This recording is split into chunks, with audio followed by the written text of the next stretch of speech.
Let's all go to the lobby. Let's all go to the lobby. Let's all go to the lobby to get ourselves a treat.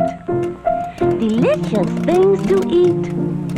The popcorn can't be beat. The sparkling drinks are just dandy. The chocolate bars and the candy. So let's all go to the lobby to get ourselves a treat. Let's all go to the lobby to get ourselves a treat.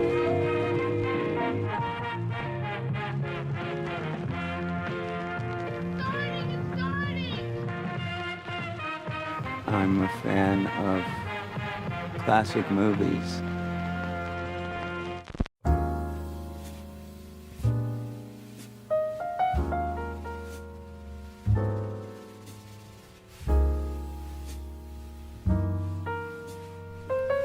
Hello and welcome to Overlapping Dialogue, a podcast of audio commentaries dedicated to discussing cinema that fascinates us in a way we hope fascinates you. We're your co-hosts, Kyle and Levi Huffman. I'm Kyle. I'm Levi. And here we are for episode 48, The Godfather Part II. As you heard last week, we did the original film in the Godfather saga.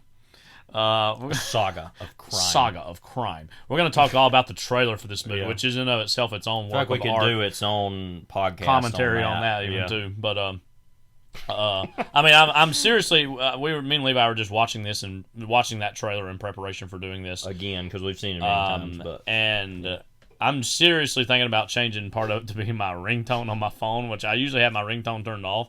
But if I have that as part of it as my ringtone, then it will be on at all times. I mean, it'll be the final chapter in the violent history of the Corleone family. So as Vito Corleone. Vito Corleone.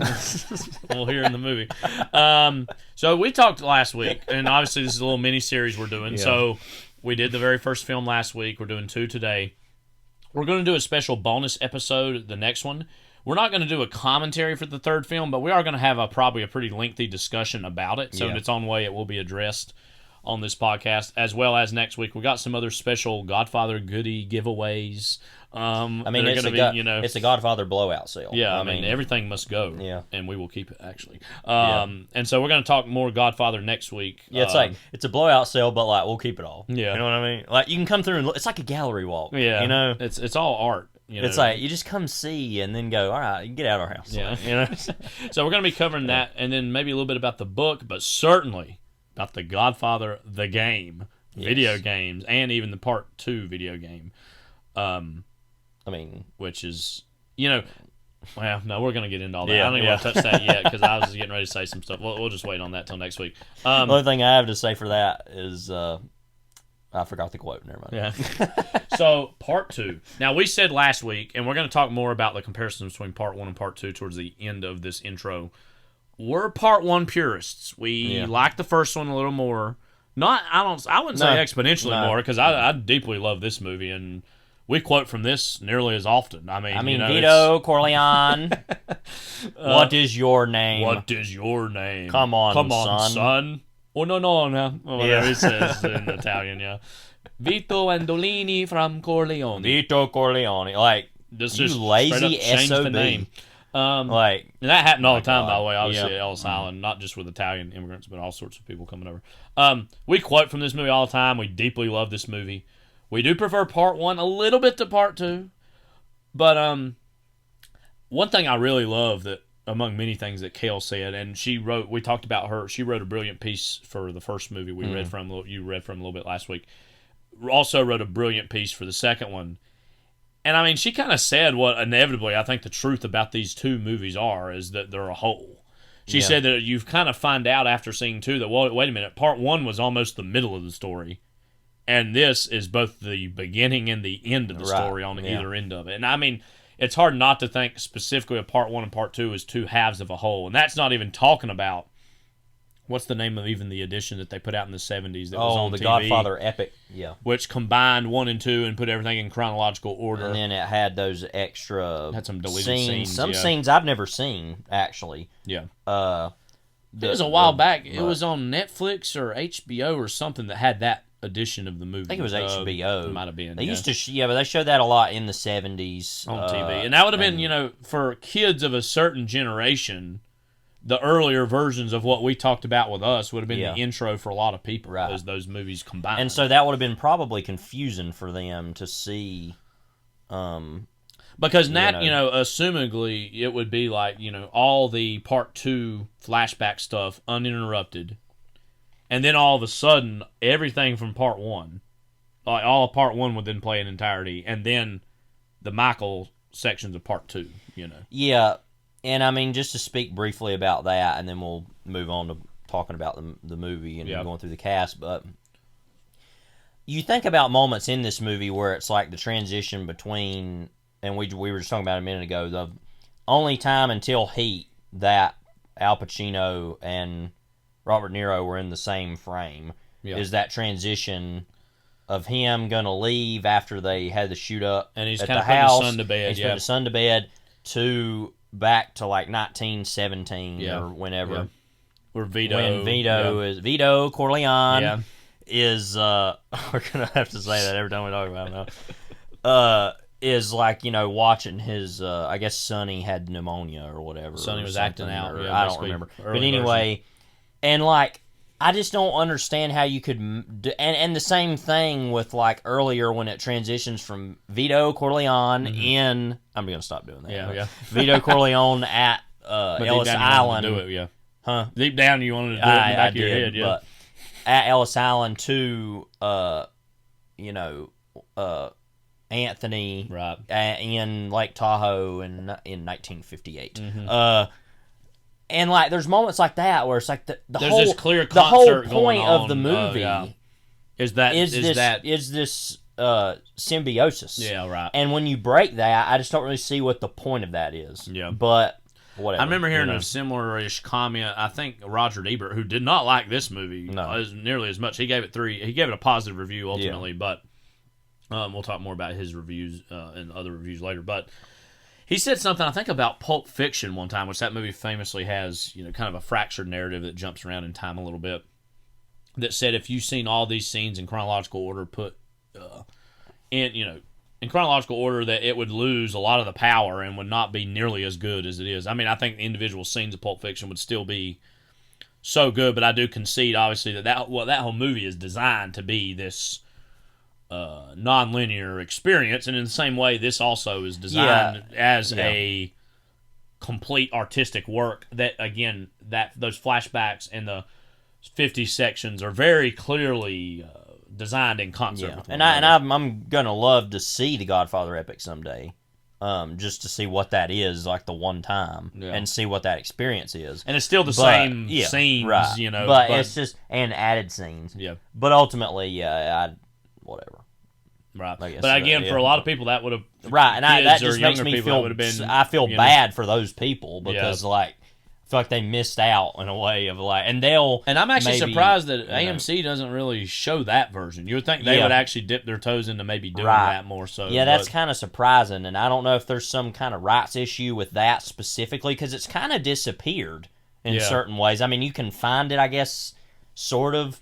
But, like, I know it was kind of a big deal here a couple years ago, like you were talking about when they put that out, that it was, because that used to be the thing. Yeah. But now it's 1 and 2 usually is if it's shown. And so I don't know what the status of that is. So Godfather Part 2? The Godfather Part 2. Why don't you give us a little brief synopsis if it's got one there for us? Is it not? Well, do I want to read? 1974 Vito Corleone epic crime drama film. Produced and directed by Francis Ford Coppola from the screenplay co-written by Mario Puzo. You couldn't just say Puzo. Mario Puzo. Mario Puzo. Yeah. It's the second installment in the Godfather trilogy. I don't know which third film they're referring to there, but by the way, that Empire magazine review, oh my god. Yeah. What it specifically said about the that TV cut. What did it say? It kind of made me laugh, like hold on a minute. It's at the bottom here. Yeah. And not in the form of 1977's 7-hour TV omnibus, which, though Coppola curated, puts the story in the chronological order for dimwits. Yeah. And it says, apparently they made a part 3 too. Yeah. But anyway. whatever. We're gonna get all into part 3 next week. Yeah, but anyway. Partially based on Puzo's 1969 novel The Godfather, the film serves as both a sequel and a prequel to The Godfather, presenting parallel dramas. One picks up the 1958 story of Michael Corleone, Michelangelo Corleone. Yeah. People are so annoyed by this, I'm sure by now. The new dawn of the Corleone family, protecting the family business in the aftermath of an attempt on his life. The prequel covers the journey of his father, Vito Corleone, from his Sicilian childhood to the founding of his family enterprise in New York City. So basically, the part of the movie, most of the movie is the continuing adventures of Michael Corleone. Misadventures, what's he up to now? Where's Michael? You know, like, did he fall into the pit? Like, is there a cliffhanger? Yeah.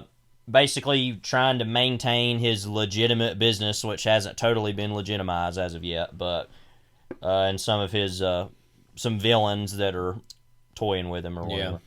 Then the other kind of part of the movie, which is probably about a third of the movie, maybe, is Robert De Niro as the young Vito Corleone, Vito Andolini, turned Corleone, basically becoming Vito Corleone, right? Essentially, yeah. So we're going to take it a little light on some of the cast members that we've already touched on last week. But I do want to... this picture, Coppola. Well, let's even talk about Coppola first here, because obviously the first film, massive success, critically, commercially, you name it. They approached him something like 6 or 7 times to do this, a sequel. Yeah. And I think even, there was a quote by Charlie Bluthorn where he said something along the lines of, like, if you have the ingredients to make Coca-Cola, you keep making Coca-Cola. Right. Basically, like, everybody loved the first one, do a second one. And I think, naturally from Coppola's perspective, he's like, how could I reach the heights of the success of that movie artistically, commercially? And then in many ways, as we talked about last week, I mean, even making part 1 was for him a compromise to further fund American Zoetrope and trying to being more independently minded. Yeah. And in between 1 and 2, he went off and made The Conversation, which I think won the Palme d'Or. And was itself, a huge... I think it won some National Board of Review stuff, too, maybe. Wasn't he also duly nominated as director, best director for both that and this? Yeah. Just real quickly, I mean, let's just talk about The Conversation very briefly. I think we could, too. How that fits into Coppola's 70s. I mean, that in of itself is, he saw that as a, quote, little small art film that he was making. Yeah. We talked a little bit about last week. For anybody to seriously say that The Conversation, as good as it is on par with either Godfather movie or Apocalypse Now, I think is intentionally... they're just a liar. They're trying to look cool, frankly. But The Conversation is a brilliant movie in of itself. Good. Yeah. I mean, Gene Hackman, that's a very atypical performance from him. He's brilliant in that. In general, do you have any thoughts on The Conversation? Well, I haven't... it's interesting. I saw that movie, probably, it would have been on Netflix instant. Mm-hmm. And yes, that's how long ago it was. Yeah. That's what we called it. Yeah. You can stream some things and on it that. has got to have been nearly 15 years ago since I saw it. I mean, like somewhere around 10 years ago, probably a little more than that, like 12, 13 years. Yeah. And so it's been a long time since I saw it. I only saw it once, but I remember quite liking it. Yeah. And I feel like I'd like it even more now because it's kind of in the vein of some of those. Well, it's that paranoid thriller. But I feel like that would be one of the best of those. Well, it is a little bit out of step with those in an exciting way because it is a Coppola movie. It's not exactly. I mean, I love Pakula, but that's more quote in step a little bit with trying to make in the time statements. You know what I mean? Right. Something like Conversation, while naturally being in conversation, no pun intended, with movies like that, it's just kind of a weird little Coppola movie that's made because something else, like Clute is clearly much more connected to wanting to be this certain thing. Obviously, All the President's Men, and that brings. And so I mean, and Parallax View, part of that too because he directed that. But it's a good movie. I mean, but I just don't remember an awful lot about it. It has one of the most haunting, memorable endings ever. I would say, that it is. And I just want to mention it because it is came in the middle of these movies, and it is a pretty great movie in of itself. And again, was a chance for him, I think, to do something smaller, and there's less pressure on a movie like that. And it has Cazale's in it. I mean, you know, it has some other collaborators of his. And yeah, Frederick Forrest and Talia Shire in that too, or I don't think. Or no, she it's is. that other actress. Hang on, I have to look her name up. It's been so long since I've seen it. I honestly can't remember. Oh no, it's I think it's that actress that was in Cindy Williams, who was in American Graffiti. Oh right, okay, yeah. Yeah, that's what I was trying to think. Yeah. Okay. But yeah, and then Alan Garfield also in that. It was memorably in Nashville. Yeah, Terry Garr, Harrison Ford. Yeah, I do remember that's one of Harrison Ford's first big thing. And then Robert Duvall also. Yeah.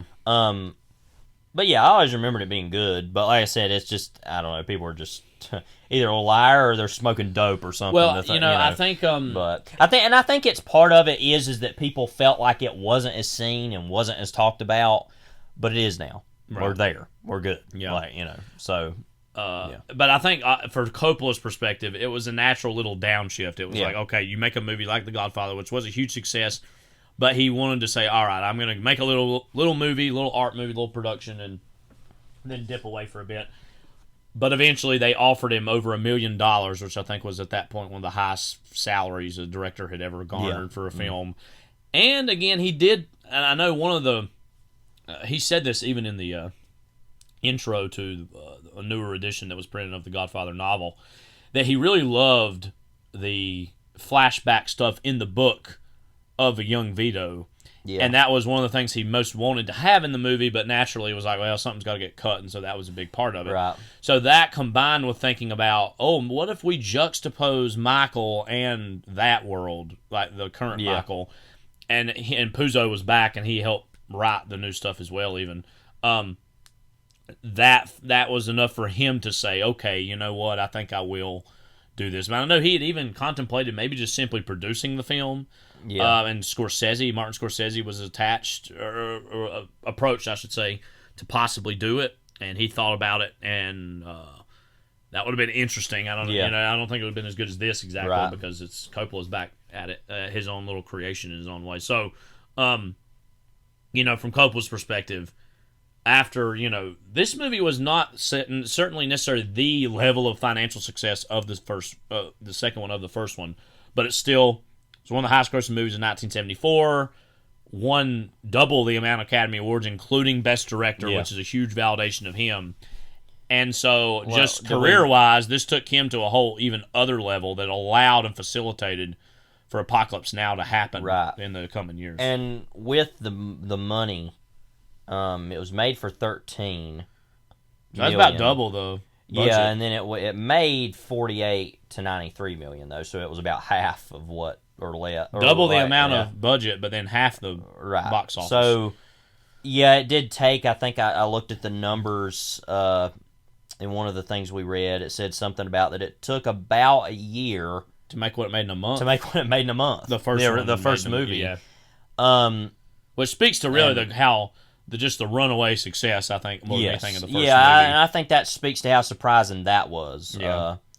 Almost more than this movie. I feel like that reflects more on that than this. Yeah. But also because, people weren't that into sequels back then, and just going to see them. That wasn't as big of a thing for them as I feel like it is now. Even for the highest grossing movie ever at that point. And so, yeah. And we'll talk more about, like I say, the reviews in a bit. But we'll hit the actors. Al Pacino is Michael. The first thing I want to remark upon is this, about this is Pauline Kael's review, which is really good for this movie, mentioned something about the first shot of him in the movie, like it's referring back, and it's the very end of the first movie, kind of that it's referring to. Kind of a reshot version of it looks like. And that she described him as looking like he was rotting. Yeah. And that's something I've never thought of it. His face looks very sallow and yellow looking, and and I feel like that's a great way to describe his entire character. This whole movie is it's this continual slow decay, over time, and as we kind of referred to last week, it's a performance that is far more toned down, even than the first movie. It's pretty much, there's little development. Yeah, as we talked about last time, that one thing that the first one has, and this goes into later some things we might say about Part 1 versus Part 2, is that Part 1 is all about Michael's character arc. That's like the guiding force of the movie. This one is like, he's basically in stasis the whole time. Does Michael have any kind of radical changes in character over the course of this whole movie? I don't really think so. I mean, but if you see who he was when he was in his, Marine Corps uniform from the very beginning to who he is at the very end of the movie, it's a different person. Yeah. I mean, and Al Pacino does such brilliant work into painting that picture. This one is essentially, he is the same person he is by the end of the movie, and he does go through certain moments, but on the whole, his character arc is less defined. And I'm not even saying that movies have to have big character arcs to be, quote, good, because I think in some ways it's realistic in the sense of he is who he is, and he's not going to change, and, and I think that there's a certain realism to that. But it's just, again, seeing that boyish Al Pacino at the beginning of that first movie turn into the ghoulish version that he is by the end is one of the delights of that first movie. That is just, frankly, by virtue of what the story is, not here for this. Yeah, right. And so that is kind of, but I mean, there is a clear continual degradation of morals over the movie. Yeah, but that's like true. Performance-wise, there's not a big change, and a lot of that rests on John Cazale. As that, and we'll talk about him in a moment when we get to him. But Robert Duvall as Tom Hagen, there's even less to say about him, I feel, but I feel like he's such a tragic figure in this movie. Yeah, I mean, we saw this by the end of the first movie, and this is almost like that whole idea stretched out over an entire film is him slowly being phased out as part of Michael's inner circle. And despite the chaos of Sonny's reign as the Don in the first movie, you can tell that there's something that he deep down probably misses about Sonny, even in the midst of knowing Michael's the more stable, capable leader. And again, you see in him, I think, a certain sadness and a certain realization that things are going to just keep changing, but not in a positive direction. And the days of Vito Corleone have passed. And, later on when he has that final conversation with Pantangeli, which we played last week, the wistfulness that he feels and the sadness that, well, why can't we all go back to the way things were, And that's one, in many ways, one of the guiding tenets of the ideas of this movie is that concept of that idea. Diane Keaton as Kay, I feel like she's even better, obviously, in that she's in this more. She has one of the biggest moments of her career. Yeah, Diane Keaton's and Al Pacino's as well, and the revelation that she aborted Michael's child. Right. I mean, that's one of the biggest scenes of the movie. And there's a lot there for both of them to have to do, and she rightfully has a lot more to do in the movie. Of course, by the end, she's shut out and closed out. But one of the things of the third movie that is kind of interesting and a little more heartfelt is that sense of sort of redemption of that Yeah. relationship. Yeah, and so ignoring that, though, of course, it still fits into the unfortunateness of the first movie as far as that continues, as far as the way that women are portrayed in these movies. But but she's obviously great. Yeah. Okay, so then we have Robert De Niro as the younger Vito Corleone, and then the even younger Vito Corleone played by Oreste Baldini. Okay. I want to see if he was in anything else. He was an Italian actor. Yes. Wow, a lot of animation. Okay. Wait a minute. Cloudy with a Chance of Meatballs? Is that the same Cloudy with a Chance? He's King Julian in Madagascar? What? Are you kidding me? What? That's very I don't weird. encourage the cowardly dog. Little Vito Are Andolini. you kidding me? Literally, what the Hoodwinked. hell? Vince Larkin in Con Air? I'm Okay. literally going to lose my mind. Like, this is a revelation on the pod as we speak. Had no clue. wait a minute. So, He plays Edgar Allan Poe in The Raven. I thought that was that other guy. I thought that was John Cusack in that. Is he not Edgar Allan Poe? Maybe an earlier, or like a flashback version. Oh, or something. okay. I don't really know what's going on. I'm confused by this. Is this a joke? Is somebody playing a joke? Is this a joke or something? Hang on. Jimmy Lizard and Hoodwink. That's funny. Hang on a minute. We got to check this Courage the Cowardly Dog. I don't know that I believe this. I got to find the cast here. Look at that picture of John Dilworth. Yeah. Wow. Do you want to talk about him in the movie for a second, I guess? Well, he's, I think, obviously by far, De Niro's in more of the movie than him. But his sullenness and sadness, especially as he goes through that whole Ellis Island process. Okay, so we're getting conflicting information. It looks like. Hang on. I'm going to go to he's not indeed Courage the Cowardly Well, Dog. that's what it says. No, though. I know, but Yeah. on IMDb, Hang it's... on. Let me actually look here. No, he's not in any of that stuff. What the hell? So it's... Somebody literally went in there and...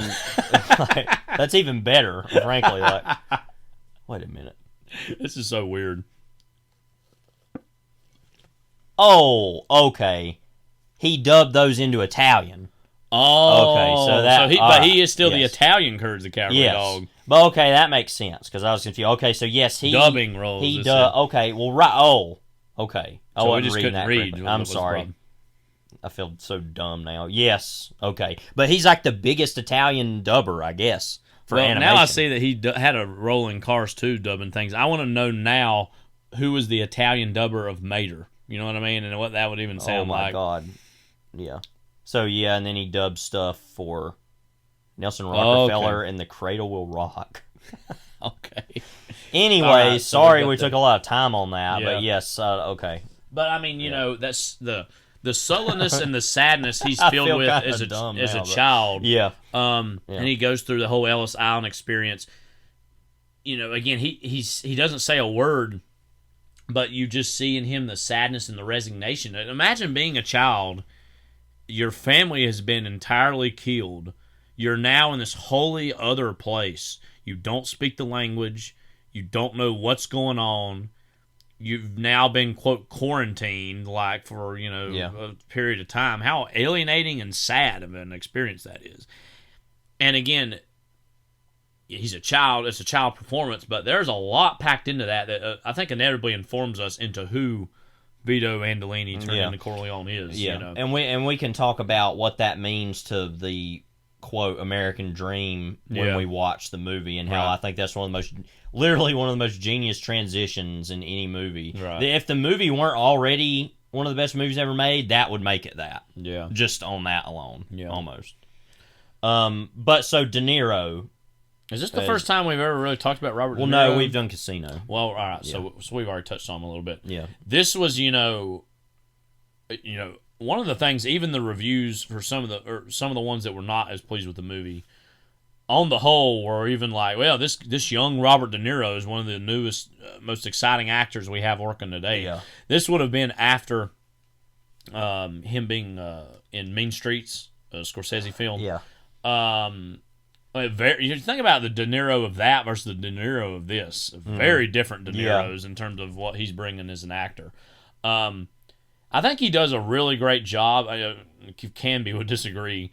At being a quote young Marlon Brando without it being an impression.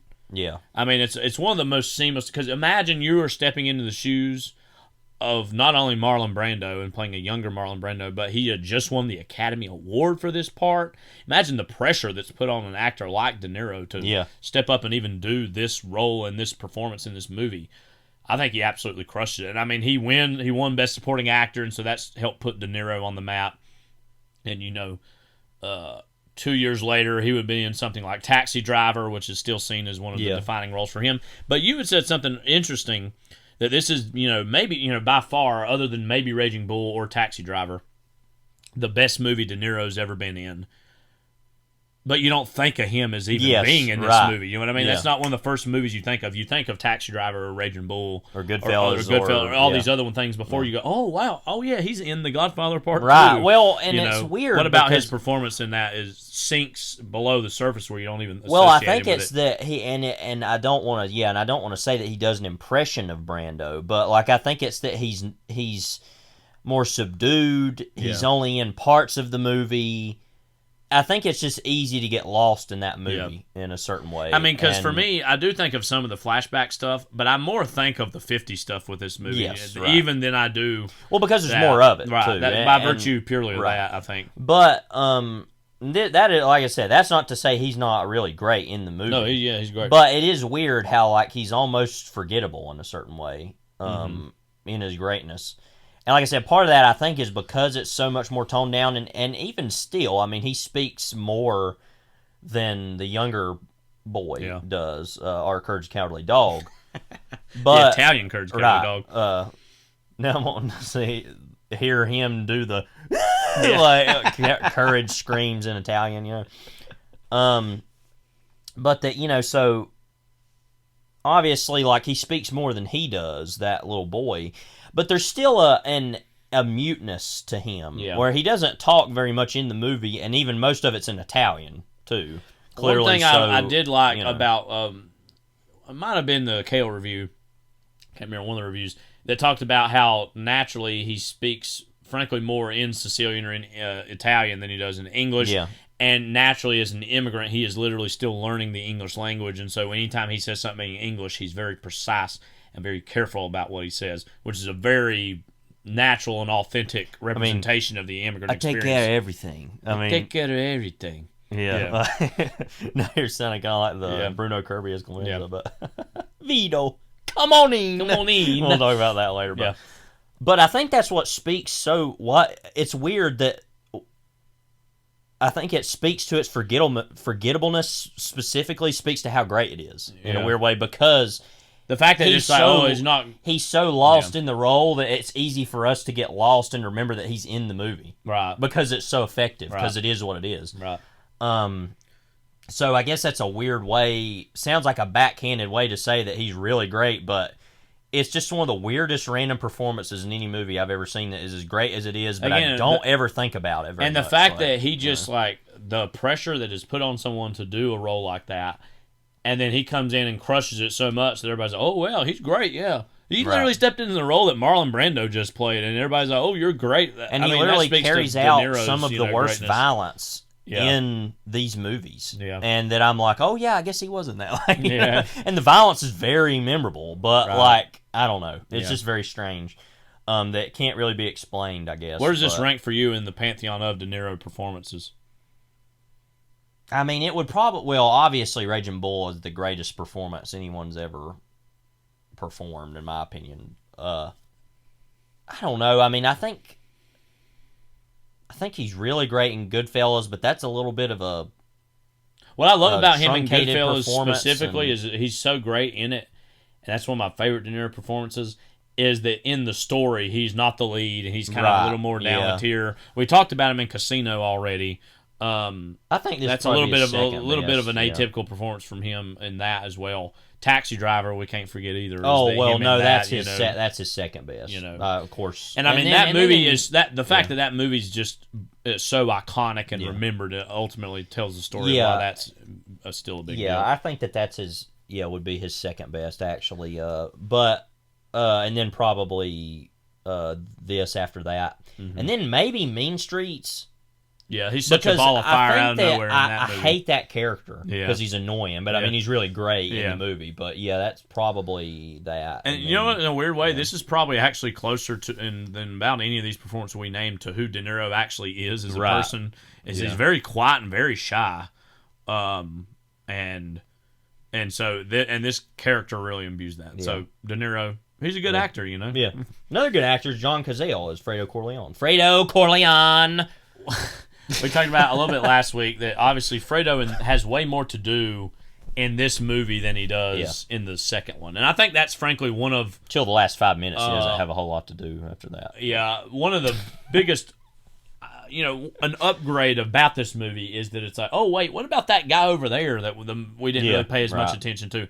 And I frankly think, I don't know if I've even read this anywhere, but I frankly think part of that is probably Francis Ford Coppola realizing, wait a minute, that Cazale guy's really great. Let's give him more stuff to do because he's such an afterthought in the first movie. And I feel like the brilliance of this performance here is part of it's so built into him being an afterthought in the first movie, and the resentment of Fredo to be an afterthought has him act out and ultimately betray the family. Right. Yeah, and I think that what works, I'll speak of what works towards Michael's, the Michael character and Pacino's performance before I move over to talk about Cazale as his own performance. I think what really works about him and the Fredo character is this sense of that this is one of the last things that Michael, quote, really loves and cares about in his life is Fredo. Yeah. And that only further compounds the grief and the destruction of the family is that he betrays the family. Yeah. Fredo. Right. And that and how that affects, because I mean one of the best scenes in the movie I think is where they're like in Cuba and they're sitting there ordering drinks, and he's like, what do you call a banana daiquiri? He's like, a banana daiquiri. Yeah, right. Yeah. But like, and that's like one of the only times in the movie that you see Pacino actually laugh or have levity, and contrasting that also with when let's go see Superman. Call him Superman. What a weird scene that is. We'll by the way, like we'll talk about that that's later, one of the weirdest scenes in any movie ever. But like that when he says, "Oh, Johnny Ola took me here," and there's that you just see as such a great Pacino performance in that scene where he like is realizing that he's a liar and that he was the one that betrayed. And he, literally just like puts his hand over his face, and then they do like a wider shot out, and it's like him with a group of people doing that. And then everybody else is just like right, and unaware, it's kind of funny because of how unaware everyone else is, but it's like this massive revelation in the midst of a man, whatever's going on. And deep down, the Michael stage, is realizing that moment he's going to have to be killed because of what this means. And it all depends on when am I going to be able to do it. Yeah. And it's ultimately of whenever Mama dies, Close, it'll be then. Oh, Mama, please! No, Mama, please! Vito Corleone. But again, Vito Corleone, please. Please come to the front office, Vito Corleone. Please approach the bench, Michael Corleone. But as we talked about last week, Cazale gave only a handful of great performances, and this was one of them. And I guess the next thing he would have been in was him and Pacino yet again in Dog Day Afternoon in 75. And again, one of the most memorable aspects of this movie in general for me is Fredo emerging as this fully fledged character. Right. And it's not even that he wasn't in the story of one, it's just the story of one has all these other things going on, and part of the joke of Fredo's character in one is literally like him parading in Vegas and the way he looks in that movie in terms of like total daddy's boy, sell out, got this job because of who he is, and like because the Molinari family on the coast guaranteed his safety. Yeah. And so he's just such a joke in one, and this one it's like no, but what is Fredo? Yeah, who is Fredo? What is Fredo? So not Cuomo. No, he's not Fredo. No. Yeah. Wow. Yeah. That whole deal. I would feel kind of bad about bringing that up if it weren't for their whole destruction of themselves. Brothers, yeah. I mean, the Cuomo. Doesn't that sound like people that could have easily been mentioning this in the background? The Cuomo brothers. The Rosado brothers are literally the most laughable villains in anything ever. By the way, is it just like, oh yeah, they're here? They're kind of like Philip Tattaglia or certain people in the first one. It's like, oh, they're out there. The Philip Tattaglia, the Rosado brothers. It's just like that the whole time. There's like, you do see who they are here or there, but like actually, it's always either they're these pawns. It's always in this Barzini game, or it's always Roth or there's always these other people behind them. But to speak about Cazale before we move on, I mean, we've talked about how great he is. I think it's kind of his movie in a certain way. In this movie, I feel like he has kind of the best performance and in a lot of ways the most central performance. That he really puts himself out there, and it's weird because he's kind of like that type of character in the first movie of, like you said, like, come on, scram, like that whole section of the movie. But then also, I mean, it's a deeper version of that. And I mean, I think one of the other best scenes in the movie is when they're in the boathouse or whatever. Yeah.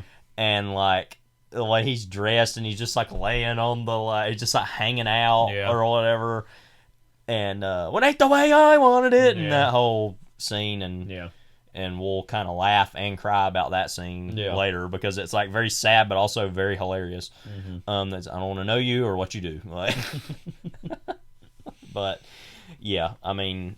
And I feel like his last scene with Anthony, I feel like is really great too, and that speaks to kind of as bad of a person as he is and what he did to the family, that he still wants to be part of the family and that he's almost moved on past that, but that there's just this inherent conclusion that, oh, well, he must be killed. And it's like, but why exactly? You know, I think one last thing I'll say about Cazale, I think an under-remarked aspect of his unfortunate passing early on, and everybody rightfully says, "Oh, what a great actor he would have been." You know, I think one actually lost thing in the element of that is how great him and Pacino are together. Yeah. I mean, you think of, they don't have many scenes together in one, but you do have that scene where he says, "Fredo, you're my younger brother, and you're an older brother and I love you, but don't ever take sides of anyone against the family again." That scene, and then all their stuff in this, and then Dog Day Afternoon. Not only is Cazale's passing a tragedy in of himself, imagine all the little movies he could have done with Pacino over the years also, and what he brings out of Pacino.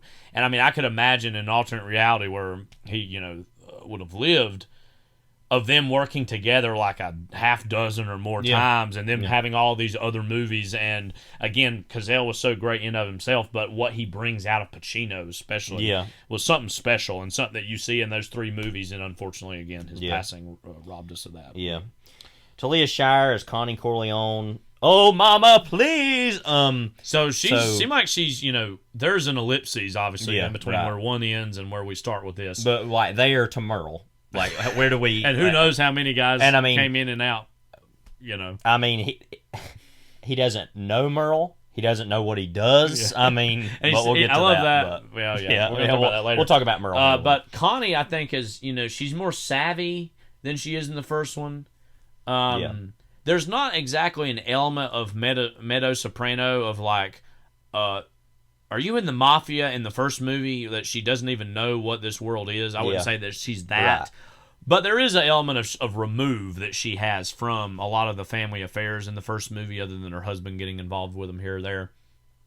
But in this one, she's a more active player into being more honest and more complicit about what this family is and her role in that family. And again, towards the end, some of the saddest scenes in the movie is her pleading with Michael to forgive Fredo and to see that, like, look the other way. He doesn't know what he's doing. And she, I talked about this a little bit last time, where she is even in the third one, she takes on a whole even other role and she's frankly one of the most fascinating characters that doesn't get as much screen time in these movies. But she's probably the best thing overall about the third movie, other than some of the stuff with Pacino and Keaton. Right. But I think she's still really good in this. She's just not actually in this. She's actually in this movie less almost every time that I remember, in a strange way. Like, she's kind of at the beginning. I guess what's memorable about her, though, is she has a little bit more agency and drive and is just a, quote, older woman than she is in the first one. And so there's a certain intelligence to her character that you don't necessarily just see in the first one. Right. And again, that ellipses is very telling in the sense of that she's so in grief the last time we see her in one. Obviously, her husband's been killed. Get her a doctor.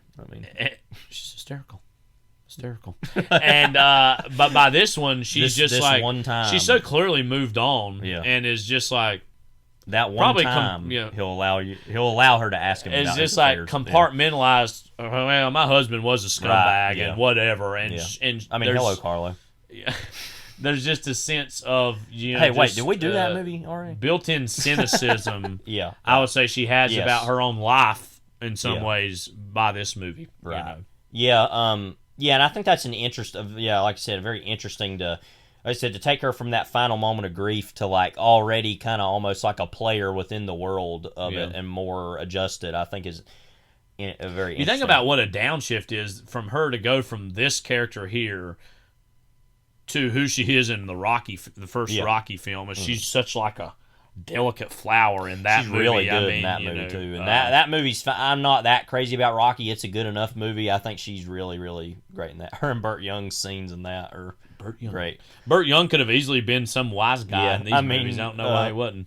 Him in The Sopranos, that reminds me of that. Yeah, more on that. He could have. I mean, I think the Frank Pantangeli, the guy who plays him, what's his name again? Oh, Michael V. Gazzo. He's brilliant. Wouldn't change that. Right. But couldn't you imagine alternate reality where Burt Young maybe he would have had to have been maybe just actually a tad bit older. He was a little younger though, I guess. So right, but Burt Young's still with us, I think, so far as I know. But what if he could have been like one of Ross' trusted button men who just pops up here and there, just like But he's Italian though. Yeah, but that don't matter. He still can work for him. Well, he's 81. He's younger than I thought.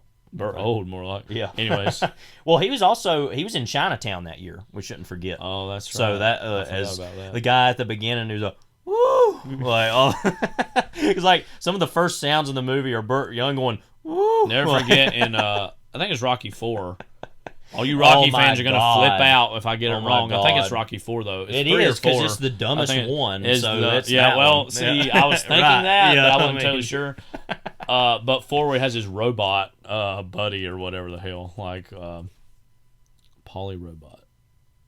Polly's Robot. There's a Rocky wiki page. Yeah, it's in 4. Okay, I was just making sure. That's literally the worst. No, I was literally thinking. Ever. No, you said it, but I was deep down thinking like, well, 4 has most of the dumbest stuff in general, so it's probably that one. In my head, that's what I was thinking, but I just want to. I didn't want to get it wrong. Do we want to go ahead and jump to Pantangeli real quick, and then we'll go ahead and talk. So Michael V. Gazzo is Frank Pantangeli. Since we're kind of, I think like Mr. Pantangeli with Fredo's reemergence. Yeah, I think his character's emergence in this is one of the best contributions this movie has. And as we said last week, this character was actually supposed to be Clemenza. Yes. But Castellano wanted more control. Was it Castellano? Was it Richard Castellano? Yeah. Mm-hmm. He wanted not only more money, he wanted more control. He wanted him and his wife to have final say on every line of dialogue he spoke, which is an incredibly absurd that doesn't make any sense to me. And it's also like, why can't you trust that I did it right the first time, that I'll do it right this time? I don't know what was going on there. But he missed out on what would have been a brilliant part. One of those things. While Gazzo is actually probably undoubtedly a better actor than Castellano. And I think that, I don't know, maybe that's just one of those natures of like, he realized what a big deal the movie was, and it's like he wanted to use some sort of weird leverage of like, oh, well, I was in that movie. Right. And it's like, well, I directed the movie. Yeah, so, right. It's like, I don't get that at all. But, but Gazzo's great. Again, Frank Pantangeli, you got to think about him as an analog for Clemenza in terms of what he means, but the transition between the first and second even though he movie wasn't in the first movie, is that he would have easily been a background guy. He would have been like the guy right off corner of the frame that would have been there for all that stuff, but he's just not quite there, and so he would have bore witness not only to what all of Part 1 was, but even some of the flashback. I mean, he would have tangentially been a part of some of that flashback stuff as far as another guy that's a step or two removed probably in from the 20s and 30s he would have started and he represents kind of the last absolute in the same way that him and Roth represent a very interesting dynamic, because Roth is like the worst impulses of the past, and Pantangeli doesn't represent necessarily the best impulses of the past, but the most nostalgic, romantic ideas of what this, quote, way of life was.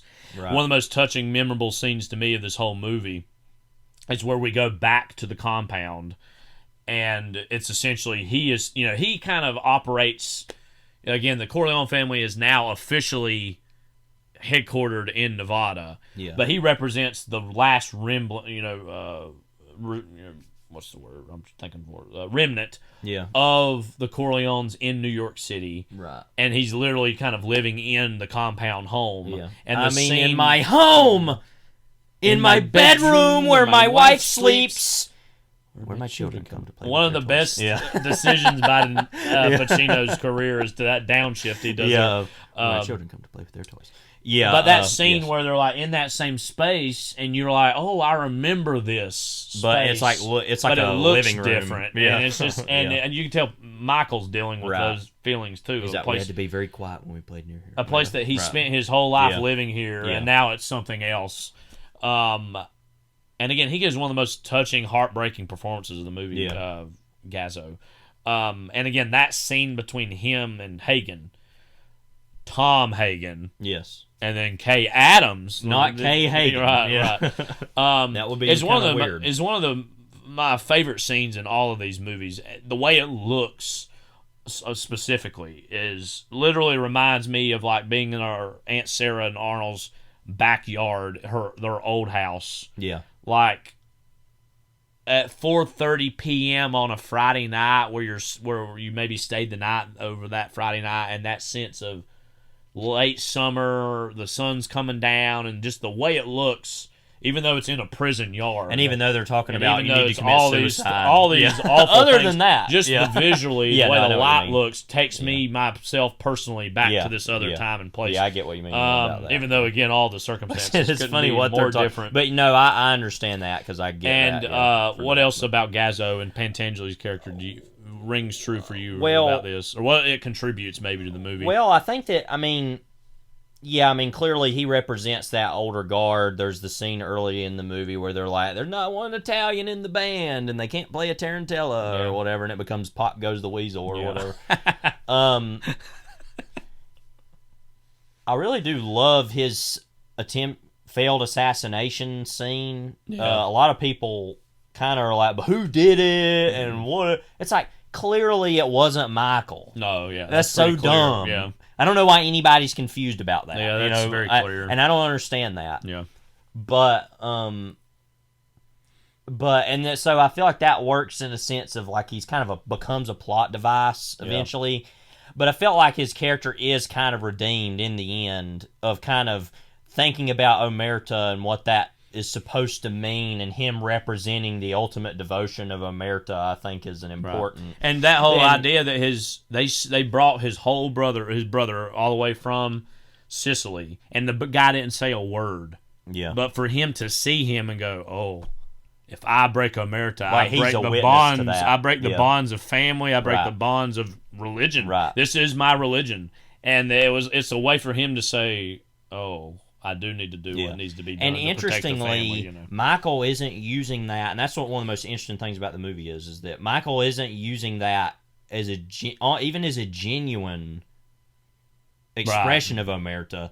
He's just seeing it as, oh, that's how I can get out of this, is to use that. And all this is, by the way, juxtaposed with where he and his own brother are at over the course of the movie. I mean, and even that, one of the many sadnesses is the fact that when Tom Hagen is talking to him in that scene later on, that last scene of them together, and he even says like, "Oh, that's my brother," and you can tell these guys have not talked in who knows how many years, 20 years. But probably. Not only does he love his brother, that they just have this bond and this relationship that again is in and of itself its own Omerta, that Michael and Fredo, they just don't have that same thing. And again, just the idea that what is going on maybe generationally where this idea is being lost, and not just that idea, but a lot of other ideas too. That there's certain things being lost generationally.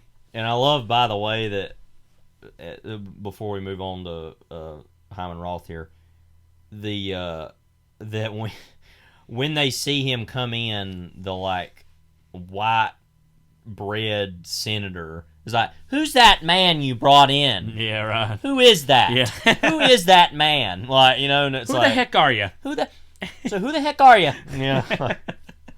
And Mad Men reference there. Yeah. But see, it all comes back to Mad Men and the Godfather. Bill Phillips' Conley research was, in that it. I mean, Don Draper himself was reading the Godfather novel. I'm leaving. That he's like, but I just love that. He's like, who's that man there? Yeah. Can you? does he know anything about these dealings? Basically, and Roger doesn't speak English. And Roger Corman's there. Yeah. Anyway, so Lee Strasberg is Hyman Roth. So Isn't Hyman this Roth his first performance in a film? I think so. I mean, he was very known as a acting coach and instructor. Yeah, he was one of the biggest. I mean, as part being very influential with the method. His daughter was an actor herself. No, he had been in some other movies, but literally like Parnell, he was uncredited from 30s. China Venture, he was in 1953 as Patterson, and then this. And then he wasn't in a whole lot else, the Cassandra Crossing and Justice for All, that other Pacino movie, Boardwalk, and then the original Going in Style. It was Mark Carney and George Burns. Yeah. So yeah, I mean, he wasn't in a whole lot, but his daughter, Susan Strasberg, was an actress. She was in The Diary of Anne Frank, as Anne Frank, and then also that movie Psych Out, we've seen. She plays blind in that. A really good performance. Actually, a pretty good movie overall, but really good performance. One of the better acid exploitation movies there is. Because I like The Trip, but that's not. And all of this is sort of a connection, obviously, to Roger Corman, clearly, as far as in that connection with Coppola as well. But isn't it interesting that all this comes from like one of the method coaches? Yeah, it's like the Corman like sphere is part of that. What do you think about him in the movie? You know, he's yet again one of the best contributions or new characters the movie has. And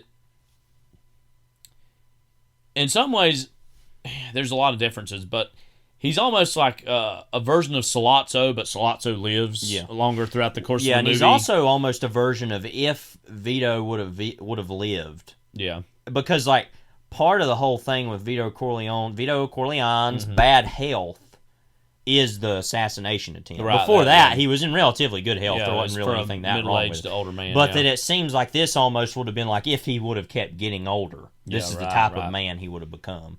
But clearly, there is a difference between the two men. Yeah. But anyway, as you were saying. I think, too, that Roth represents someone who is able to cloak himself more clearly in the lens of legitimacy than the Corleone family has. He compares himself, obviously very famously at one point, to U.S. Steel, talking about how much money and influence that he and his gambling empire has.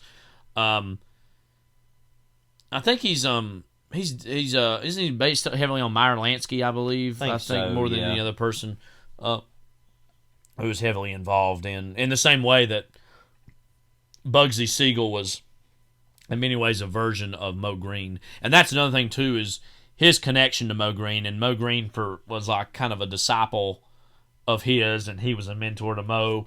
And that is one of the more like minor assassinations, it feels like, in the first Godfather. Yeah. But the ghost and memory of that lives in Hyman Roth, and he sees in Michael a pretty clear indication that this man had a man who, in some roundabout way, was my own son killed, and I'm going to enact my own revenge against him for that. So, you know, as far as his literal acting technique, a scene that we quote from a lot and imitate is that scene of him having his kind of breathing problems in the midst of being very angry. And I mean, we laugh about it here and there and make fun of it, or like have fun imitating it. I didn't ask.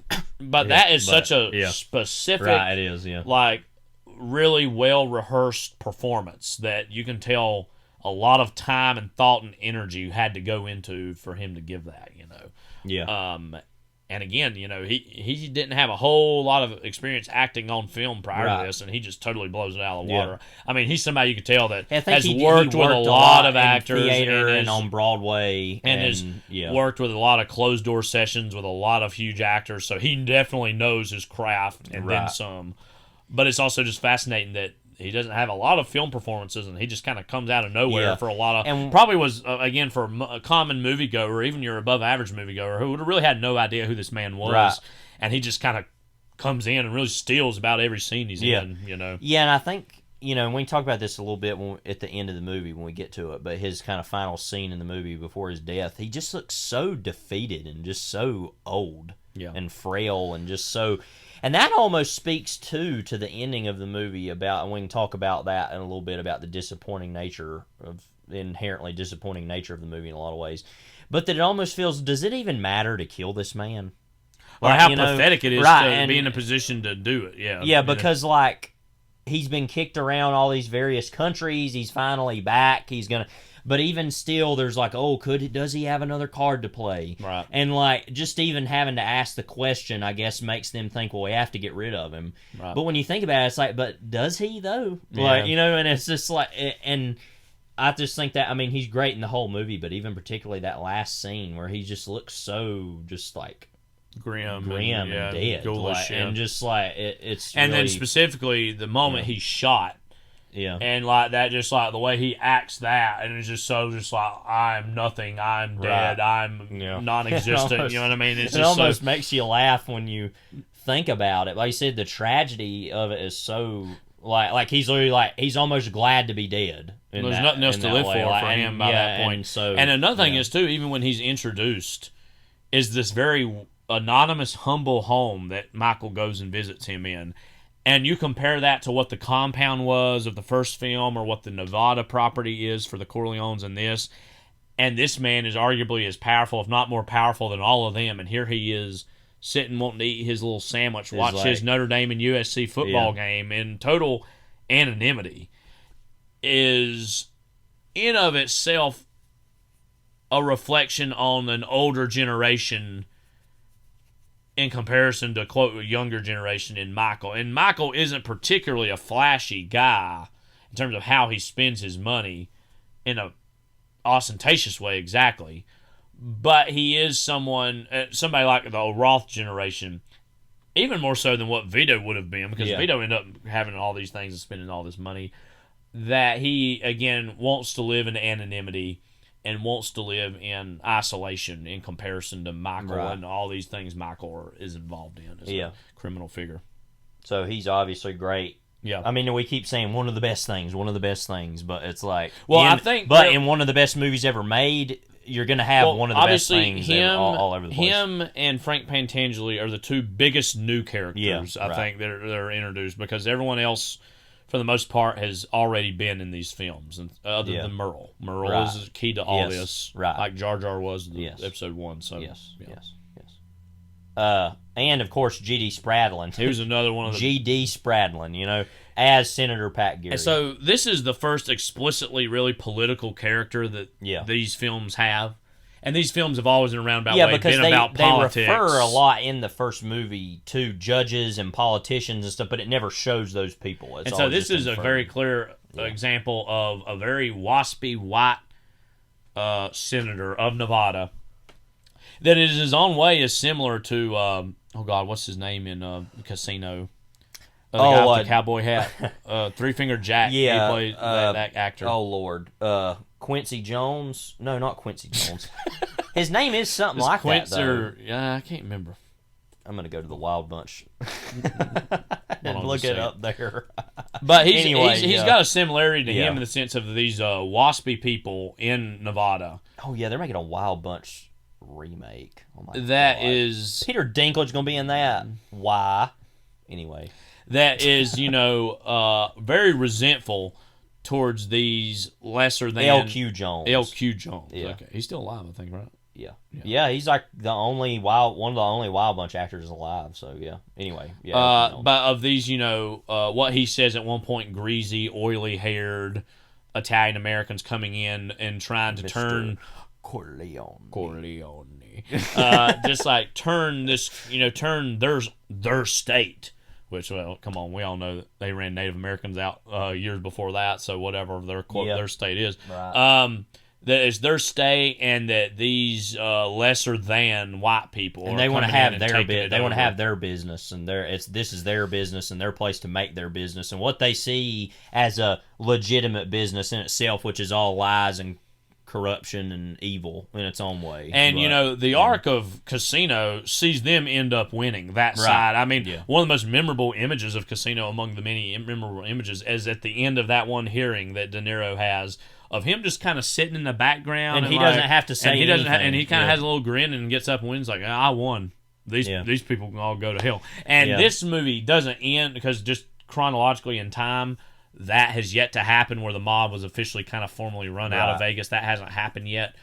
But Gary represents a lot of those same impulses of these white people in Vegas who don't like the fact that these white people are coming in and are, quote, ruining their beautiful, fair state. Yeah. And are frankly, are better at gambling and are better at criminality than they are. Right. And they resent one that. Interesting aspect of comparing that to Casino, because I've never thought about this, but is that with Gary, he's clearly, they take advantage of his vice, which is, prostitution.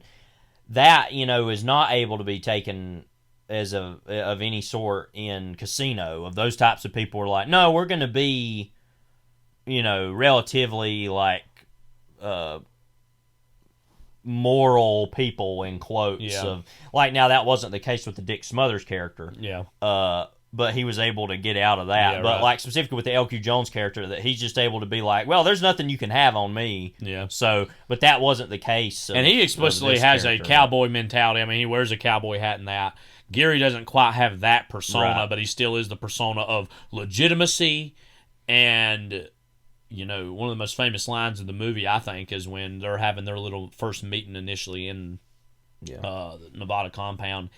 And Michael, he's being insulted by him in pretty explicit terms. And Michael says, Senator, we're both part of the same hypocrisy, saying I, as a mob boss, and you as a senator, are not all that different in terms of the powers that we both command. But the whole, I intend to squeeze you. I intend to squeeze you. Corleone. But as you said, they put him in a position and take advantage of him and finally get dirt on him where he has to do what they say. And he plays a role in helping them basically get off in the hearings later on and not face any consequences. Hang on, I'm yawning. Now that actor, because I'm about to talk about Al Neary. Well, that actor G.D. Spradlin, he famously also was in Apocalypse Now later on. Yeah, but sorry, I was yawning because we were talking about Richard Bright as Al Neary. Al Neary, fans of the game, we have specific thoughts on Al Neary in the context of that. But in this, he doesn't play a huge role. He plays a bigger role in this one than he does the first movie, we should say. Yeah.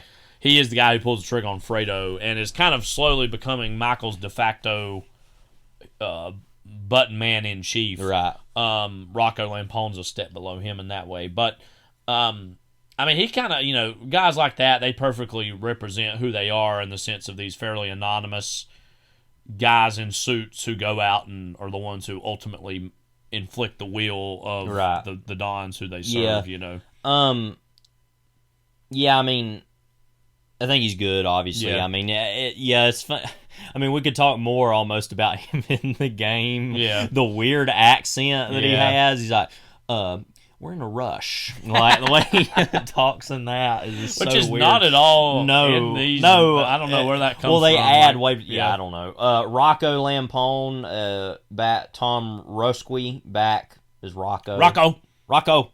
Like, pay attention. Rocco, alive! But I love the one, like, Tom Hagen, not Kay Hagen, is like talking to him. He's like, Rocco, like, pay attention, like he's my a son. Dog like, or something. Like, are you listening? Like, he famously has his own piano exit. He volunteers or is voluntold, either one, to kill Roth, and we can talk more about what that might mean later. His fit in that moment. He's like it's posing. Like Miami journalist. He's like he's trying to be Hunter S. Thompson. He's got the hat, and he walks up with the not the rifle, but the pistol, and has this grin and look, and just like he's laughing with everybody else. Yeah, and it's almost like it's so personal too. It's weird. He's like laughing, and then he tries to run away, and then is killed himself. Like a king goes out. Yeah, but as James Dickey would say in one of his poems, like a king. But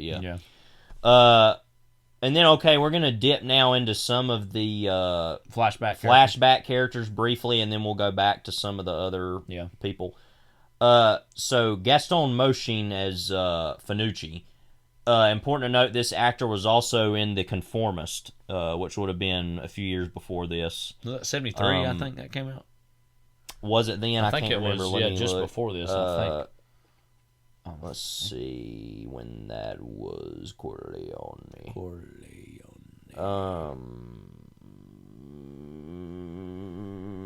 Yes. Wait. Where is it?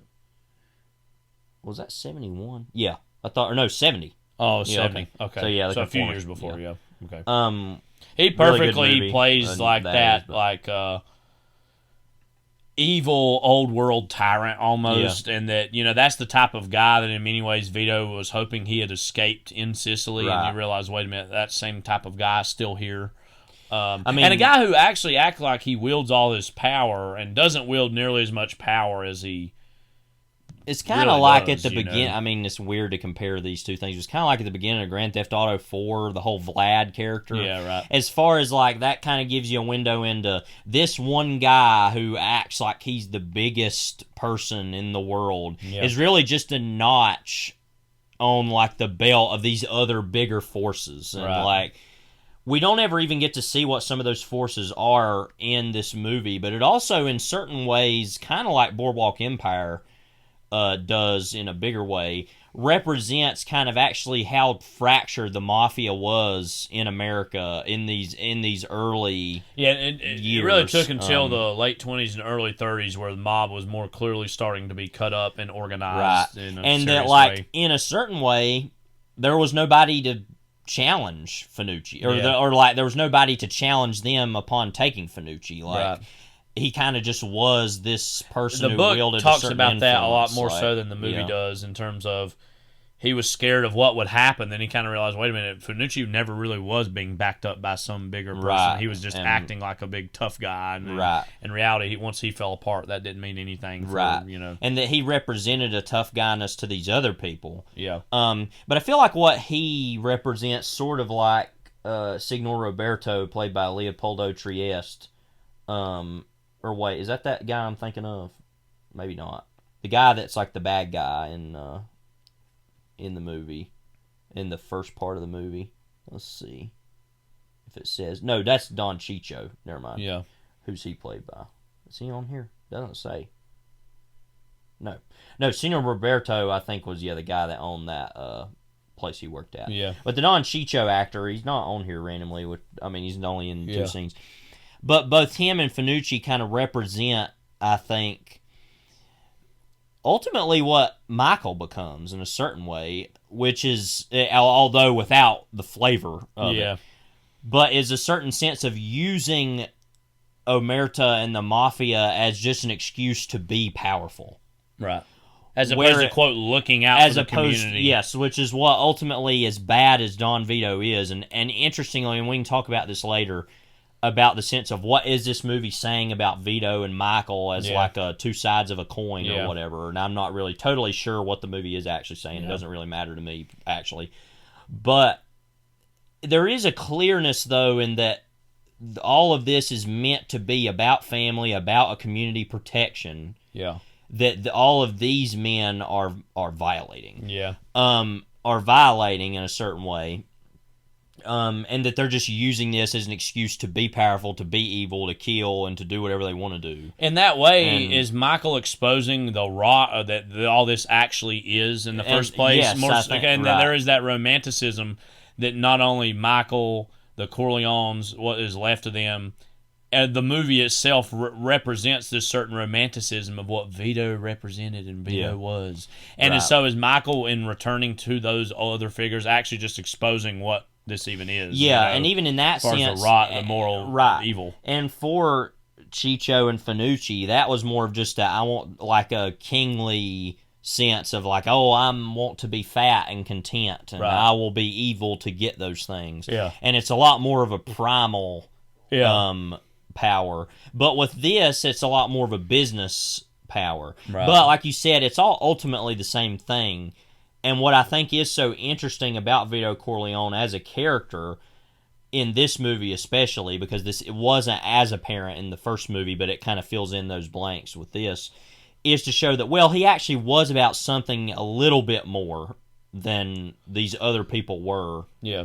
And that's all, like you said, gone to rot eventually. And that I think that's what ultimately Finucci and Chicho represent in the movie, because they seem like they're very kind of off to the, kind of like, whatever, kind of villains for Vito, but like I said, showing, this is who I don't want to be, but it's ultimately what, in certain ways, he will also become, but not as much as his son will at an even younger age than he did, but... Right anyway. On.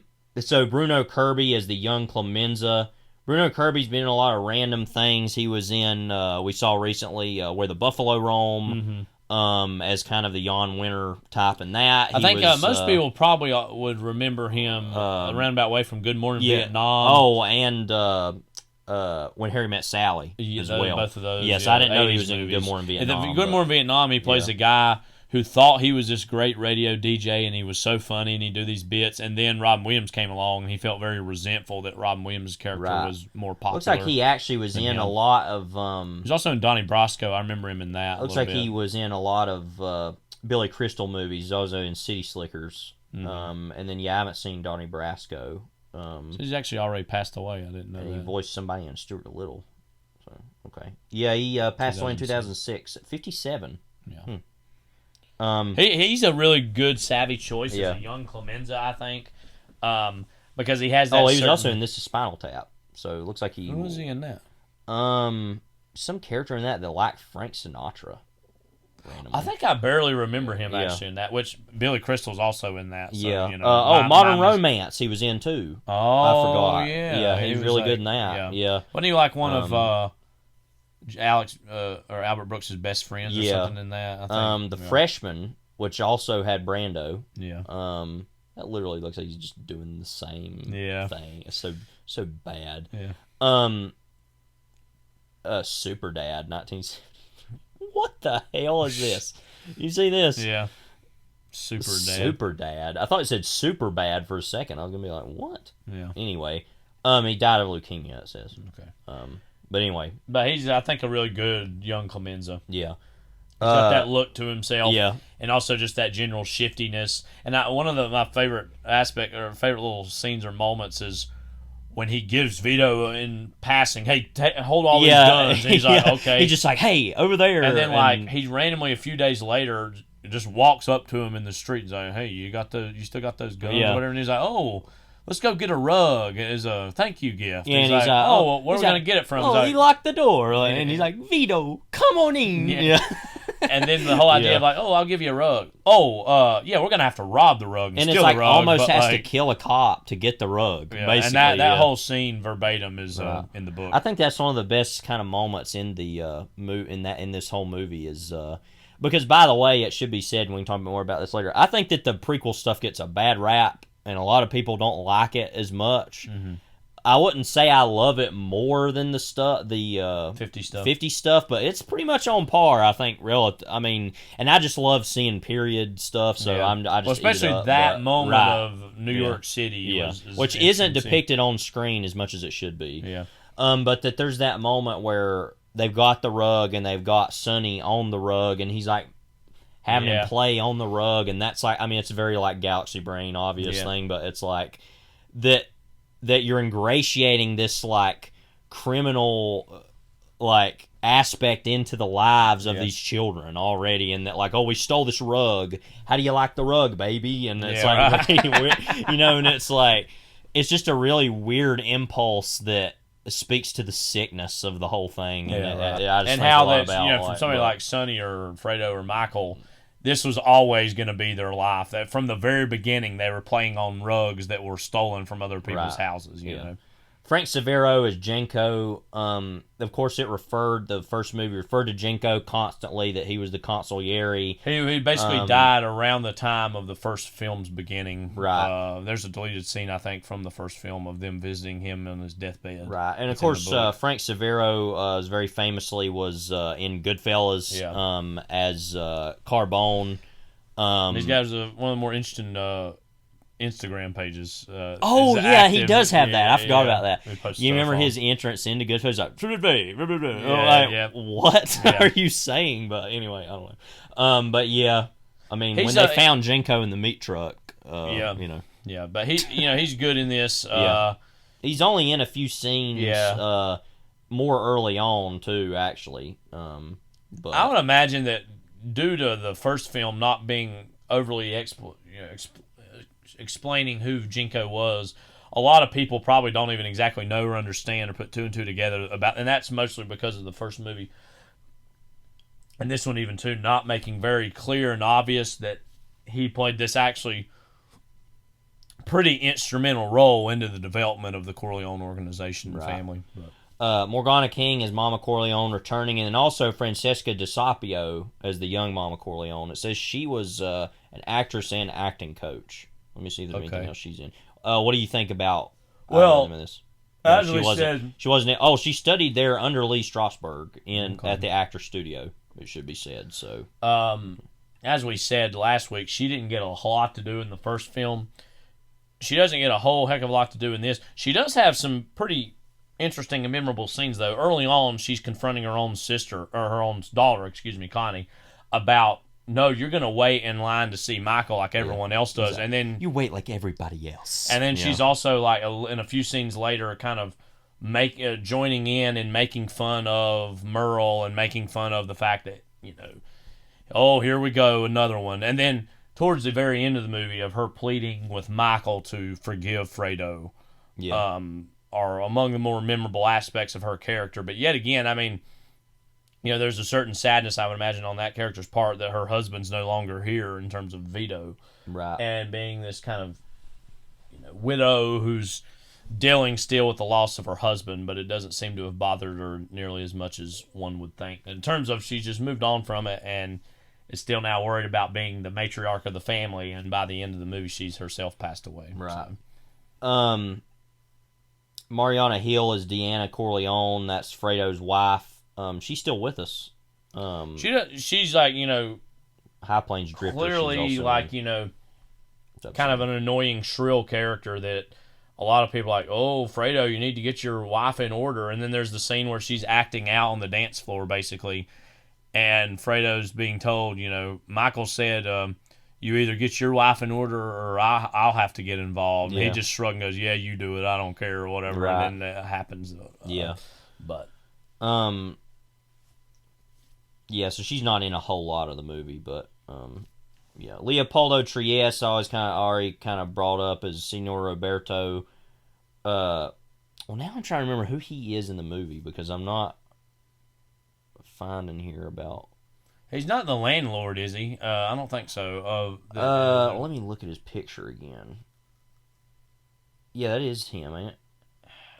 Yes, that is it. Yeah, that's who it is. The landlord. He steps in to have that woman have her dog in the apartment. And he's like, no, I ain't going to do that. And then he comes back. It's kind of like the Waltz thing where he's like, oh, I didn't know. But his is more of a fearful version of that. And he totally gives way to whatever he wants, Vito wants. So. And interestingly, Vito doesn't feel, and that's an interesting way of showing how he wields his power, is that very rarely does he actually do the act things out or be angry that people know him for. Yeah. But it's by reputation alone and he walks with, Yeah, and it's like what they said in the first movie. Is one of my favorite lines in the first movie is where he talks about, if you were my friend, then if you had enemies, they'd become my enemies, and then they would fear you, kind of idea about, like, that's the whole point of this thing, is that I don't actually do these things very often. Or I do enough of them to keep people in line. And or that we beat the people up, we don't kill them kind of idea. Or even also, I think on his part, there is a level of opportunism of like, oh, if I get in good with this guy, then maybe I could look for a favor in the future, or he could help me out a little bit too. Dominic Chianese is Johnny Ola. Of course, Dominic Chianese, famous for being Junior Soprano on The Sopranos, also he's still alive. Leander in Boardwalk Empire. But randomly is Al Pacino's father in Dog Day Afternoon, which a lot of people forget about randomly. He's only in like one scene. Yeah. But of course, he's not in this movie a whole lot. He's also in All the President's Men. He's one of the plumbers in that. Oh, right. And in Justice for All. Mm-hmm. And then Fort Apache, The Bronx, which I always want to see. Mm-hmm. So, yeah, he was in a lot of Pacino stuff, looks like. But Mr. Popper's Penguins, of course. There's not a whole lot to say about Johnny Ola. He's kind of just a lieutenant under Roth, who did become a friend of Fredo's, and Fredo's trying to keep that secret. Yeah. And then that, again, as you said, comes out. And so there's that. Yeah. Any thoughts on Junior Soprano just in general while we're here talking about Johnny Ola? I mean, he's hilarious. I mean... I think one of the best characters of the show in terms of just the richness of the creation of the specificity of who that man is. I mean, is just so rich. I just recently, I'm again towards the end of a rewatch, and watching the beginning of season 6, and where he's having dementia and Alzheimer's, and he accidentally shoots Tony and puts Tony in a coma. And it really had me thinking about the arc of that character in terms of where, he is at the very beginning of the show versus how pathetic a creature he is by that point. And everything that happens in the middle of all that. And that he's just a character that is such a proud character, but is routinely humiliated all the time, like Junior, that is. Yeah. And it's just kind of funny in a dark, twisted sort of way that he just keeps putting himself in positions of torture and some My Little Niece. Yeah. I mean, yeah. Love him. Yeah, Amerigo Tote as Michael's bodyguard. Look at that picture of him. We were just talking earlier. This is one of the most wet blanket, this is the Boba Fett of the Godfather universe. Yeah. In terms of he is just so set up as things are getting serious, huh? Well, Michael's bringing in the big guns. Then his death is so sloppy and stupid. Well, he does kill Johnny Ola with the clothes hanger, so he does get respect for that. And after he does that, the look on his face when he's walking back into the room is so just well, I did that. Yeah. It's just okay. But that's what I'm going to start saying here on out. He's the Boba Fett of the Godfather universe. Just because he's just nobody feels that way about him, the way it's intended to be. Yeah. Everybody's just who's this guy? Who's this guy? He gets killed by the Cuban. I mean, he literally has later. no name. Michael's bodyguard. I mean, literally, he's not even named in the movie. I love too. At one point, was it when it's Fredo? I think when they're in the hotel and they're closing the briefcase, and he's being introduced to Fredo, and he's kind of got his arms shake crossed, his hand. and he's he looks at Michael like, "Am I supposed to shake his hand?" And Michael goes, and he does. But it's just so reluctant. It's just so who the hell are you? Yeah, I don't know. Let me see if that guy's done anything else. That picture is just too good. He was in Fellini's Satyricon. It's my birthday. Oh, really? It has my September 27th. Yeah, wow. Died 1984. But it looks like he was in that movie Pulp. Oh, which I didn't notice him. Him. Did we notice? Now I'm wondering if we did remember that now, maybe. But he was in the Fellini Satyricon. The name of his first movie, by the way. Listen, Let's Make Love. Vittorio Caproni. So it's an Italian movie, but that fits into absurd 60s titles. Yeah. He said he's Hungarian. Yes. So it's his sculptor and occasional actor. Like he's too. What good. about him? Really, just jumped out to where Coppola's like, yeah, this guy. He's gonna be Michael's bodyguard. Probably saw him in Satyricon, maybe, or even Pulp. I don't know. I mean, but all right, now it's time. Troy Donahue. First, I was like, what are you talking about? And then, sex symbol. Yeah. Merle, both Troy Donahue and Merle. Merle Johnson, sex symbol. Again, what I love so much about this wet blanket, he's literally just like a white guy, boyfriend. Well, I think what they intended, I mean, you see all the movies he's been in, and it looks like he was very much intended to be, he was in that Man of a Thousand Faces, Lon Chaney Sr. movie with James Cagney. I just can't get over the fact that James Cagney played Lon Chaney Sr. I think it's hilarious. But a lot of these movies that are and TV shows that are very just like, Blase, surfing, let's go surfing now. Everybody learning how. Come on a safari with me. So you think they're like using that star? Come on a safari with me. Early in the morning, we'll be starting out. Anyway, they're using those associations as stand-in for who think. Merle I think is. that's probably what the intention is like using this very white bread guy. What I love so much Merle. about that scene early on where he's in the room and Michael's talking about him, he says, I don't know this Merle. I don't know what he does. Yeah. What's so funny is he's standing right there and he's talking about him like he could he's ask just, Merle what he does. Yeah. I mean, but and he doesn't. Aren't you semi-interested in what Merle does or who Merle is? I mean, who wouldn't be? I mean, this guy named Merle. I mean, his name is literally Merle Johnson. He's Yeah. Troy Donahue. Yeah. I mean, come on. No, I mean, The Further Adventures of Merle. What I think's so funny though is that it's like it's a choice Make between that Paramount Plus. Yeah, it's like it's either Merle or me, and it's like, and of course she chooses him. It doesn't choose Merle, right? But I love there's that moment where she holds the hand, Merle's hand, yeah, and he's like, Connie, if you choose this man over me, you'll disappoint me, or whatever he says. He's like, it's just very like, it's almost like where he's like, don't lie, don't act like I'm stupid, Carla. It's insulting. I don't get it. Why, like, you know, so obviously Connie doesn't necessarily have the best taste in men. This goes back to Carlo in the first film. But wouldn't you who want appears Merle? in the flashback, by the way, in the 40s flashback. Mm-hmm.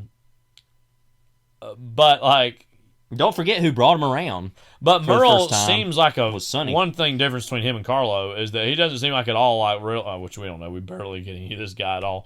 But doesn't seem at all like a violent. No, he's just like a stupid pederast in any way. He's just a basically dumb surfing. Oh, let's go surfing now. Everybody, partying that way.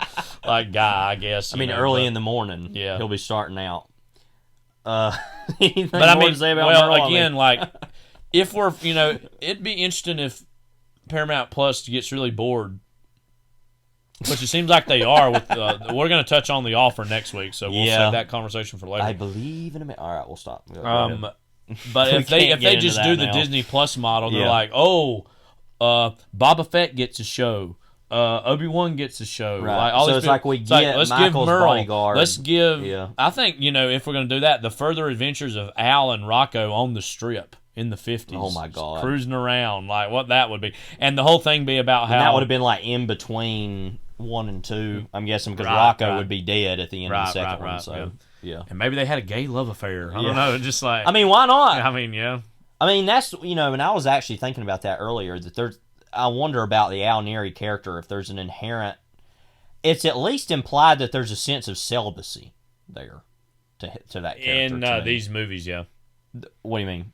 Yeah. Well, that's not in the book necessarily. Well, right, okay. But I'm saying, it's depicted in the movies, yeah. But that there's like, he's very much, he's a very robotic character. Yeah. But even I also wonder if there could maybe even be a gay subtext there. I don't know. I've never really thought about that. I don't know. But, there's so little given to us with regards to that. But, you know. But also, what if there was a Paramount Plus movie spinoff of Michael's bodyguard going to kill Merle? So that's before he does Johnny Ola. And so it's like in the midst of the movie. It's like a Godfather Part II, 1.5. Yeah, right. Right. It's like, it's like they, in the midst of the Godfather Part II, 2.5. Well, that would be, would be how it would be, actually. Whatever.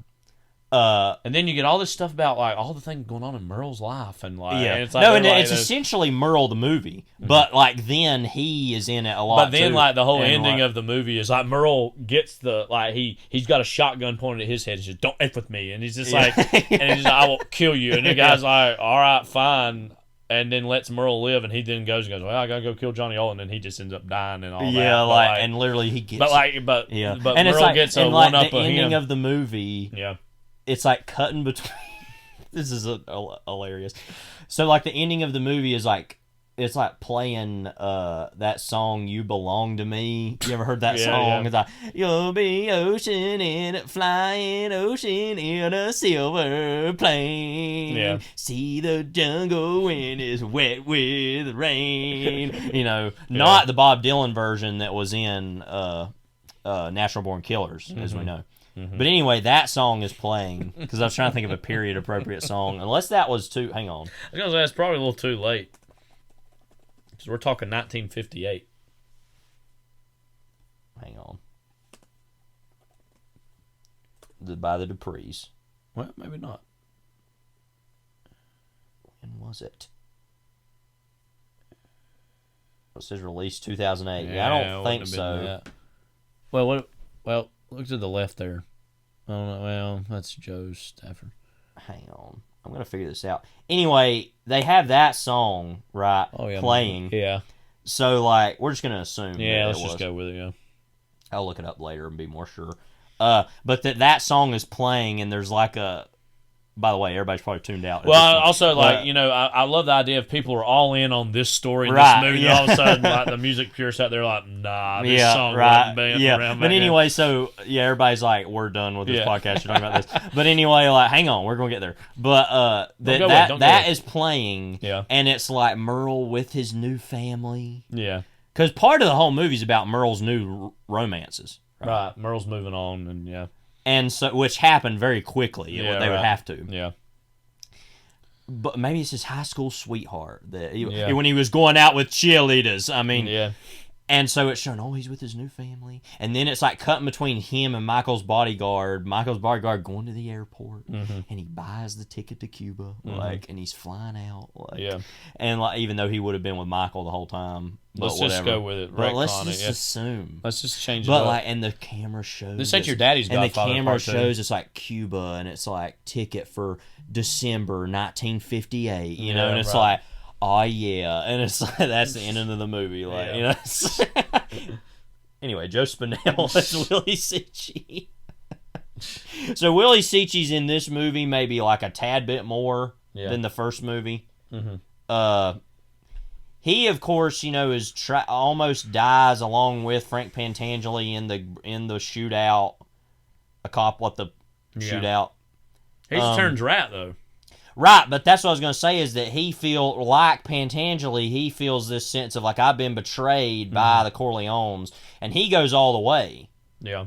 But he admits to killing, part of being basically the climax of part one, I guess. Yeah, he basically admits to the murders, which is kind of their evidence, I guess, if you will, against Michael in the sense that he presided over those murders. Yeah. But I guess they just kind of, I don't know what happens where there might even be an inherent, like, implication that he's killed off screen. I don't really know what happens to him because I don't know why that evidence doesn't go further through. Well, he doesn't seem like he's under nearly as heavy guard necessarily as much as Pentangeli is in the context of the movie. At least it doesn't show that as much. So I don't know what happens to him or what the implication there is, but we didn't really mention it all. Like Pentangeli's like a military fit when he's being like led out to go to court, and they're trying to disguise him. Basically, yeah, we'll laugh about that in the moment. Yeah. I mean, Joe Spinell, of course, in so many different things. Godfather 1 and 2, Rocky 1 and 2, Taxi Driver. Of course, he's in like the very beginning of that. Sorcerer, which I forgot he was in. Yeah, I do remember and that. And Cruising. Yeah. So of course he's been in a lot of. He's famously was a part of Spielberg's Entourage. Oh, when the Jaws that's right. Oscar nominations are being announced. Yeah. I don't know why. It seems like he's one of those people that just shows up everywhere. Yeah. Like, Joe's here. Like, there's this picture of him I want to find of him as a vampire. Is one of the funniest things I've ever seen. Look at that one. Yeah, it's like a broke bottle. What about this? Look at Planet of the Apes reject. Like, he's got like a broke bottle. Yeah, this one he looks like he's like a Planet of the Apes character. Wow, there's so many things here. I don't even know where to begin. Yeah. Like, everybody just look up Joe Spinell vampire. Yeah. On Google and just all the pictures that come up. I mean, he's he one of those naturally people looks vampiric. That kind of went for it in everything. You can tell. I mean, I don't even know. It's a TV movie, that vampire thing, right? Well, that ain't even that. That's like something. Oh. Or yeah. Well, I guess so. I don't know. 79. This is a movie with E.G. Marshall and Jason Miller in it. Okay. Who E.G. Marshall, big character actor. Jason Miller, of course, was Father Karras in The Exorcist. Right. But anyway, also was in that movie Maniac, which has one of the most violent posters I've ever seen. He was like a serial killer in that. Oh, good times. Yeah, and that says he was a Italian-American serial killer residing in New York City who murders and scalps young women. So, also a co-writer of that movie. Maybe it was that movie, The Last Horror Film, he was in. It's literally called a movie called The Last Horror Film, which he looks like also, he was in that. I don't know. We're spending way too much time. Yeah, I agree. Joe Spinell. Yeah. Ava Goda comes back as Tessio briefly, and then John Aprea as the young Tessio. He doesn't get nearly as much to do No. as the young Clemenza does, but he is kind of there and around. And again, Abe Vigoda comes back for the Right. one scene. And we can kind of talk flashback. about him in the movie with the rum cake that he brings in. And Harry Dean Stanton as FBI agent. We were talking about today, have we talked about Harry Dean Stanton before on here? Yeah, and he was in Fear and Loathing in Las Vegas, so we would have inevitably talked about him. But, I mean... I'll never forget, it was only among the more recent times I've seen this movie. Probably in the last, this sounds a lot like 3 or 4 times I've seen it along those lines, was when I really actually knew who Harry Dean Stanton was by that point and appreciated who he was.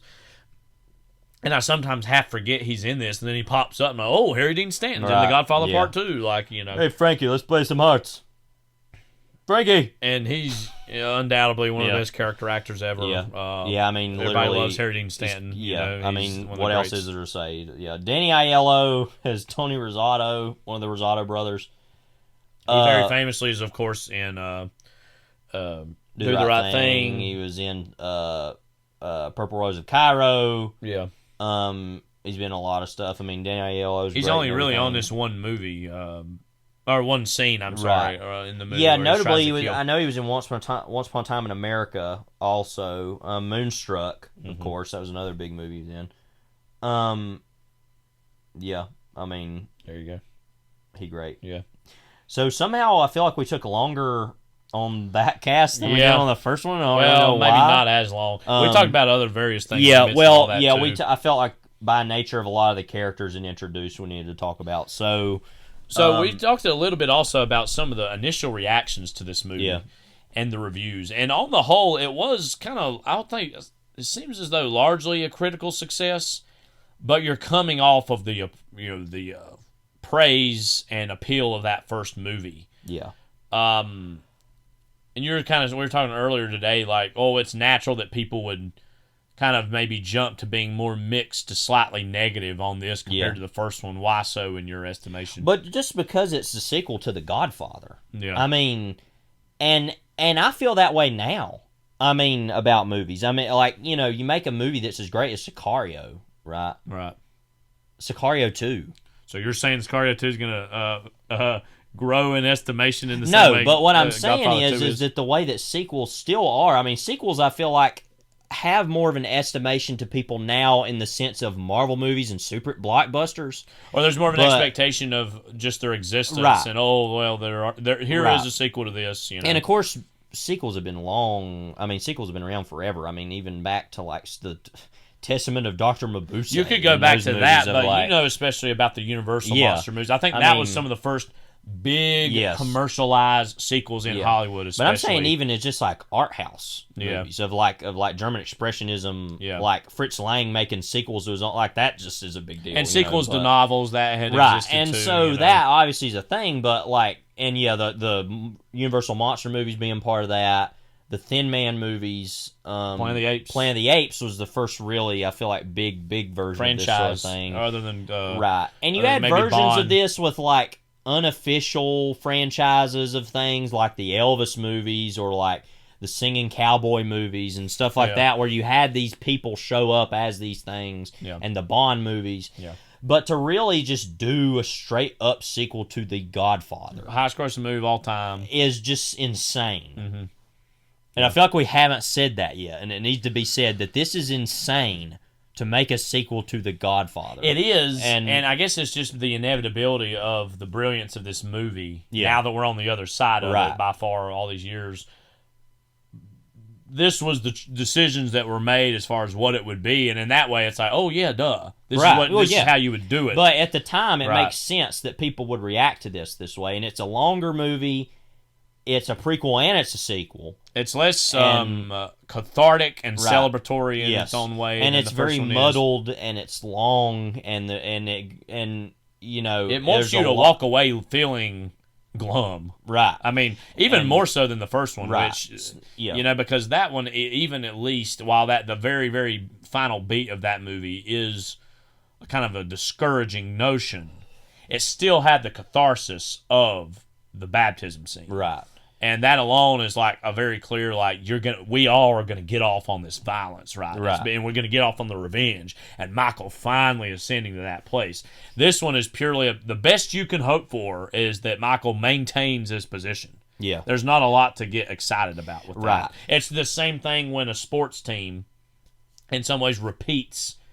You know, the New England Patriots won 2 consecutive Super Bowls. It's like that second one is inherently going to mean a little less just because, well, you've done it already. You already climbed the mountain. Right. Now, does that mean that they didn't work just as hard that whole season to get there and play again, especially with the pressure of everyone's going to be coming at you at the hardest angles and that you have to play your absolute best? You're not the underdog anymore. Yeah. Of course they played just as hard. And, of course, in the same way, everyone involved in this is working just as hard. And so it's pure, like, to just exist in that sphere in the 70s and to just be, oh, that was about as good or whatever, that in itself is frankly inherently a success. Yeah.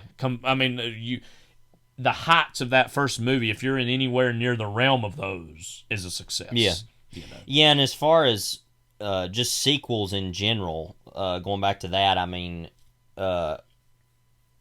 your former professor at UNCW and Todd Berliner, brilliant man. Yeah. I mean, one of my favorite professors I had there. And I knew of him and went to some lectures that he gave, but I never actually had him as a student. But he wrote a really great article called "The Pleasures of Disappointment: Sequels in the Godfather Part II." You can find it, I guess, on the UNCW website. You can just easily find if you search like Todd Berliner Godfather II. I'll put a link to this actually. And it was published in the Journal of Film and Video in the summer and fall issue of 2001. So it's been 20 years. The one thing I found fascinating briefly before we get into what he said, he talks about the notion of sequels and prequels.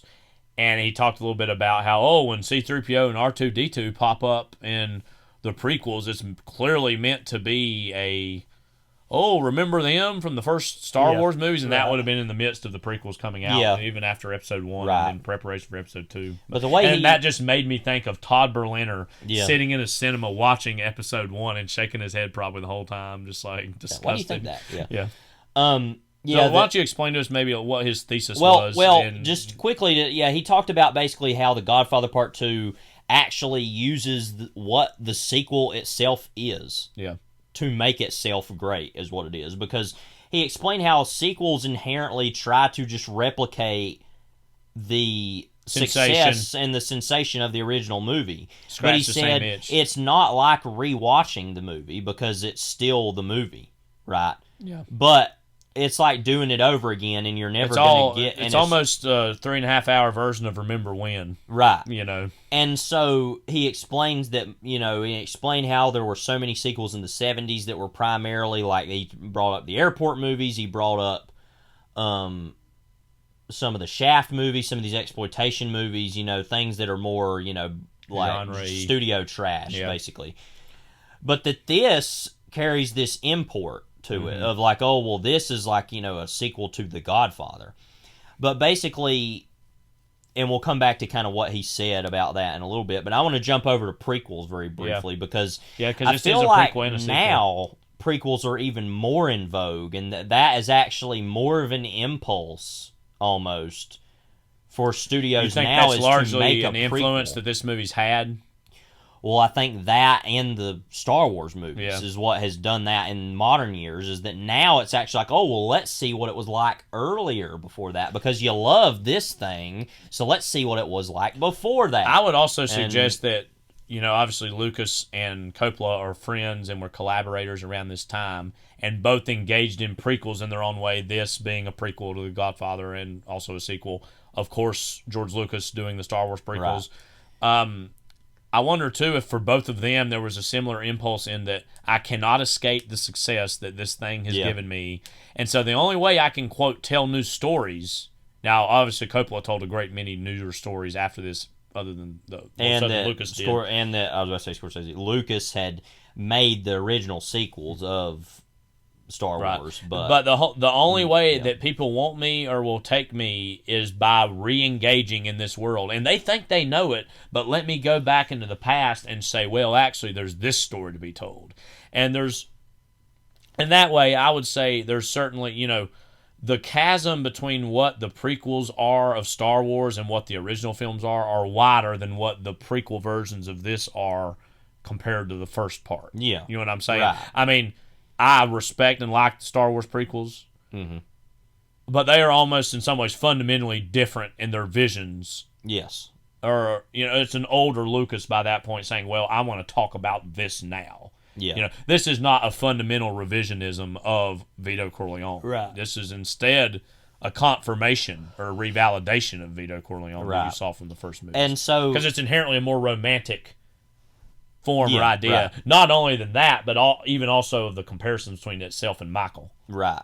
And as far as just about the prequels about prequels in general, the only movie that really comes to mind immediately about this in a certain way, other than the Planet of the Apes movies, which sort of did the going back in time thing to make themselves prequels, which I'm not going to count that because that's kind of weird.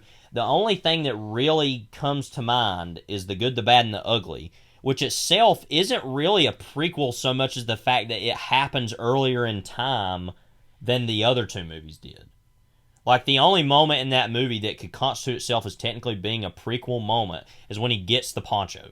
That's it. I mean, other than that, any of those movies could take place in any order. And so that's all just to say that this is the first really big movie I can think of that's like, this is a prequel to this thing. Right. And like you said, in that way, I think it's been very influential to that. And let me just also say, I think the only really notable prequel that in any way is comparable to this in terms of the quality of itself and the possibilities of it being better than the first iteration are Better Call Saul for television for Breaking Bad. I mean, that show we're big fans of, and that arguably enhances and enriches Breaking Bad in the same way that this does that for part one.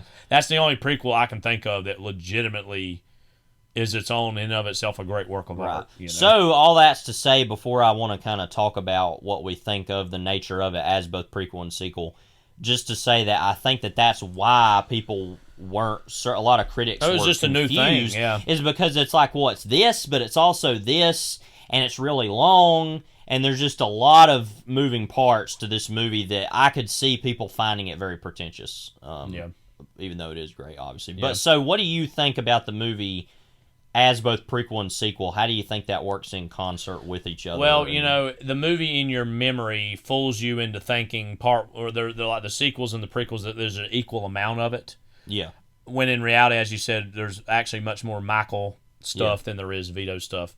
But I think that's mostly because in our memories we want to go back to Vito and we want to go back to the way, quote, things were. Like Eddie Money, you wanna go back and feel it all over, but I can't go back no more. A lot of singing this episode. There is. Anyway, but like this inherent need by us as an audience and by the orientation of the story that we want to go back to when things were, quote, simple, and they never were, quote, simple. But because at the end of the movie, there's that, I think, the greatness of the Gazzo Duvall scene is when they're like, oh, those were the days, wasn't it? And it's like, yeah, and kind of talking about, and this sadness they have, and it's like, but they clearly never were that either. And kind of the whole point of the prequel stuff in the movie is to show, no, actually it was just as violent and as ruthless. And it did have this other sense of morals to itself that is totally absent. But the word may be dignity or I wouldn't say honor exactly, but like just a sense of success, I guess, versus again, or more tangible success. Yeah, and a more immediate success. Part of it is the nature of youth. Yeah, is when you're more young. When you're younger, you inherently the world feels bigger. Yeah, the world feels more open. And as you get older, naturally, and I can even see this through the course. I'm getting ready to turn 30 years old, so I know a lot of people are laughing, that's not old or whatever. But just even over the course of naturally aging, the world starts to shrink. Yeah, I mean, by the way, younger people can feel like their passing of time too, by the way. Yeah. So anytime I'm like, man, I'm 23, it's like, oh yeah, like that's really what they do. Yeah. They're like, oh, you ain't that old. Like, screw you. Like, you know, it's like, I know I'm 23. I know that I'm not that old. But the fact that I'm teaching kids who are 10 years younger than I am, Yeah, right. I can feel a nostalgia for their age. I feel the passing of time, okay? Yeah, right. Get the hell over yourself. Like, seriously. But anyway, go. But anyway, The Godfather Part II. The world, naturally, as you age, starts to shrink because you start to see what the limits of your own success or the success of others around you get smaller. That doesn't mean you can be discouraged by that fact. I think you mature and you understand the way your life works in relation to other lives. And in the context of that, Michael is not a, quote, old man exactly. We see presumably he is older by the time we see him at the very, very final moments of the movie. But naturally, we've seen over the course of, by this point, several hours worth of the Corleone's success. And so, by virtue of us being in Michael's position, we ourselves are older on the other side of all that. And we ourselves know that at this point, it's about the maintenance of what we have. Mm-hmm. We're no longer in a position where we can get exponentially bigger. We're just purely in a position we have to manage what's right in front of us. And for Michael, that means his family. That means Kay. That means Fredo. That means his children. That means Mama Corleone. That means his sister. It means Tom. And so, one of the saddest aspects, the penultimate moment of the movie is that flashback to the 40s. And that sense of sadness we all had by the end of this, when this is after Fredo's been killed, and so that adds a whole other element to it. But that sense of that moment was in a moment of actually incredible strife. That Michael has now volunteered, he's going to go fight in World War II, and the uncertainty of that moment and the anger that he feels, or that not only he doesn't feel really, but is projected towards him by Sonny, by Tom, by saying, we set everything up for you, and what are you doing? Yeah. And that's a moment of profound disappointment in the context of what it actually is. But for us, remember that. Things were simpler back then, right? And even we want to for go back to that, right? And even for him in that moment. Yeah. Because it's weird to see the moment as both a reflection of his own nostalgia, but also Coppola and Puzo wanting to show us this was the beginning of this man as an individual in its own way. And this was when he decided, I want to be this thing. Right. And he's more like himself at the end of the movie than he was at the beginning of The Godfather. Yeah.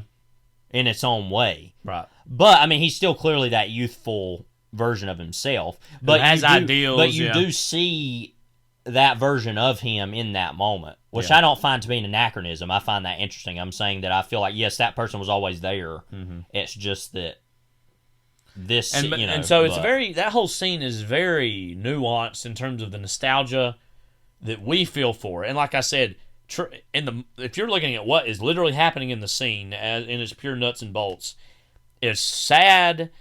It's these people are getting mad at him for making this decision, as you said, of him stepping out and being his own person. But we're like, that's Sonny, and there's Tessio, and there's these people that we've seen gone. Carlo, all three of them are dead by the end of the first movie, and then Fredo's sitting there too.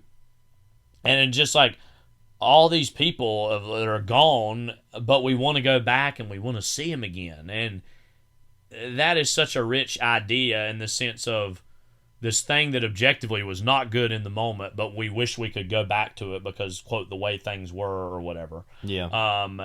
And it's a whole interesting wrinkle that Vito's birthday was set, December 7th.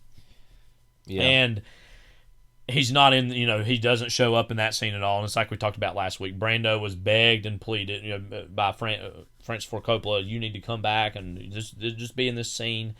And that they thought he actually might even do it, but he didn't. Yeah. And that lack of him being there is by the end of the movie for us, De Niro's not walking through that door. Brando's not walking through that door. And that final moment of Michael all by himself, we are in ourselves, You know, it's kind of an interesting comparison if you're comparing what the way one ends and the way two ends, is that we get to be in that room finally. Yeah. But it's just us and Michael. No one else is there. Right. And we, in that way, are not only pedestrians, but also voyeurs. We're also participants in Michael's loneliness. That we, by that point, feel the hollowness that Michael has felt over the course of this whole movie by actually going back in time with what Michael was in that moment. Yeah, and I think it's interesting the way you say that the door isn't closed on us. Yeah. But then you get to see, no, but this is how empty the room is. Right. So that, like you said, it almost confirms, like you said, the ending of the second movie in that sense of it's like, no, but actually, this is what this is, and to think of that as his nostalgia and his memory is to say, but actually, it never really was all that good, and it never really was all that happy. And he's not only remembering where Sonny was mad at him and Tom was kind of mad at him, but he's also remembering when Carlo was first brought into the family, which and all the ultimately, undoing that did. Yes, and ultimately caused his brother's death.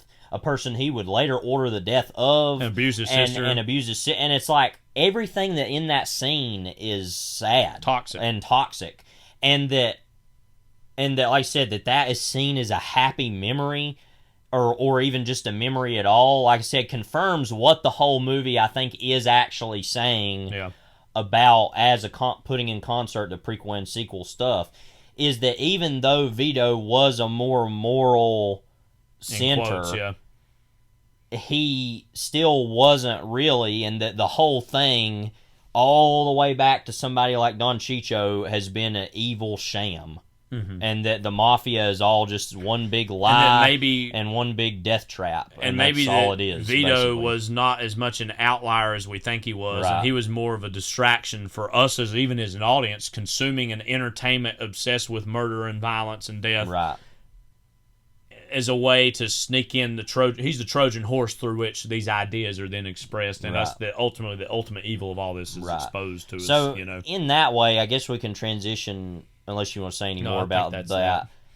About the inherent disappointment to the movie. Yeah, I mean, one thing that Berliner did a really great job of pointing out there was the juxtaposition of the climaxes. Part one, very famously, is the juxtaposition of the confirmation, or not the confirmation, the baptism of Connie's child, and the baptism of Connie's baby, and Michael becoming the godfather to that child, and then when he became the godfather, when he leveled up like to the final level. It was the when you level up in the game and you have to go. It's a but anyway. Versus, the ritualistic assassination of all his opponents in the first movie, and how that is the ultimate catharsis and what the movie's building to, and that operatic, organ that you hear in the background of all that, that in and of itself is linking for us and for Michael in the same way that baby's being baptized, he himself is being baptized into his final role and final resting place as being the Don of the family. And again, in a weird, sick, dark, twisted way, while he's becoming Satan, he's also it's ultimately it's successful from his perspective. Yeah.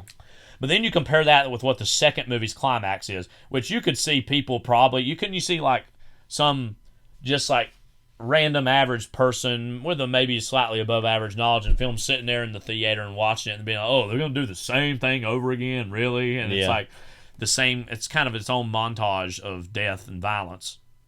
But everything is inherently more disappointing. And that was what a big thing Berliner was kind of hinging his argument on, the idea that, well, okay, Hyman Roth gets killed, but as we said, Rocco gets gunned down in the midst of all that. Yeah. Frank Pantangeli's death, which, while ultimately helping the family, is ultimately only conducted through suicide. Yeah. Which in of itself is nobody got to kill him. He killed himself, and the inherent tragedy of suicide in general. But the whole idea of, well, he kept his mouth shut and Omerta reigns, but he is the literal last generation where that means as much to him as it will to anyone else ever.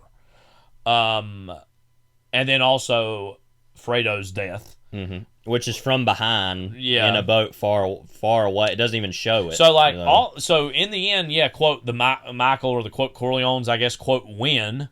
Yeah. But it's in these very disappointing, and like I said, ways. we already referred to Hyman Roth's death in the sense of it's just so... pathetic. It's pathetic, and it's just like, does he really have any power anymore? Yeah. And it's more of just like an insurance policy. Yeah.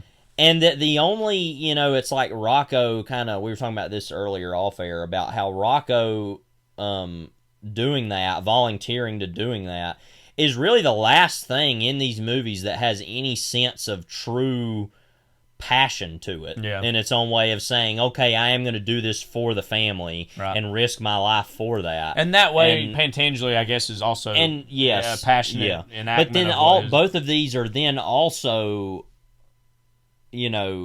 contradicted by Fredo's murder. Yeah. Because I think both of those, in their own way, in their own sick, twisted way, are seen as, quote, honorable things. Yeah. How is in any way, even if he betrayed you, the murder of your brother, a quote, honorable thing? Yeah. That's just inherently not, And so... by not even the man himself, by some other guy. Right. And the whole movie, and the other people said this in their reviews, the contemporary reviews of it, the whole movie works almost like a symphony in a way. That's the way Coppola described it, of like... It all kind of has the same, it's kind of like a harmony, and the bars of it where it all kind of does the same things. And certain people would see that as lazy. Yeah. But part of the point, like you said, is the inherent disappointment of the movie is, like, of course, it starts with a confirmation, right?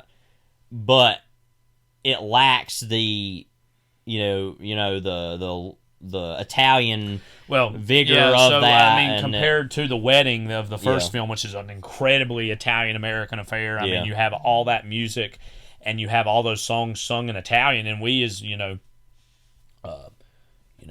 wasps ourselves are not subject to exactly knowing what is being said, and we're kind of watching it from afar, but we still see the passion that radiates from it and can appreciate it.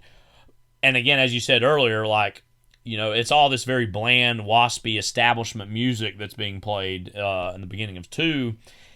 And it's like, the choir boys are going to sing for you, and then he doesn't even hear it. He just leaves. And it's just like... just playing in the background. Right, yeah. And, it's kind of funny, but it's also deeply sad, is the whole idea of Pantangeli, like, come on, play a Tarantella. Come on, let's go. And then, like, thinking he's coaching a guy into doing it. Instead, he does Pop Goes the Weasel, a song that literally means nothing. Right. Literally, like, no import, no association whatsoever. You're literally doing Pop Goes the Weasel. Yeah.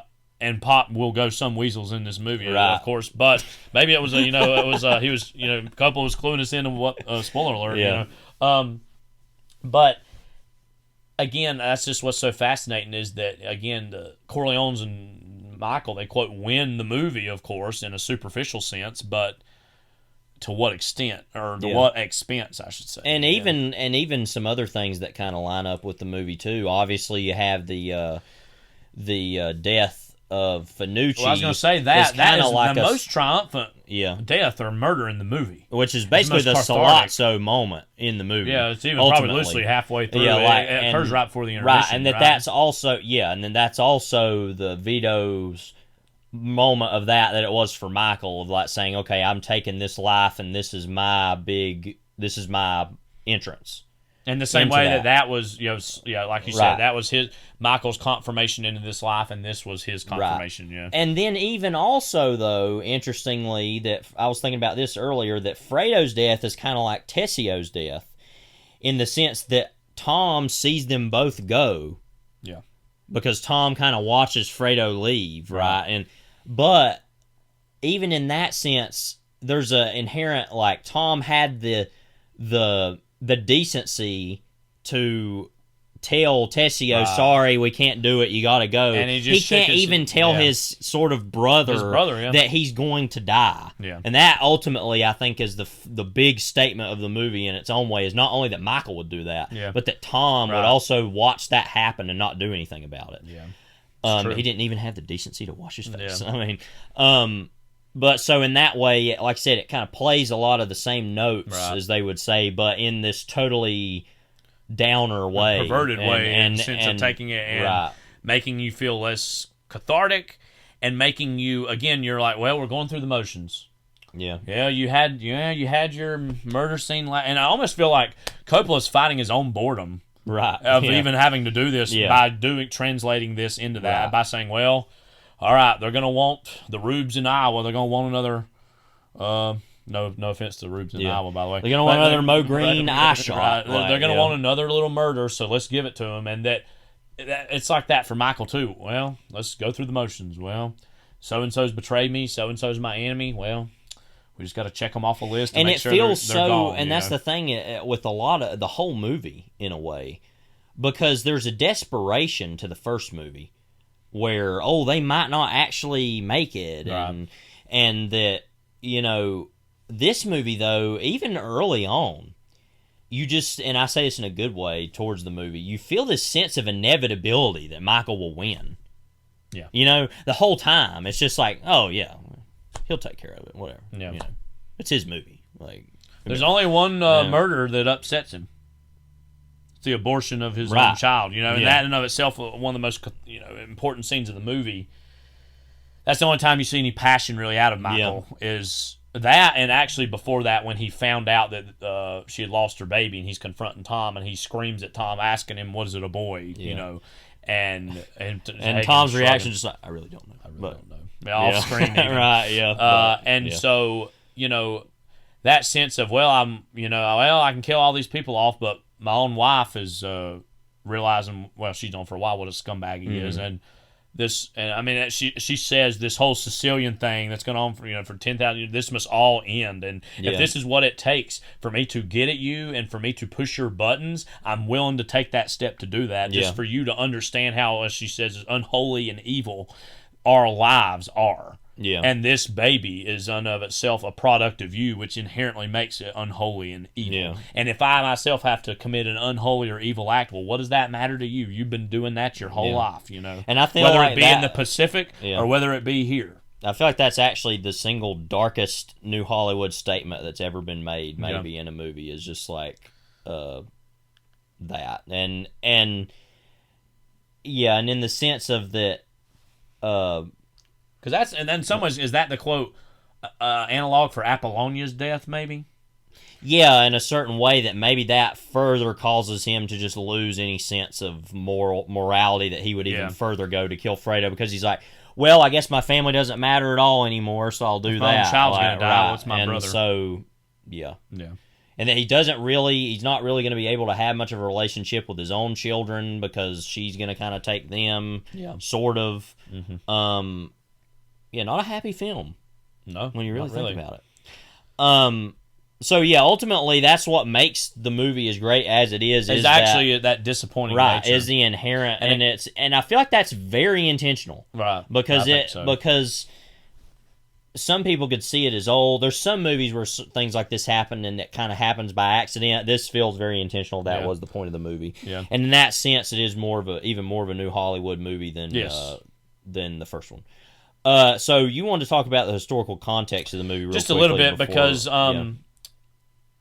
some things I had actually kind of forgotten about, and I'm currently reading. If you'll hand me that book over here so I can read the full title of it. I'd finished the Godfather novel last week, but I'm currently reading a book called The Vapors: A Southern Family, the New York Mob, and the Rise and Fall of Hot Springs, America's Forgotten Capital of Vice. Of course, we can't forget that this is bringing up one of my favorite things, which is the blah blah blah blah blah. Right. We've talked about this in the past as far as historical books that have titles like that.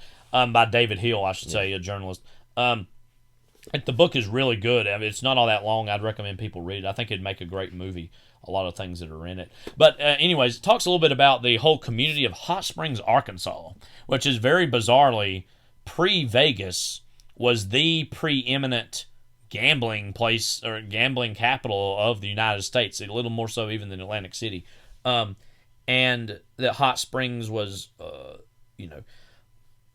proto-Vegas, and then once Vegas was really starting to take off in the late 50s, early 60s, that Hot Spring kind of sort of lost favor and slowly started to decay and die as far as being this underworld refuge, because Vegas kind of became that for a while. But it brought up some underworld history that I had kind of forgotten about, that I had read about in that Five Families book that talks about the New York Mafia. Multiple things. For one, Frank Costello, who was kind of the boss of bosses in New York City for a period of time in the 40s and into the 50s, very famously was actually trotted out to testify in the Kefauver hearings, which Senator Kefauver was putting on in the late 40s and early 50s, which this movie in many ways is a very direct analog to in terms of that phenomenon. It's very clearly playing on that. But one thing I thought was interesting about those Kefauver hearings that I had forgotten about, that this book reminded me of, was that Frank Costello refused to hit his face, which I'm thinking, you're testifying before Congress. Why can't the cameras choose what it just wants to do or whatever? I guess he swung some way that he could have that swung or whatever. But he refused to have his image actually be photographed, his face. And instead, his hands were taped and went over on, this is, again, early 50s TV that this would have been. His hands were instead recorded and were broadcast. These, hearings were broadcast nationwide over TV, and it was kind of a big deal. And as I was telling you, that senators like Joseph McCarthy in the late 40s actually were really wanting to be on that committee, that what ended up being the Kefauver Committee, right? Because a lot of them were seeing taking on the underworld and taking on the mafia as a way to move up the political ladder and kind of increase your own national standing, right? And that Joe McCarthy actually was disappointed that he didn't get to be on that committee, and we know what he instead did, involved in HUAC and kind of, the enemies list and all, or not enemies list, but kind of this list of communists that were in the State Department and all his craziness that he engaged in that was very indicative of the Second Red Scare. But in the Kefauver hearings, again, Frank Costello, only his hands were photographed, and that for a lot of people in early 50s America, they had never actually seen what nationwide, other than Al Capone, what underworld figures really look like. Yeah. And that was their first time to see nationwide, oh, that's what they look like. But you're not even seeing their faces. Yeah. You're instead seeing their hands. That in of itself is an inherent commentary on what the underworld was to the United States in the early 50s, into the mid to late 50s. That they were the hands behind the strings, that you didn't see their faces. They were still kind of anonymous, but those hands, you saw the impact of those hands and you saw the strings that they pulled. Literally the guiding logo for this book, for this movie, for this entire franchise are hands over a marionette. Yeah. That I can't help but think, I've not seen this anywhere officially, had to be in some way, if not directly inspired, in concert with or in conversation with those images that had been already in the early 50s. And again, this notion in general that the underworld was starting to be exposed a little more so in the early to late mid to late 50s, so much so that someone like Robert Kennedy, who eventually will become Attorney General under his brother John Kennedy, himself was trying to make a name even before he became Attorney General, but certainly when he was Attorney General, to actually more actively go after organized crime. So one thing that Michael himself is fighting against, and it's a more ubiquitous and hard to tangle with enemy than Hyman Roth ever would be, is the notion that this whole world is going to be exposed to average people, and that the FBI is no longer someone you can purely put in your pocket, that they're going to actively start going after these figures. And the fact of Michael Corleone being on the stand and being harangued and harassed by this Kefauver-esque investigation is proving that in of itself the mob's days are numbered. And so, again, this goes back to the larger themes of the movie. The most Michael can hope for is pure maintenance and to try to, quote, legitimize as much as possible. Yeah, and I think that's all right on, and I had never known that was the case with Frank Costello. But which let me say also, if you've seen The Departed, Jack Nicholson's character name is quite literally taken from Frank Costello. Yeah, and obviously he's an Irish mobster who's more based on Whitey Bulger, but right. And Frank Costello was Italian. Yeah, that was his anglicized name. But that as far as other things about the movie historically, though, that I feel like have to be brought up. One thing that's very obvious about the movie, they talk a lot about, would be like trying to kill the president. Yeah, and then how is he killed? Literally, almost like Lee Harvey Oswald, right. Hyman Roth at the end. And I feel like there's... And Michael very smugly says, if history's taught us anything, it's that you can kill anyone. Right. And so, therefore, there's a lot of, I feel like, implicit statements being made about the Kennedy assassination in the movie, or even the forces that possibly were behind the Kennedy assassination, like the mob. And it is a theory, obviously. Right. And even that there were definitively some sort of mob ties to Cuba. Cuba clearly, but also to Jack Ruby in some way. Yeah. Whether or not they actually asked him to kill Lee Harvey Oswald is another question that. Or if Lieber's depiction, right. or if he just wanted to go get some stuff for the boys, and then he just thought, I'll just kill him. Why not? We did a whole podcast on JFK, so go there. But anyway, I just think that's a random detail I think a lot about, and that's very obvious. But and the one thing to say about the teens and 20s section is that its depiction of Ellis Island is so iconic. Yeah, that's something I regularly show in my classes, my American history classes. And the kids, I can tell, usually respond to that and to seeing what the lines look like, and imagine all the sights, the sounds, the smells that you would even have in such a place, and the whole idea that your whole identity, you know what, I'm just going to change your name, or and I don't think a lot of people understand what the meaning of the names have for a lot of these immigrants who come over. That in many ways was their last tie to what life was or was like in this other place. And so that is a huge deal to, in a turn of a moment, change someone's name. I mean, Solo. Yeah. It's trying to be that, though, right? That's what that's trying to be. So, we're going to be on par with the Godfather Part II. Well, doing that. they failed, so good on y'all, Ron Howard. Anyway. One thing also that Ron Howard, I wanted to scumbag. I wanted to mention about the Fanucci murder. Yeah, is that that is frankly the most celebratory murder or cathartic murder we get in the movie. That's being held in the midst of this. Too gory for me, as he says before. Being held in the midst of this Italian heritage festa. Parade or festival. Yeah. And that there's all this celebration going on, but then behind the scenes, this secret, this dark change of power is actually taking place. I find that to be fascinating. Yeah. And again, and just in general, as far as just the historical context, I mean, all the historical detail in this. I mean, every review, even the ones that were a little more lukewarm, talk about the production value of this movie. I mean, we talked about it was double the budget, and in general, Willis operates not by an explicitly sepia tone in the flashback stuff, but it does have this golden romantic lens to it compared to the darkness. Yeah. And you think about, again, we've talked about Gordon Willis's photography as we will when we go through the movie, but you think about how dark some of those rooms look towards the end that Michael's in by himself. Mm-hmm. How dark they look. I mean, and that is something that has already been used in these movies.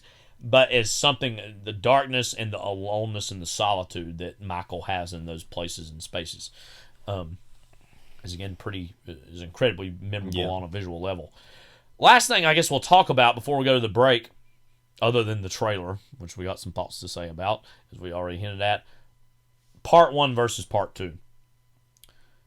What about, Part 2 do you maybe think is better than Part 1, but also what about Part 1 do you find to be the superior entry of these two films? Yeah, so Part 1... Or what relation do they have in general to one another? Well, and I do see them as parts of a whole, but clearly you can't have one. You can't have two without one. That's just math. And so that's just the simplest thing I can say of that. If it comes down to it, that's why another thing is too, and it's not just this, but there's no explicitly or totally James Caan presence in this movie, and he adds so much to that story and what it means him being in one, other than his scene he has, or even Brando. I mean, De Niro adds that to the movie in a certain way, but you still don't have Brando. There's that narrative simplicity also to one. Yes, and I think that's part of it is just the introduction to it, the gracefulness of it, and just the structure is so. It has this mountains and valleys and kind of it goes through these different things, but this is just so, the 2 is just so all over the place, which is great. It's more ambitious. It works. I mean, if it didn't work, it wouldn't be the second best movie ever made. But I don't know. There's just something about the first one, I think, very clearly, and I think it is also Pacino's performance, which we talked all about last time, and the arc, which there isn't here. I don't know. I think it's just those things that make the movie a little better. And it's not by a lot. Right. But I agree. I think one thing I keep going back to and thinking about this question, I never heard it exactly put this way, and it kind of like, oh, maybe that is why. I've been subconsciously thinking this the whole time, but I didn't know exactly how to say it. Vincent Canby's review of this, which was far more negative than I would certainly give this movie. I think, again, this movie's brilliant. It's a masterpiece. He was pretty, nonplussed by it. He was like, well, whatever. It's like anybody that has a lot of nothing to say, they won't shut up. But it's just like, all right, one Vincent thing Canby, that there is a kernel of truth in the things he says, though, is the whole notion of, does this really add all these new aspects or elements of the nature of power that the first movie had? That does it really, truly add anything in a big, big, major way about the nature of power, the nature of corruption, the whole nature of absolute power corrupting the individual that the first one didn't already say? Is there really? Not really, I guess. I mean, that doesn't mean that this cannot exist. Yeah. Because it further defines it. I guess that ways, maybe it shades it in further. Yeah. I would agree with that. But it is still, in its very nature of existence, coasting off the hard work that was already done in the first movie. And not to say this one doesn't work hard too. It certainly does. But just the idea of, that's a good way to say it. Maybe it's shading it in lines that have already been drawn. Yeah. And in that way, I mean, I think ultimately the canonical version of what these two movies are was said by Kale and what she said. And that doesn't mean it has to be the 7-hour cut. The epic. It's that's not all cut that. Up. Yeah. But the whole idea of the first movie is the middle of the story, and part 2 is the beginning and the end of the story. I think that's perfectly said, because that is, oh, wow, yeah, that's what it is. Because once you see part 2, you'll never exactly totally think of part 1 again, because you know where it's been and where it's going in terms of where all this fits together. And how could, again, as you said, part 2 would not exist without part 1. So you can't just act like part 1 didn't exist. I don't know. So in that way, I mean, they're, like you said, they're the two best movies ever made. So I myself get a little annoyed and chafed at the part 1 versus part 2 divide, because they're part of a whole to me. And I think, frankly, the third one's not as good, obviously. But at the same time, it kind of casts its own whole other thing it is. Yeah. And so it is easier by virtue of that, not even the quality, to just totally kind of draw a line and say part 1 and part 2 are this, and part 3 is this. Mm-hmm. You know what I mean? And to that end, again, as we said, part 1 and part 2, parts of a whole. That's why they call them parts.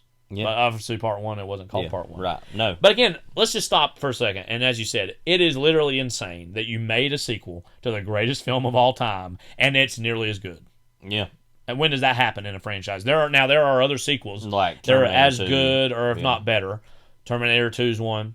Toy Story 2 and 3. Yeah. I would say that's up there. Right. So there are sequels that are better than the original. But they're not sequels to The Godfather. Right. Which is the best movie ever made. Right. And then for you to make the second best movie ever made after that is Yeah, I mean, let's imagine that Godfather Part 1 is Mount Everest. Yeah. Well, maybe you can't build or scale Everest exactly again, but to get, 70 to 80, 90, 95% there, that's its own accomplishment. You know what I mean? I don't know what else to say. Yeah. So, any other thoughts in general before we... No, other than just that I feel like this will actually be a better commentary than our last one, because there's just a lot more to sort through this one, and frankly I've seen this one less times than the first one, to the point where seeing the first one sometimes I just get lost in the greatness of it so much that it's harder to discuss in certain ways. But and some people say, well, doesn't that mean this is the better movie? Well, no, just because the Huffman Brothers production commentary would be a little more detailed doesn't mean that this is a better movie than the first one, because we don't matter. So yeah. Right. All right, let's talk. We've already talked about it a little bit. This trailer for part 2. By the way, if you've never seen it, you probably won't one of the most believe bizarre works of art I've ever seen. Yeah. Like the first trailer for the first movie that we played the God-awful music for. Yeah. There was no dialogue or voiceover. Literally in visual format, spoiled every major plot point of the first film. This one, in the same way, through its own narration, as you're going to hear, and we literally quote this narration all the time. George R. Nelson. Dean Tavares. It literally just spoils everything. Robert De Niro. Robert De Niro.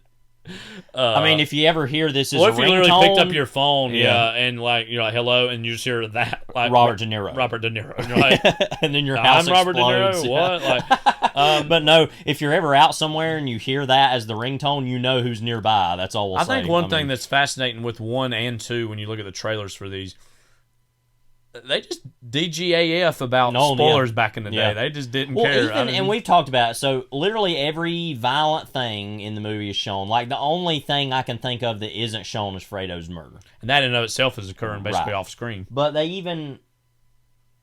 Don't they even show Pentangeli's death? Or no? I don't remember if they did Maybe that they or didn't not. show that. Okay. But like...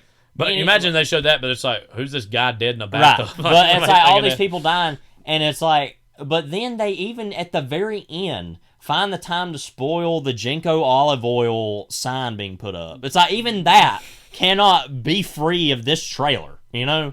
Like, literally everything, like, and like, what's even dumber is, like, you'll hear it in there, like, at the very beginning, the death of Vito's mother when she's shot and killed. Yeah. It's, like, edited where it won't show her actually getting shot, and it's, like, but the you hear it, gunshot.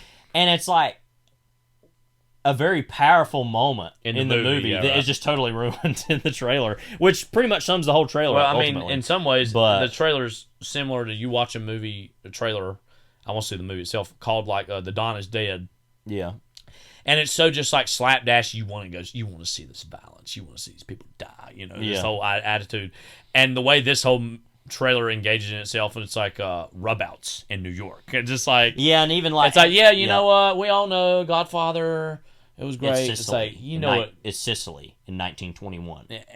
And Nevada in Lake Tahoe in 1958. It's like, you know what this is all about. You want to see them rub out. Yeah. It's like, And it's like, I love it. It's like showing like, oh, that woman and man dancing in Lake Tahoe. And it's like, it's all glitzy. It's all glamour. Yeah. It's just like the glamour. Like, like, what was it? My favorite part, we kind of referred to it earlier, is like the final violent chapter in the chapter of violence, or whatever, and it's like a saga of crime.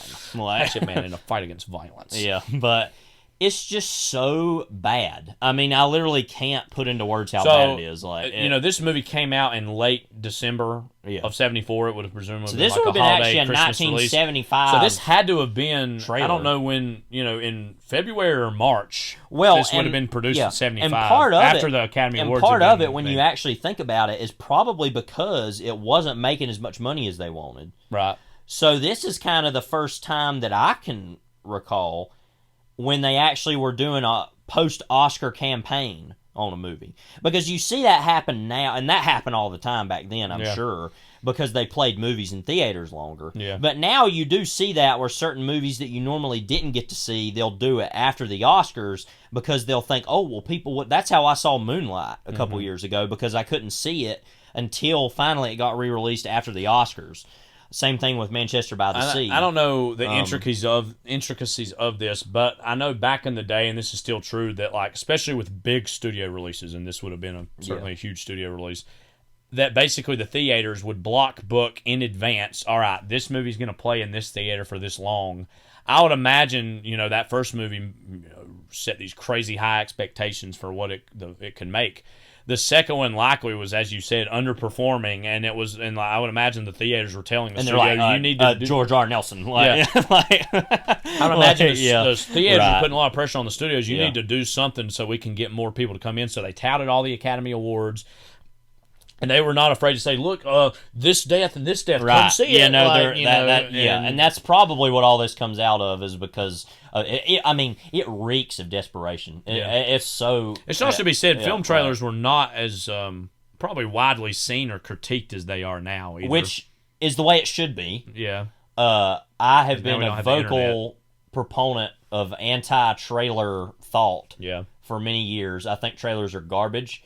I don't think they should have as much like the Supreme Court, I don't think they should have as much power as they do, or be as talked about as they do. Yeah. No, well, the power of the Supreme Court is a different thing. Yeah. But, I guess the Supreme Court should have much power, whatever. But they shouldn't be talked about as much as they are. And so, in that sense, I have been, it's like, what's even worse now is they have a trailer for a trailer. Oh, they are. It's like, why don't you just show me the daggum thing? Yeah. You know, like, just show it to me. Yeah. So I can go, all right, we'll move on. Right. Like, you know, like, we're not talking about Paul Thomas Anderson here, where the trailers are actually like, oh, look at this, or an alternate trailer or something, you know, which are their own works of art. We're not talking about that. What we're talking about is like, oh, the third international trailer of Jumanji new Jumanji movie. And I'm like, why do I care about that? You know? Right.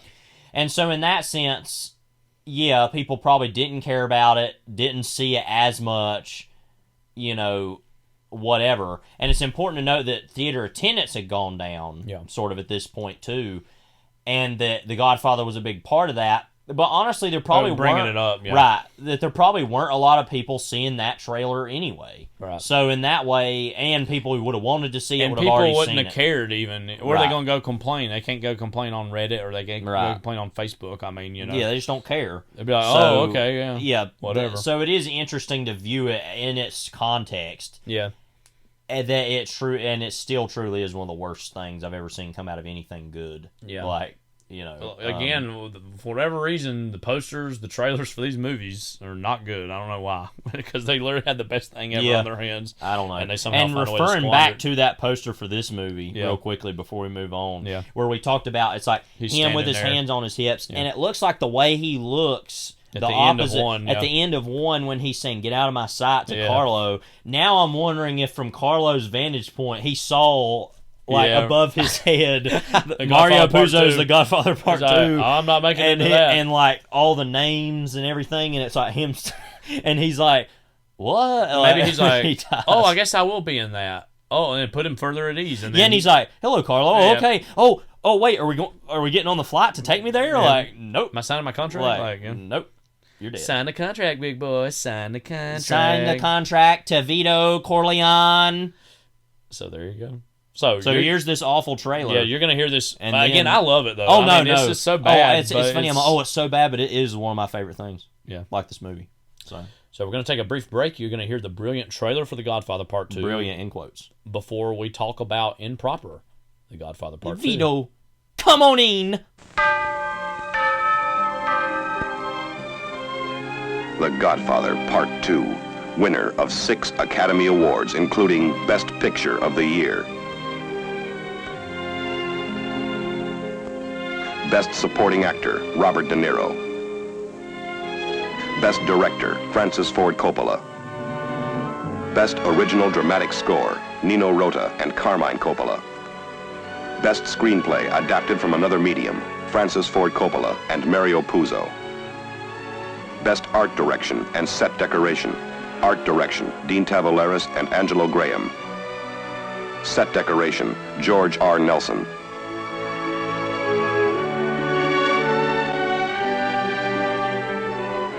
The Godfather Part II.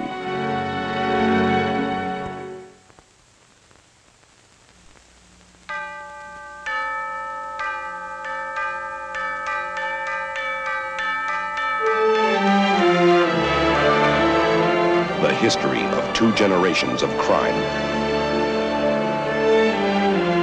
The drama of absolute power and the men who violate it. The Godfather Part II. What is your name?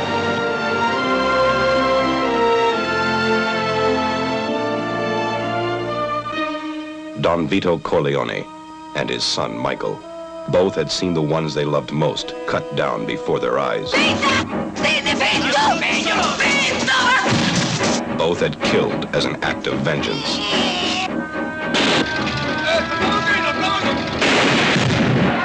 Both commanded the most powerful and merciless crime organization in the world. Is it true that in the year 1950, you devised the murder of the heads of the so-called 5 families in New York? It's a complete falsehood. They would take any measures. I mean, you've won. You want to wipe everybody out? I don't feel I have to wipe everybody out, Tom. Just my enemies. Make any arrangement. Michael, we're bigger than U.S. Steel. Order any death. To protect the empire they controlled. The Godfather and his heir.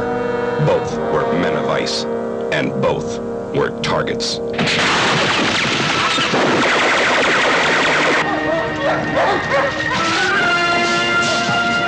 There's still on the property. Please, Michael, please stay inside. Keep them alive. We'll try. Michael, alive! The Godfather Part II is Sicily in 1921 and Nevada in 1958. It is revolution in Havana and rubouts in New York. It is manipulation. It would be like trying to kill the president. There's no way we can get to him. If anything in this life is certain, if history's taught us anything, it says you can kill anyone. It is murder. And it is betrayal. It was a son, and I had it killed because this must all end. The Godfather Part II is the final chapter in the violent history of the Corleone crime family.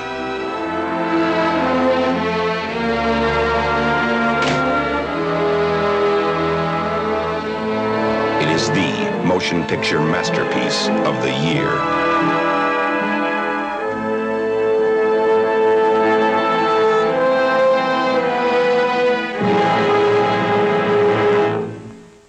And here we are. We're back after that brilliant trailer. And so here we go. So we're watching this. I was wondering if you had any thoughts. You know, I was looking your way. You're over here checking the Twitter timeline. Well, so, I'm know, barely. Cool. Listen, you know, the other day I was on my phone during class. I was on Instagram waiting on the kids to get done. Mm-hmm. By the way, I'm never on my phone ever in class, but that day I just happened to be. I think it was because I was promoting this podcast. You know, I was promoting this podcast. Yeah. On there because I forgot to put something on there, maybe or something. I don't remember. Yeah.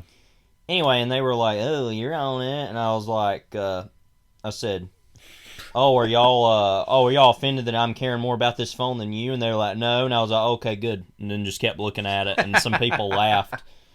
But yeah, I'm like, I don't want to hear it because I'm barely ever on my phone. That's one of the few things I can actually say definitively about myself is I'm barely ever on my phone. I don't even say this often to kids, but every once in a while it's just like they challenge you on something, and sometimes you just want to say, "I've got a college degree." Yeah. So whatever. Who cares? See what this is. That's from the No Context. Yeah, I didn't even understand what it said. All right, so anyway. We're watching the Blu-ray. But see, I put my phone up because now it's Godfather time. Yeah, Godfather Part II. Excuse me. Godfather. Time. The Godfather Part II. So George R. Nelson. Watching the Blu-ray, hitting play. Any thoughts on the trailer you were going to say? No, not really. We talked about it already. Oh, that's what I thought you were referring to a minute ago. You said any thoughts, and I was just like, in general the trailer? About life, or Oh, well, I can talk about the trailer some more. It's not good. I think we kind of covered it. Oh, okay. The intro. But, all right, so we're hitting play in 5, 4, 3, 2, 1. I mean, it is its own distinct work of art, nonetheless, the trailer. Right. Right. Really trying to class up the late orange. 2000s Paramount logo. I mean, it's orange. Death. Yeah. I mean, good Lord.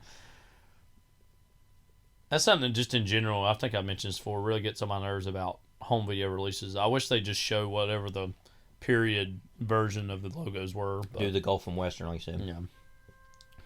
Here we go again. What if, in the theater somebody was like, Brendan Fraser. Here we go again. Brendan Fraser as a fetus, like, yeah. Here we go again. I don't even know when he was born, so. He would probably been born when this was. Yeah, probably. It would have been about. I don't know.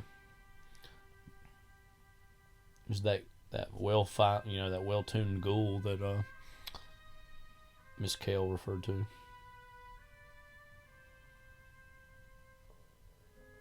So I never noticed till some people brought up that the chair here, of course, obviously being empty, is a sense of Brando's place absence, being empty, or even just the emptiness of Michael in itself, of just like, yeah, this is where he sits. Like, Part 2.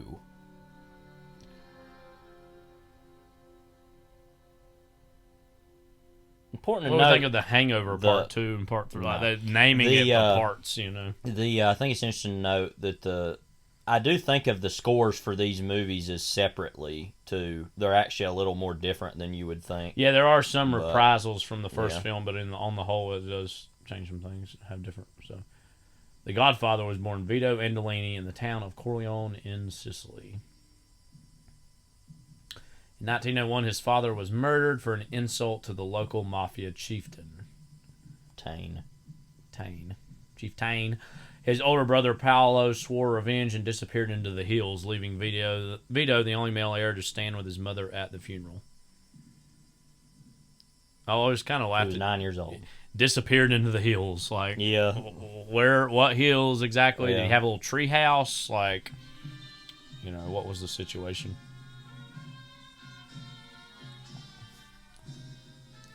How utterly miserable this whole world and life looks like.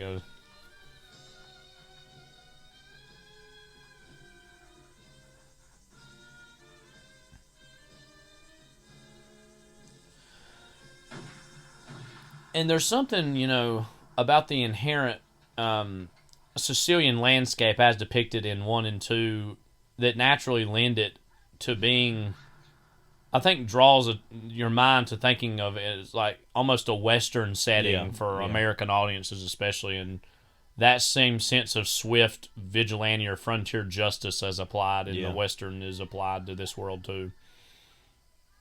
That even the spaghetti westerns kind of drew from some of these cultural existences of the mafia, I'm sure, into their versions interpretations of the Western. Yeah, it's very true. R.I.P. Paolo. You see Vito out of focus to the left or right of the frame.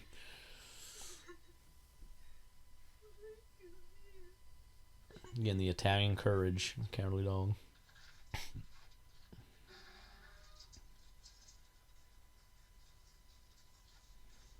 We spent a good few minutes trying to get to the bottom of that. Yeah. Sorry for all those listening. Right? It's been way too long. We've talked about this before and kind of laughed about this character here. Is like he never moves or leaves in our eyes in terms of he's here younger and then like later as an old man. There, It's like he just sat there all those years waiting to be killed. Like he's anxious to get this over with. Yeah. Like,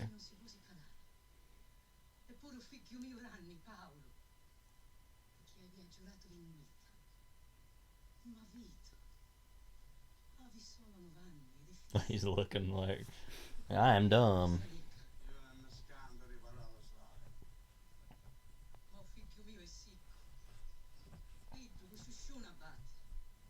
You know what's weird is like, it's like he's trying to, the whole idea is, I'm going to kill Vito because he's going to grow up and take his revenge on me. But what he actually does is kills his mother and gives him even more of an excuse to come back and then further take revenge, you know. Yeah, and it's interesting that he also, though, does recognize even now, he'll come back and do it anyway. Yeah. Like, he even recognizes the sort of man he would be, so. Yeah. That's what I would do. Our most quoted moment ever. Yeah. No. Didn't need the subtitles for that one. No.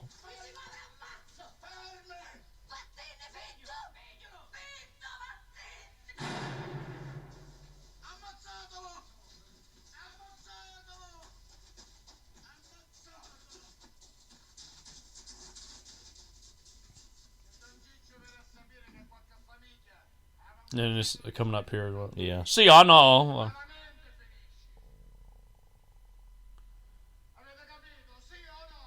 See, oh no.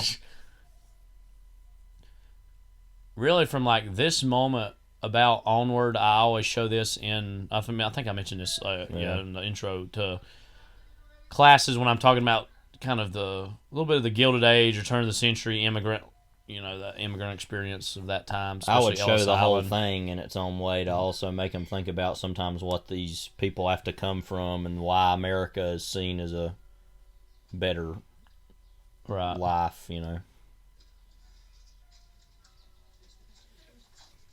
Not the whole movie. I mean that would be nice too, but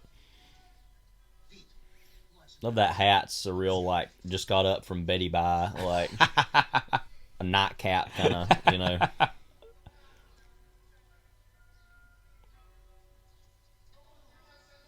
And this is, some of the same literal locations that we saw in the first film also in Sicily.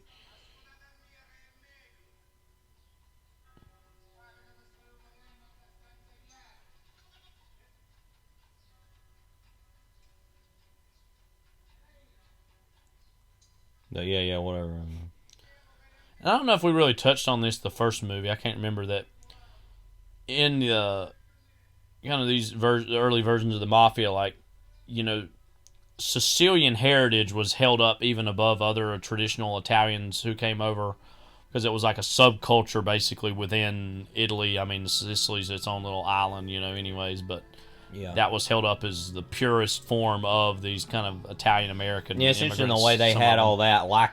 They were saying, oh, you hide him, you'll regret it. It feels like it's literally just like an army or a government that, like I said, is kind of not even really what it's supposed to be, even in its own way, but...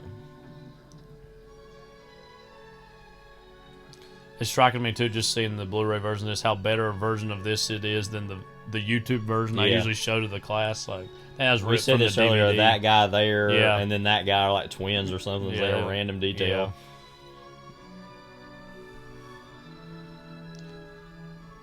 Yeah. And one of the many reasons why the Statue of Liberty is still such an iconic piece of American history and where it stands literally is it was the first sight a great many immigrants saw as they came to cross the Atlantic and coming into the New York City, Ellis Island. And again, something I always point out to the kids watching this is just imagine all the peoples, all the languages, the sights, the smells, how intimidating this had to be that if you didn't have all your papers or affairs in order, you could be sent back. Now, being, literally by himself, they usually took more, care to not send children, especially who were by themselves, off back to wherever they came from. But that still happened, though. So something I just noticed is that they had that rag where you could wipe your eye after they looked in your eye, and they're worried about disease, and it's kind of just like, well, I wouldn't let them be doing that either. But, right. Where are you from? Yeah.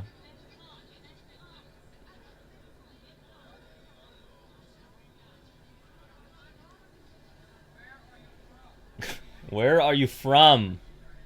Then our Irish homie coming up here. The Irish Americans. What is your name? Probably like McCluskey's dad. Yeah. See, you know.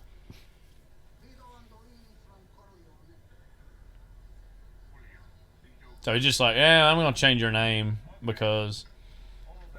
We read about that in the book we've been reading at school, Code Talker, about how the Navajos got their names changed to whatever they wanted it to be, basically. Yeah.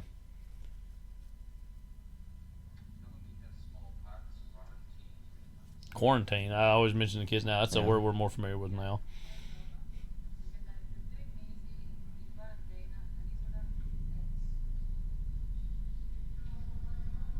Helicopter out there. Yeah.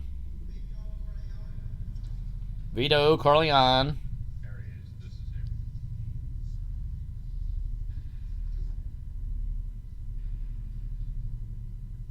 Probably come to get our neighbor across the street. It's gotten to this point.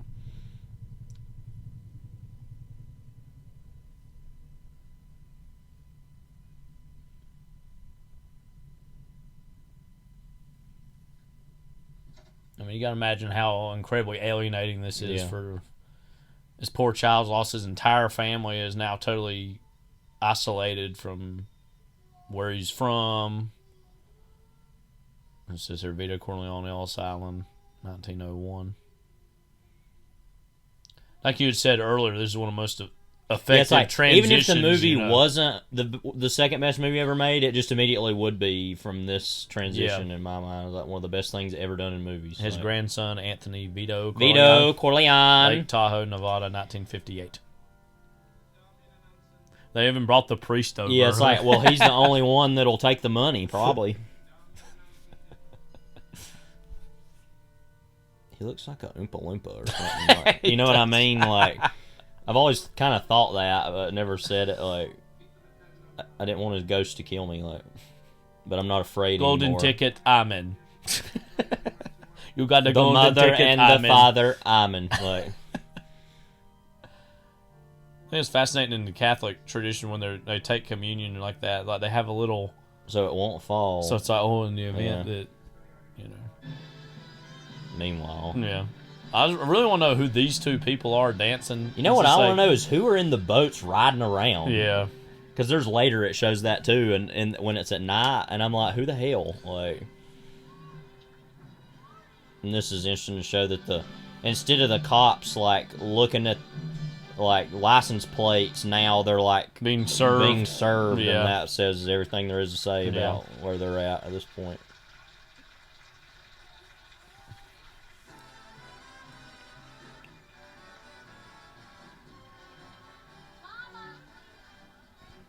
There's Connie and Merle.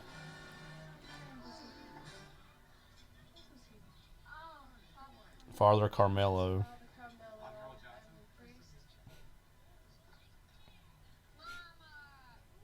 I want Father Carmelo. Yeah.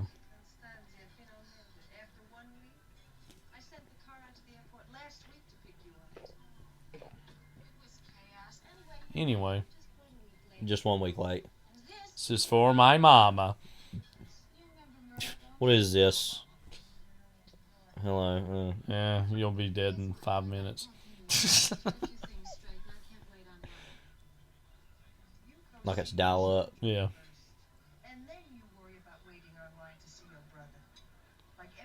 Like she's a secretary. She's like, you're gonna wait. You're gonna like Donahue's hanging out. Yeah.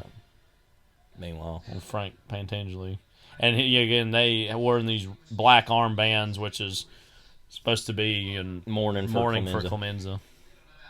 A funny thing about that too is that's kind of like almost a reference to the fact that kind of like a callback to Luca Brasi, the way he was sitting waiting, he was anxious and he was awake, and there he's just asleep. Yeah. It's just kind of funny. Yeah, that's true too. I didn't think of that.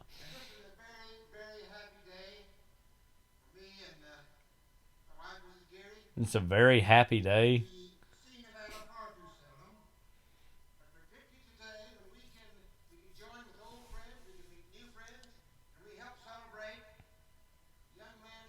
Just how weird is it, by the way, that just a U.S. senator just kind of visiting the celebration of a random kid's, or a rich kid, but like communion. You know what I mean? Just like, why are you here for this? Like, why does that matter to you? Oh, this is why.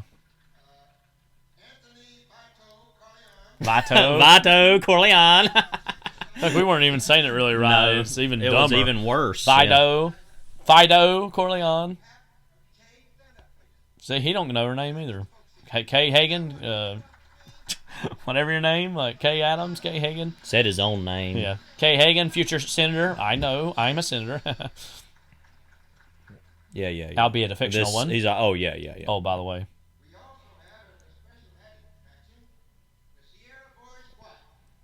Somebody mentioned in their review talking about a special added attraction instead of like a genuine musical deal, you know. Yeah.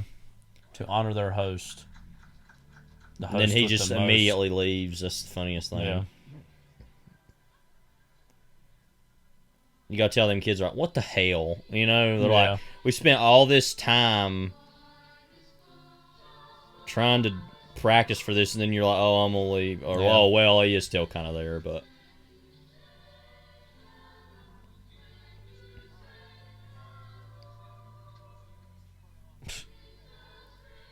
Anthony Vito Corleone, Fido Corleone, the family dog. Yeah, get all the couples together.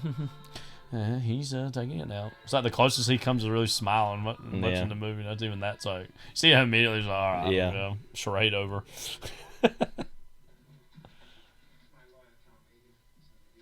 It's weird how cold that room looks. Yeah, just like, and I don't mean even like metaphorically, just literally like.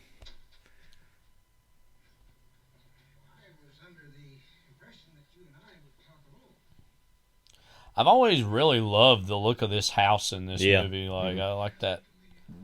Excuse me. Got a little more of a Western look, obviously, than the compound from the first film. And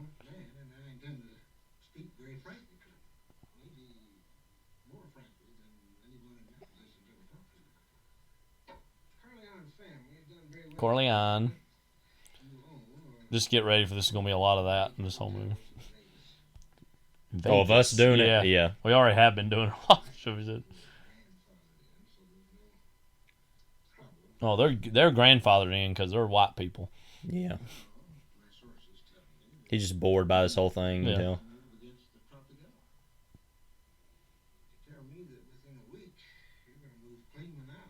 Klingman. Yeah, Klingman. Klingman, Corleone. Klingman moved out. Vito Klingman, Corleone.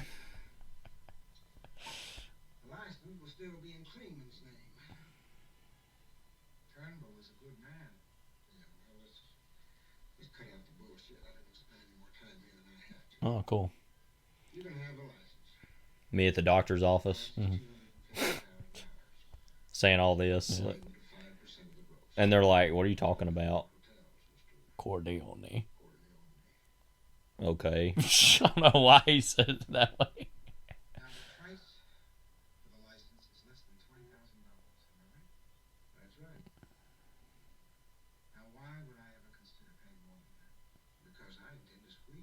Love how open he is about, yeah.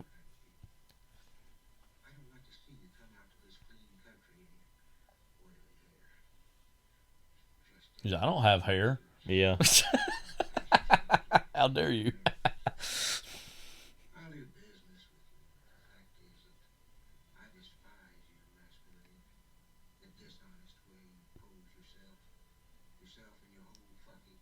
I mean, everything he said is so disingenuous and so fake and so nasty, but why would he just all of a sudden, your whole effing family? It's just like, what? Like, that's a bit rich.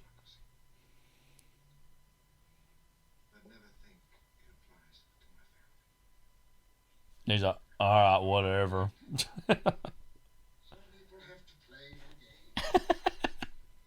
Little games. Yeah.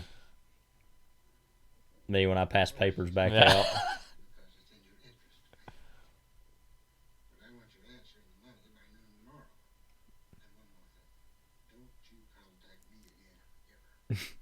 Like when I get called on the phone, like, or when kids follow me on social media, and I'm like, "Don't you contact me?" When I get an unsolicited text, nothing.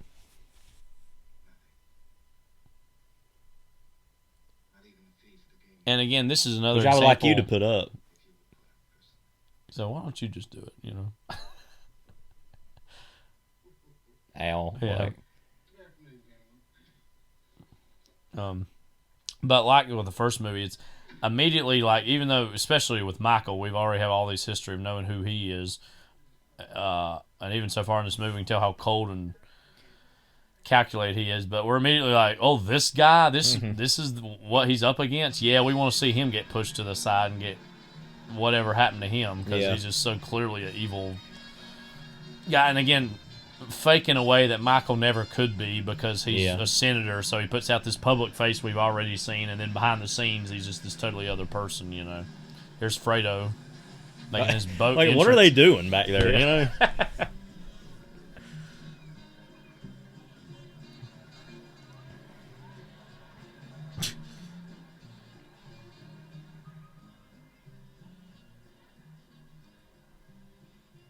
Fredo's arrived, the party can start. That's what he thinks. You know? Meanwhile, he's literally drinking water out of a... Like, what? I always forget that. It's just like, what? Frank Pentangeli!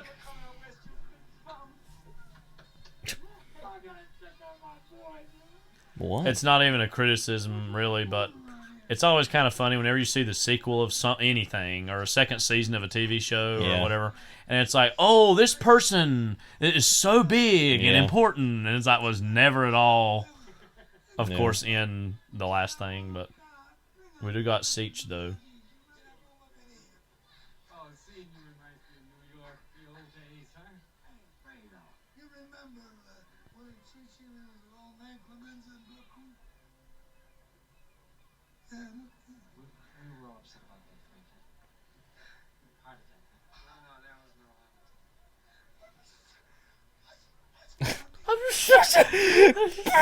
Like, Mike. huh? Like, I think he's constantly winded. Yeah.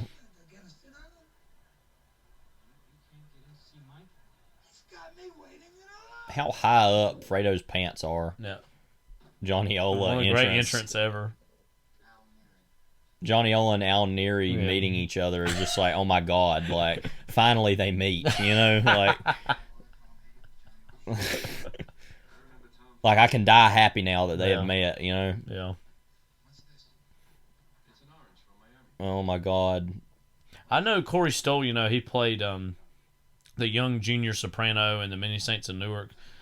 I wonder if he, like, randomly watched this at all to see a younger... oh, God, what's this actor's name again? Dominic Chianese. Dominic Chianese, like, as far as, you know, it's a different role, but...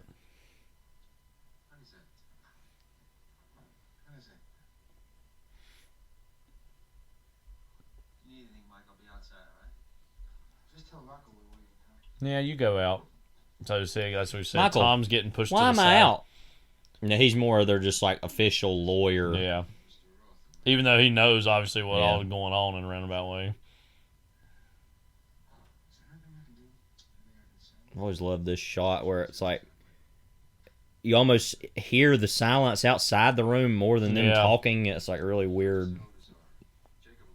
That's a very interesting decision to focus the camera more so on Tom during all that, while that you have that dialogue going on.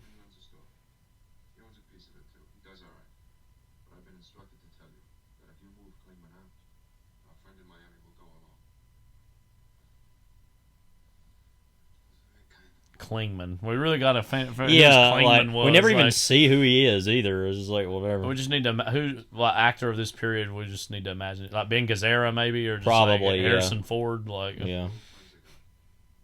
two totally different people, but yeah. Probably like Dom DeLuise. One of the slight missed opportunities of all these movies is just not have randomly have John Cassavetes in a random role in one of these movies somewhere. They all knew him, so yeah.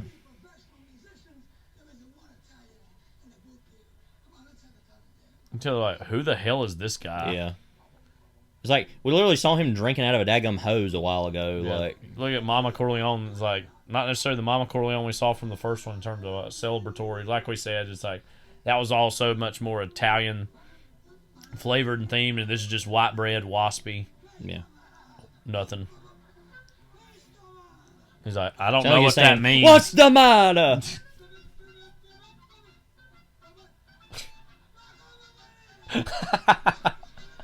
Me when I hear what the kids are listening to these days. Pop Goes the Weasel. And I'm like... no, like remix Pop Goes the Weasel. Yeah. There's Merle's big scene. And it has a bunch of like air horn sounds in the middle of it. Like...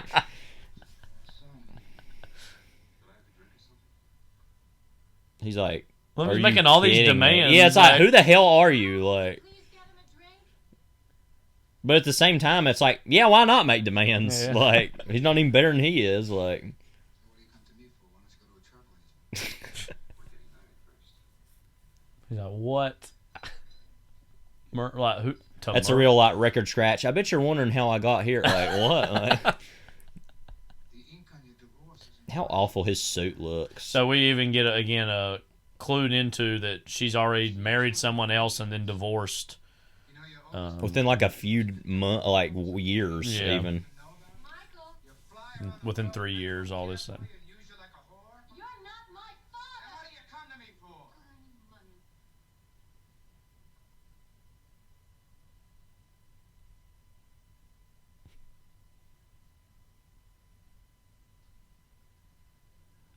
Merle's not loaded or something.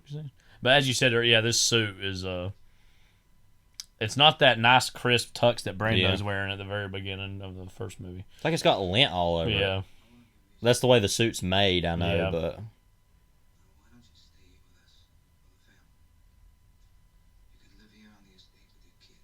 What is this, Yellowstone now?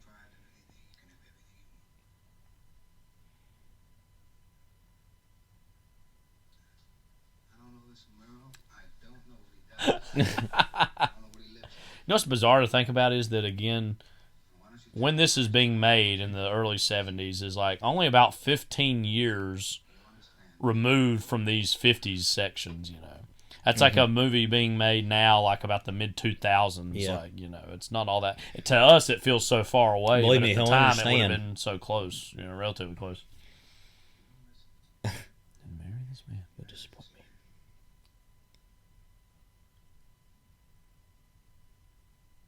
Now, who knows? Merle might have a great personality. Like, you know, Michael, like maybe... When the Michael's Bodyguard movie, I mean... Yeah, Merle was, again, he'd play a role. We were trying to figure out, when did that "You Belong to Me" song come out? Like, everybody's like, who gives a crap? But who are these people in the boat? What the hell are they doing? Yeah, like, like you know, said, that's something I think about a lot. I'm like, who are those people? Like, you ever notice that throughout the rest of the movie, those big lights are kind of still there later on? Like, and it's like, the implication would be early on, oh, this was brought in for this party. Right. Like you said, it's like, well, they're still here, so I guess it's Yeah. just on the property.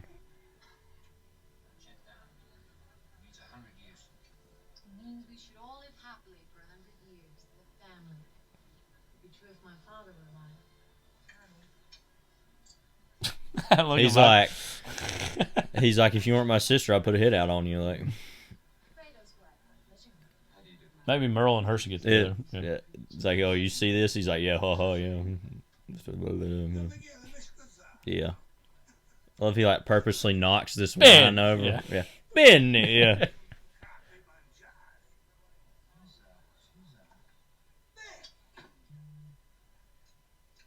Tom's like, those were my tablecloths. Yeah.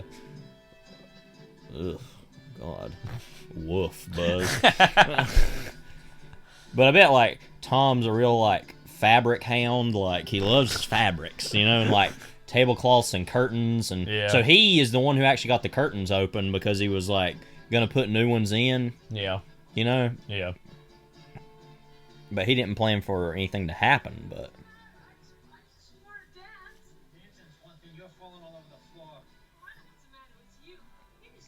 Everyone's watching.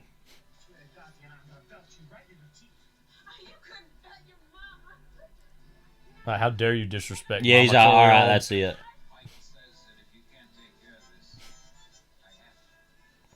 Who was playing the harmonica? I don't know. Early Bob Dylan gig. Yeah. Before he went to New York.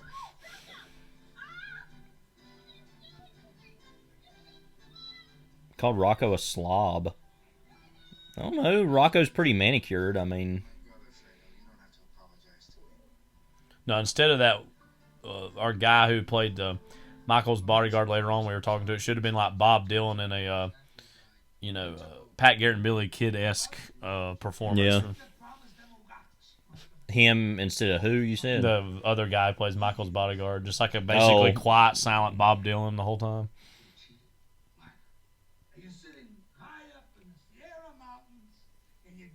And Tom Hagen in the background, like almost in shadow. Champagne cocktails. I love that Willie Seachy and Rocco were sitting together like, oh, remember the good old days? Yeah. You know, we were just butting men, going around, shooting people up. Like,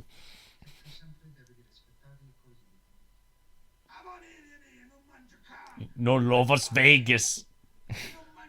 Emmy. Gonheim and Roth. Gonheim and Roth. That's, you know, there are similarities obviously between Spanish and Italian. Yeah. Like con, I know, is like little things you pick up, like, you know, because I know a little bit more Spanish than Italian. So. Taking hostages.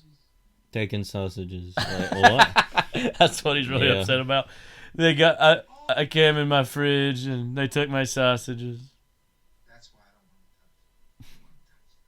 Don't want him touched. Which would be fair. Want me to be fair with them?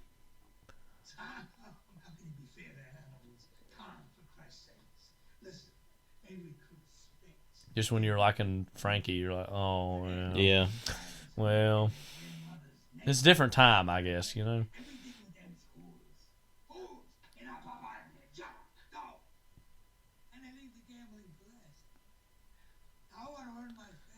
Because they leave the gambling to last. It's like that was seen as the most noble form of criminality. Because they believe, well, if people want to do that, we'll make money on it.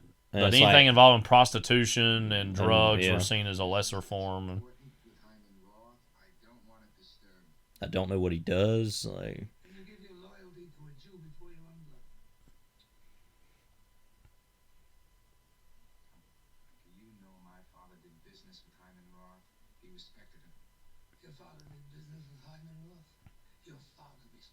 your father was Hyman Roth? Your father was Hyman Roth, but he never trusted Hyman Roth. So, what?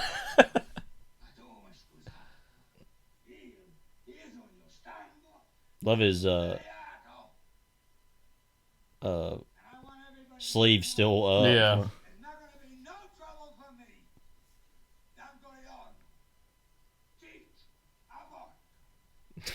So it's just weird to see there is this transition that it was taking place even by the end of the first movie that Michael is, quote, the Don and is referred to as such, you know.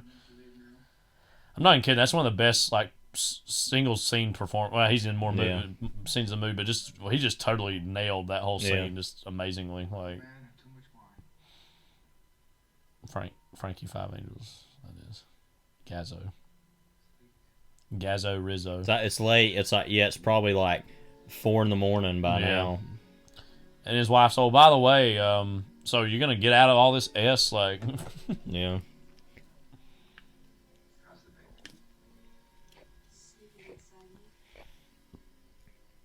That's a really weird reaction. Yeah. And response. Sleeping inside me, like what? Okay.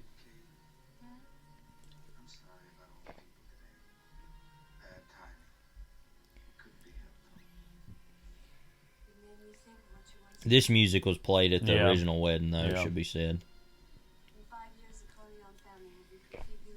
Or the original wedding, the wedding. There was no second one, so. The wedding.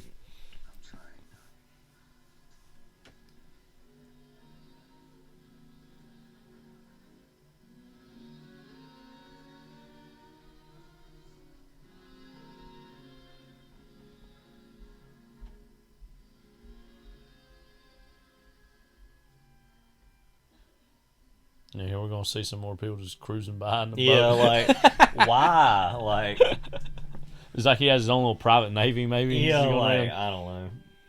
It's just like what can they even see? Yeah, you know. That wallpaper. Ugh. Yeah, it was a different time back then. Buzz. You gotta admit that though. Yeah, it was a different time. So. You know, weird implication I've never thought about till now is, do you like it? No.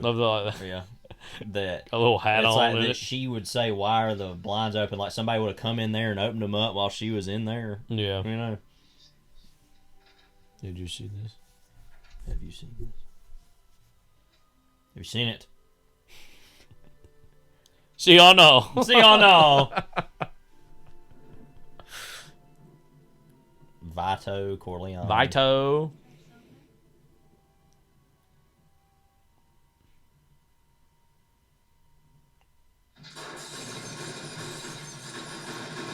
No, they show parts of this on the promos sometimes on the TV.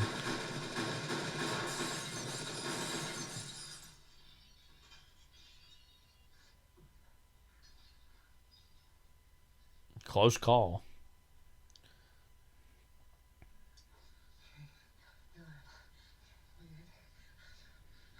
It's interesting too that, like, in a way, another thing, if you're just going to compare elements of the first and second film, it's like this was, not necessarily in runtime because that occurs a little later, but comparable in the story to the Vito attempted assassination and how that was this crippling thing for him, and never really totally recovered from that over the course of the movie. And this was something that, you know, was unsuccessful also, but doesn't harm Michael irrevocably. Right. But, you know, causes all these other problems and things that come as a result of that. But got some Thompsons there. Love how long it takes Rocco to run around. Yeah. Got the dogs out. Who let him out? The Corleones. Vito Corleone. I mean, there you go. This shot here of them walking always makes me laugh. Like they're like, we're so cool. Yeah. Wait, this shot coming up in a little bit. You know, Abe Lincoln had a dog named Fido. Are you serious? Which is why I wonder actually if that's where the Fido stereotype comes from.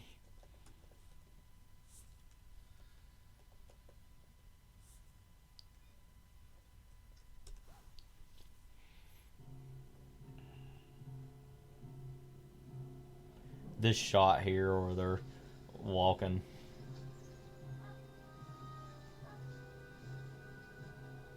This one where they're like walking with the guns akimbo. Like.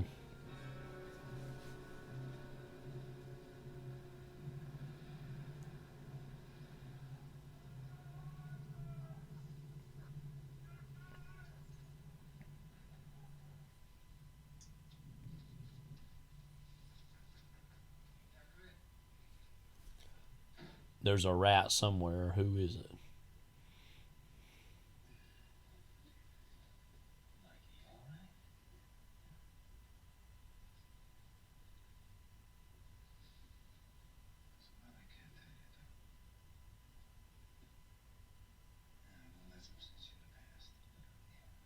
Yeah, it has. Don't lie to me.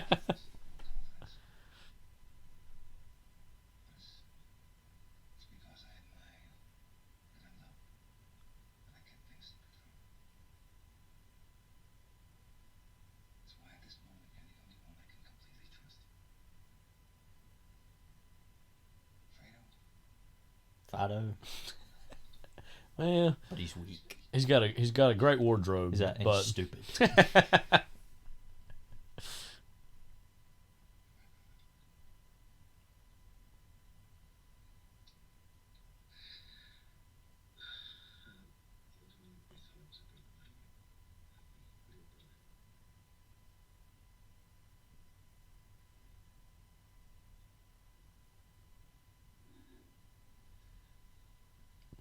So you finished your drink? Like. He's like, wait, what? It's like if my principal came to me tomorrow and was like, "You need to be the principal today," and I'm like, "What?" Like,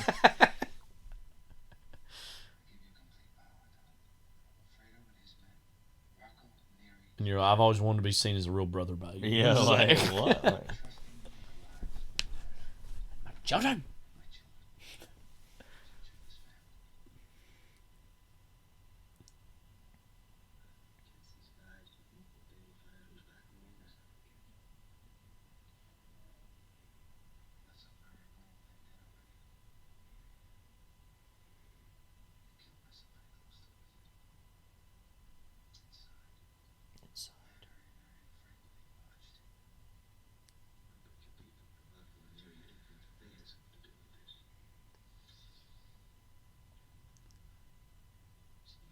Neri was always smarter. Yeah. Like, now we're gonna play this game. Like.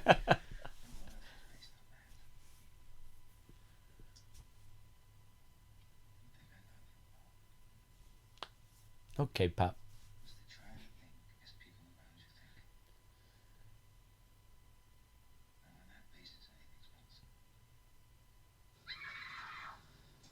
Maybe she did it. No.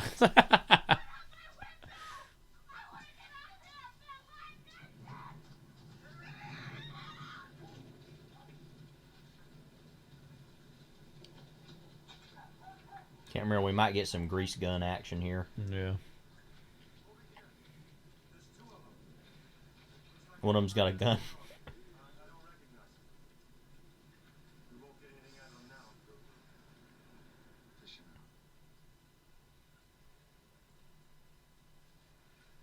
Rocco coming up here. Yeah, grease gun. Yeah. Gotta love it, you know.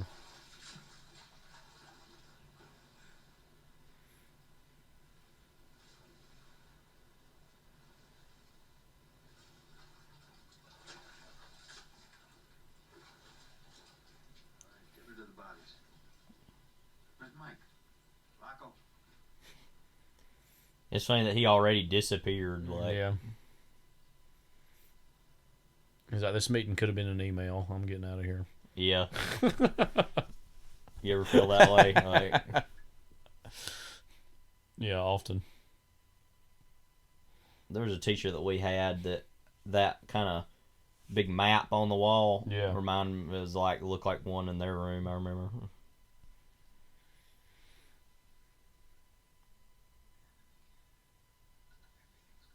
Everything gonna be alright.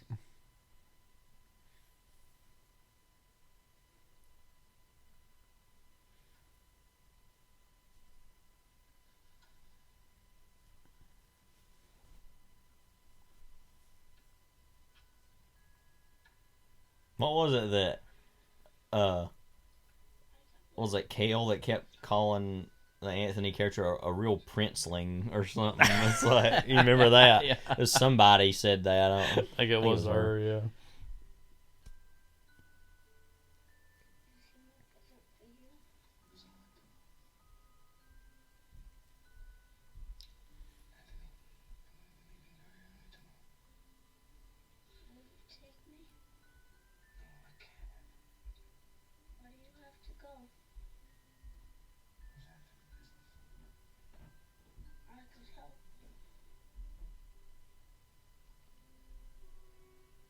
Something about this actor, this little boy, always reminded me of Joe Spinell. I always thought, oh, is he like the secret love child or something? Like, it was like so a you're little saying boy, like Joe that, Spinell, like Kay and Willie had a. I mean, a tryst. is Tom you know? involved too? Like, you know, yeah. There's Pacino and De Niro in the same frame. I mean, technically, but no. I mean, no. It is the same frame visually. Yeah, but it's a dissolve, but yeah. they're not in that same like space. Well, cinematically they are if they're in the same frame. Yeah. Okay, cool. So this is Vito in 1917. Obviously, he's grown up a lot since we last saw him. He now looks like Robert De Niro. Strangely, little Sonny. Yeah, he didn't. Santino. He didn't enter the movie to Jumpin' Jack Flash, but just pass gas. I mean, I was born in a crossfire hurricane. Like, if you were born anywhere else, what kind of life are you even living? You know? Yeah. Here's a little review. You know. REVEUE. Yeah. The only kind of worth.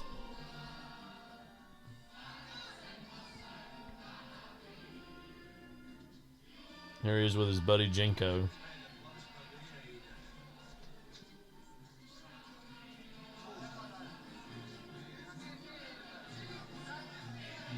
Oh, they're speeding it up.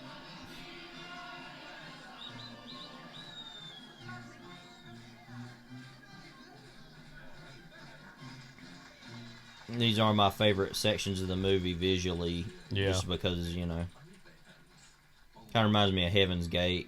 Mm-hmm. Basically, I'm just like, any 1970s period pieces, I'm like, love the way they look. You know, a lot of those are Vilmos Sigmont, but which is not Gordon Willis, but Noble. Mama. He's gonna get his big moment here coming over here.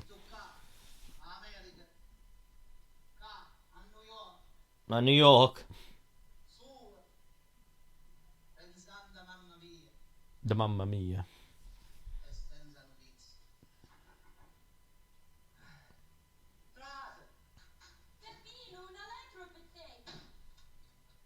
Yeah, it's kind of like Charlie Chaplin. Yeah.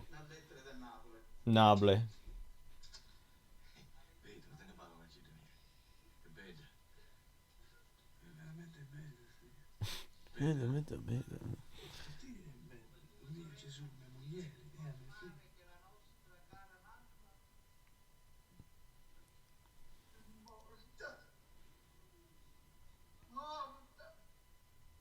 No, I always thought it's hilarious. It's like getting up with him. He's already getting ready. He's like, all right.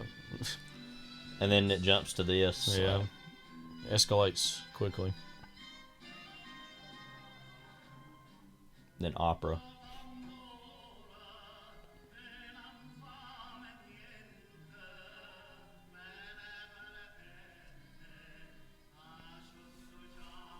I'll save my opera takes for some other day. Yeah. No, spoiler, he's not a fan. So let me just say, I'm not especially one myself, really. But. Well, and it's very specific reasons why, like, too, but it's not even that it sounds bad exactly. It sounds fine, but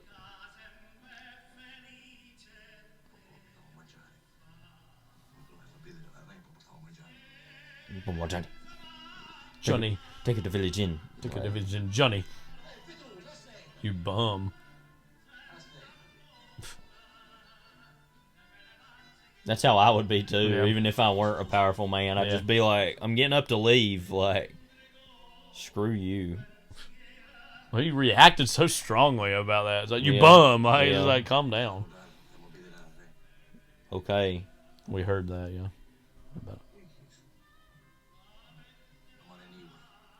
What?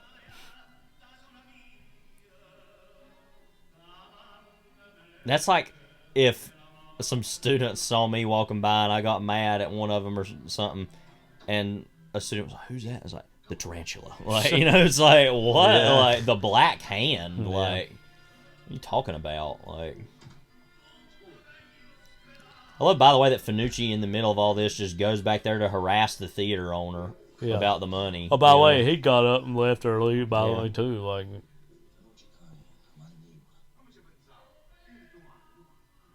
Romani.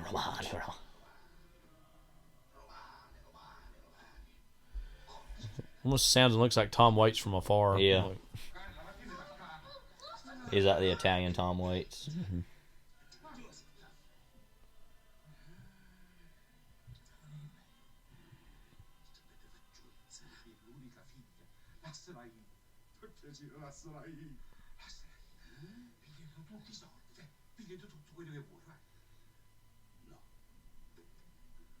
No.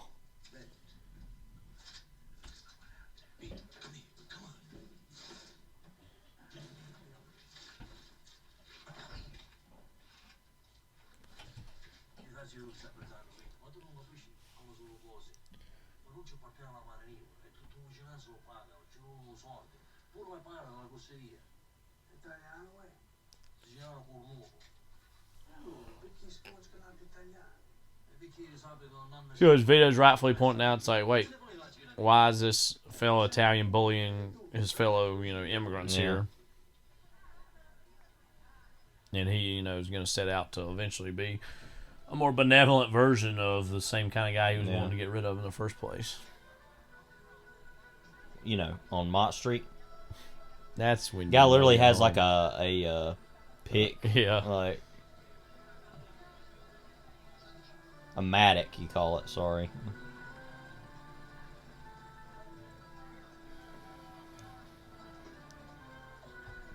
Me walking in the hall. Yeah. Like carrying food. old textbooks. Yeah. And or food. Copies from the printer. Like.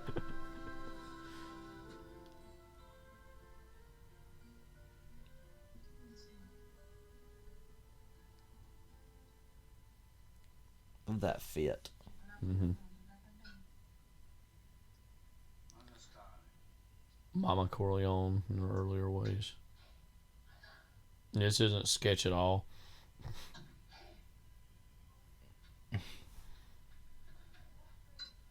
Tessio was always smarter, we got to remember. So.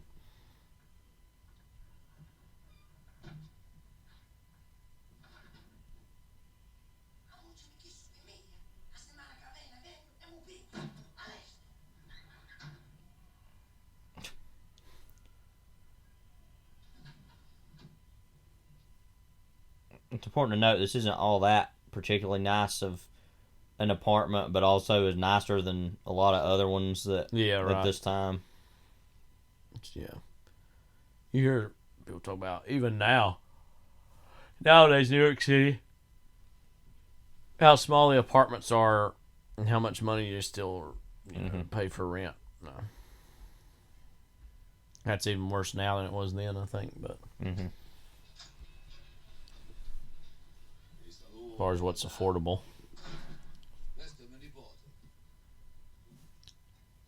Meanwhile, the nephew. Yeah. Is Jenko's father.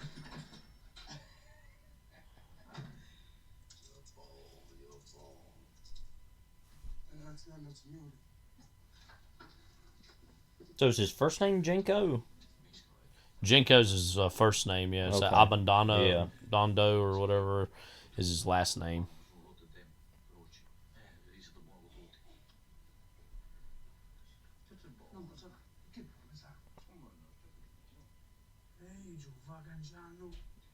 Sounds like you said another word there. Blanking Janoof, like Jim Jarmusch, like, whoa.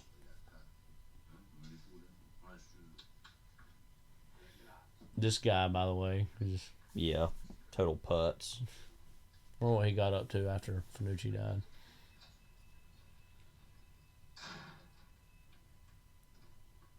What's all of he's like? Why would you be wielding your power to get your nephew a job at this one grocery store? Yeah, and that kind of shows how pathetic he actually is, really.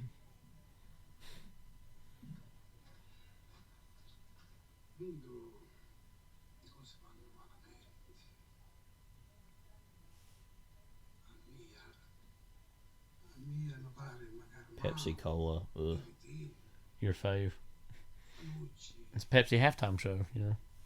That's what they called the intermission for this. That's the worst thing about the halftime shows. Other than everything else.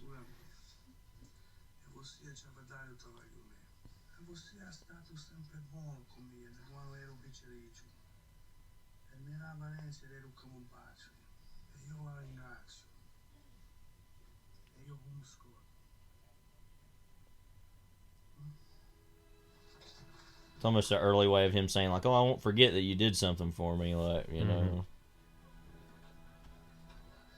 Obviously, takes that about as well as anybody could. I mean, just, you know, and very kindly toward, and he understanding that, you know, his boss is over a barrel and has to do whatever Fanucci says. Yeah. This, like, no.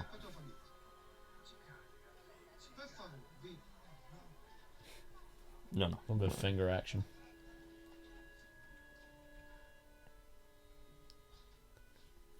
The way that Alec Baldwin talks about this scene. There's like a special feature on one of the Blu-rays talking about they have all these various celebrities coming on talking about these movies, and Alec Baldwin again, he's in a portion of it, and he's talking about this little piece of fruit that he brings back, and it's like what that means to him and his wife, and they're going to war with these animals or something like that. Just like you're insane, like. Oh, Alec Baldwin.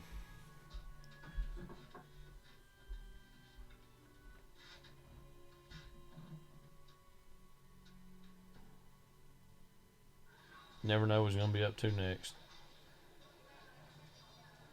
Who, Vito or Alec? Both. Oh, by the way, you got my stuff?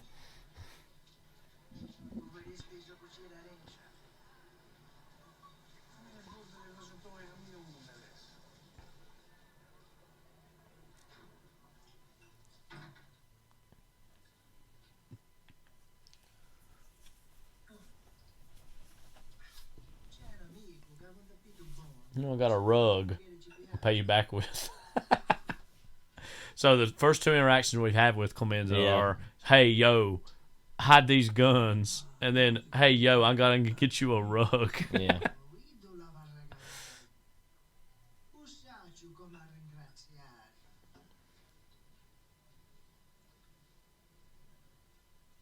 You say this all the time. You used to say it more often. Yeah, it's kind of faded into legend, you know.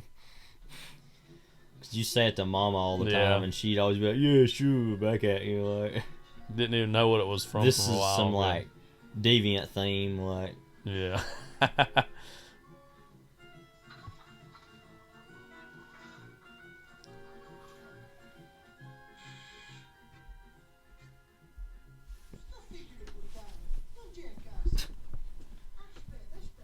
fat. That's fat. Say that all the time too. We're gonna have Vito Corleone come on in here in a minute. He won't mind.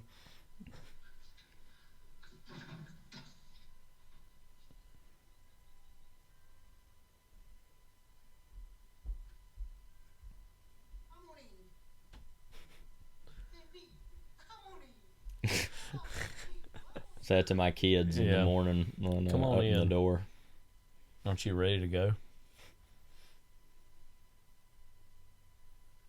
Now let's get this bread.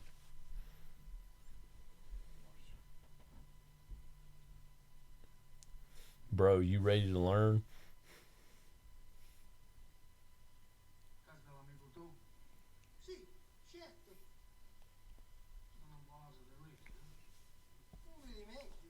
You say chateau.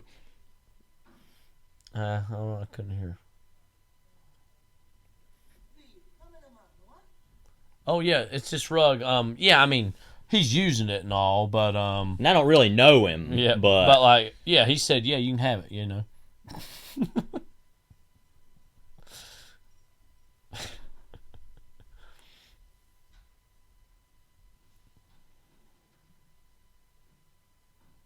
Roll it up. Yeah, roll it up. Roll it up. I tell you when you can put it.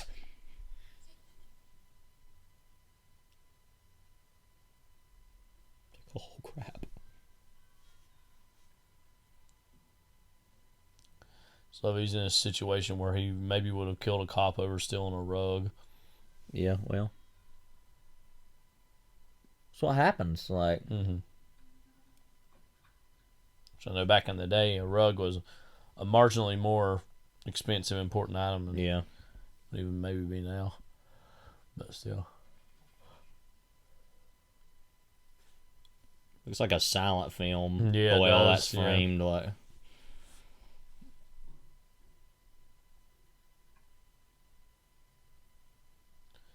Especially being set in the teens, like, Yeah. when he's dressed. This music is so annoying.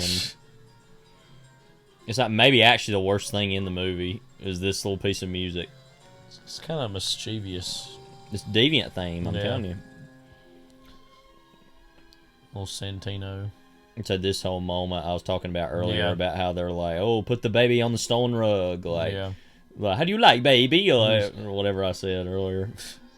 Un bebe, what do you like? Like,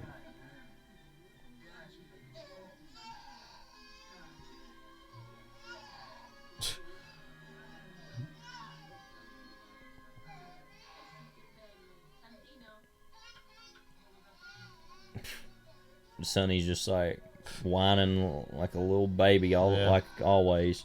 Yeah. He don't want. Nobody That's a wants very to work abrupt. anymore. That's a very abrupt. Like, oh, okay. Yeah, most of these are fairly. Yeah, elegant. nobody wants to work anymore, other than the fact that employment's gone up. Yeah. Actually, but yeah. But other than that.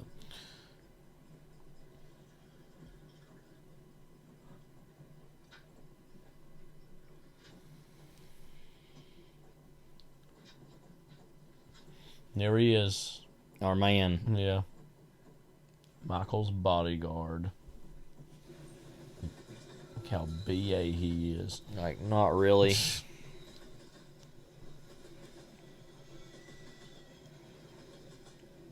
Hey, that's who Cassavetes could have been. Nah. It kind of has to be a nobody. Look how empty everything looks. Mm-hmm. It's like, okay.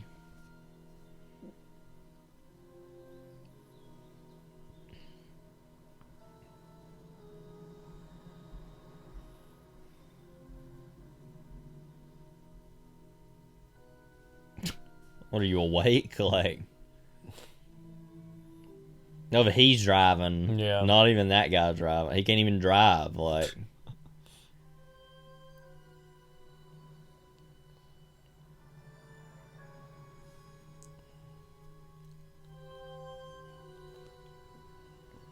I'll see later on as far as I thought it would be so hot there. Al Pacino goes. Famously, Scarface takes place in Miami. Yeah, Miami. This little jog and run it always sticks in my memory. Ola has. Mm-hmm.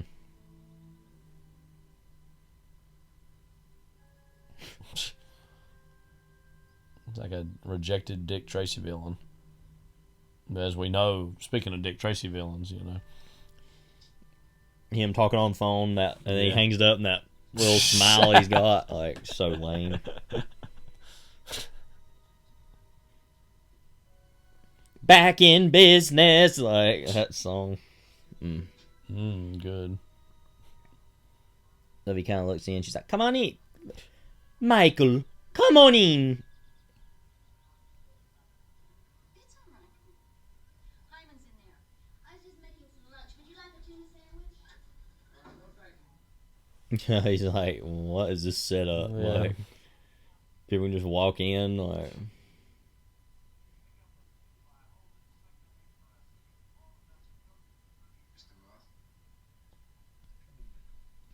Come in, Michael. Hello, Michael. Happy Halloween, Michael.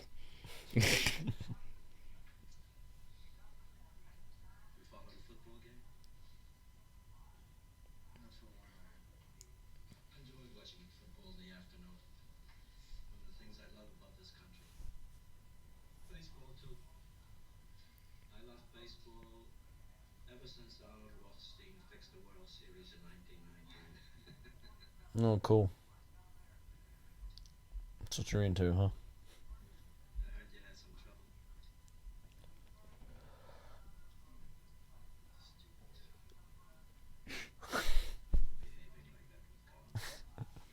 People behaving like that. Yeah.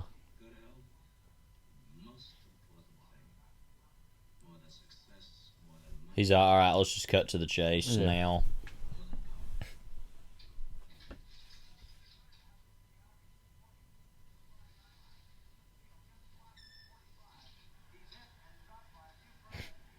It's like me seeing like newer mob stuff all the time. It was probably kind of based on this scene in certain ways. But. Yeah. I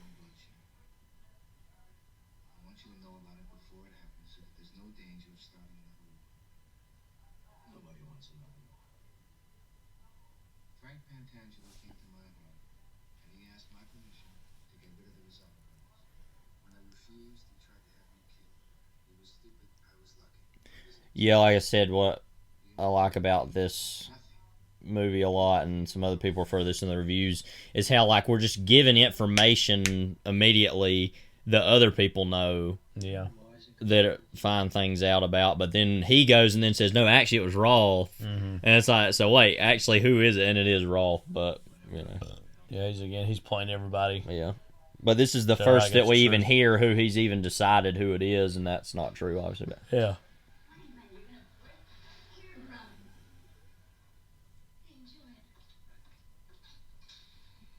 As we said, it's very disorienting to see some man in this power kind of just living in a fairly anonymous home. Yeah. Looks pretty middle class, pretty working class almost.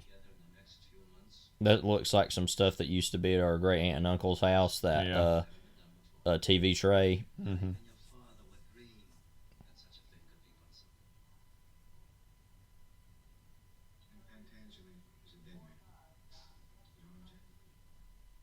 He's small potatoes.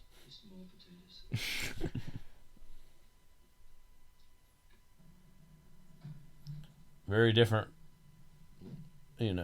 weather here in New York, back at the compound. What's up? Michael's bodyguard. He just knows, Yeah. Oh God.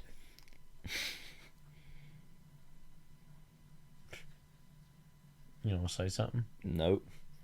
You want to join the group chat?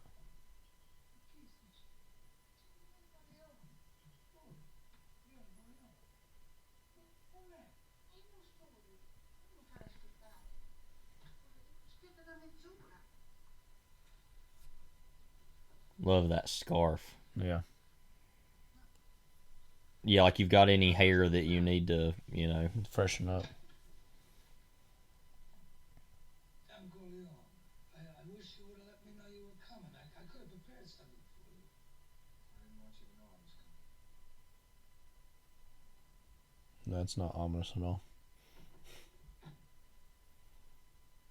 You heard what happened in my home? Mike, I almost died myself. It was all The big moment. my bedroom where my wife sleeps. Where my children come. Of the people outside the room would be like oh, what? Yeah, like what?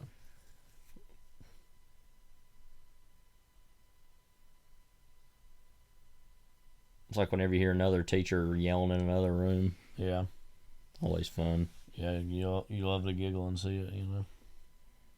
I want you to help me get my revenge. Michael, anything. What can I do? Settle these troubles with the Rosado brothers. Mike, I don't understand. I don't have your brain for big deals. Big deals. And Hyman Roth in Miami, he's backing up those son of a bitches. I know he is. Then why? Why do you ask me to lay down to him, Mike? Because I wanna. It was Hyman Roth that tried to have me killed. I know what was in it. Jesus Christ, Mike. Jesus Christ. Look, let's get them all. Let's hit them all now while we got the muscle.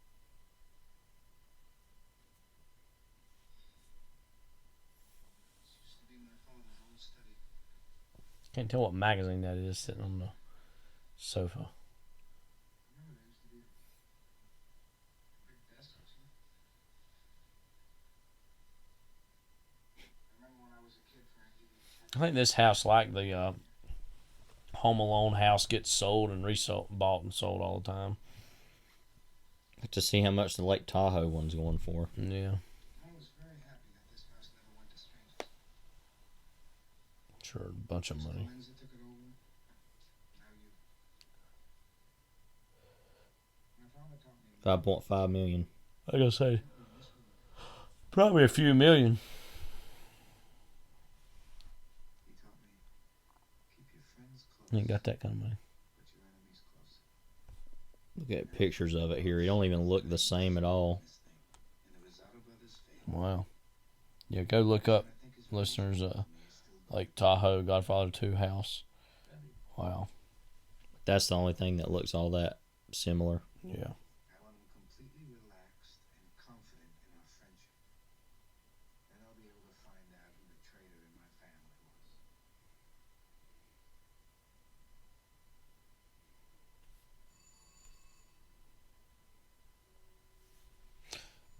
Who's the rat? Pop goes the weasel where? Right here.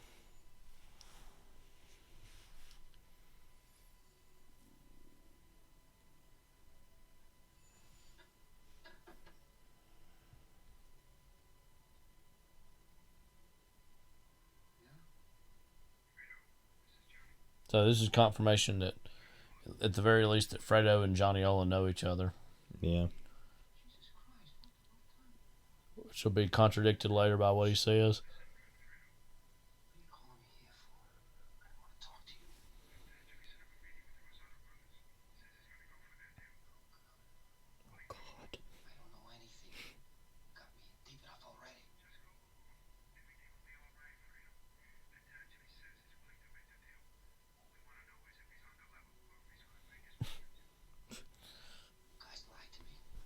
Lie to me.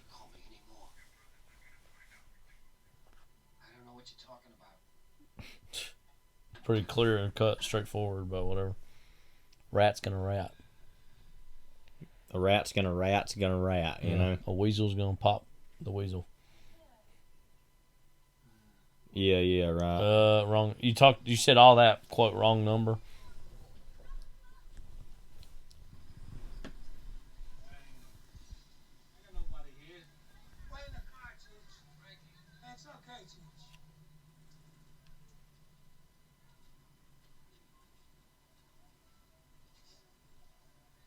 What's this? Lucky C note, probably, dear. A lucky C note.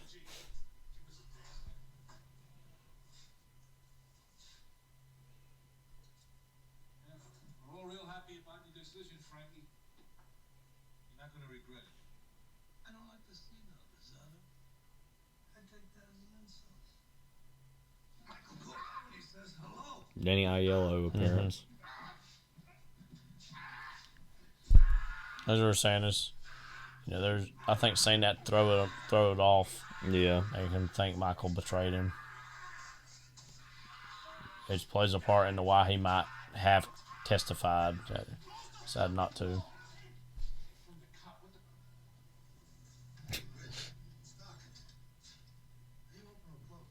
Of course, in the video game, it's like, a cop, what the F? It's just like, and this, it's like...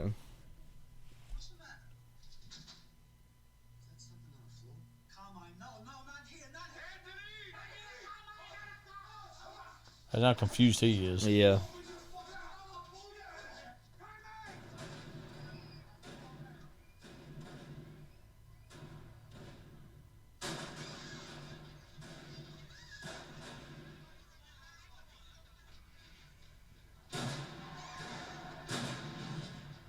Oh, well. So that was like massive disaster on all fronts, you know? Pretty much.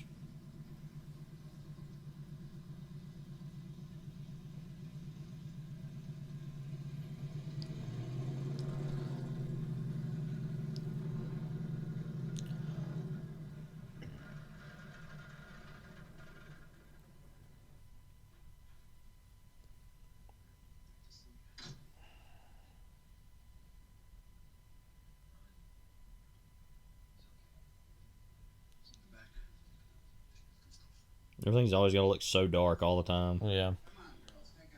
This is obviously specifically a... brothel. Yeah, brothel.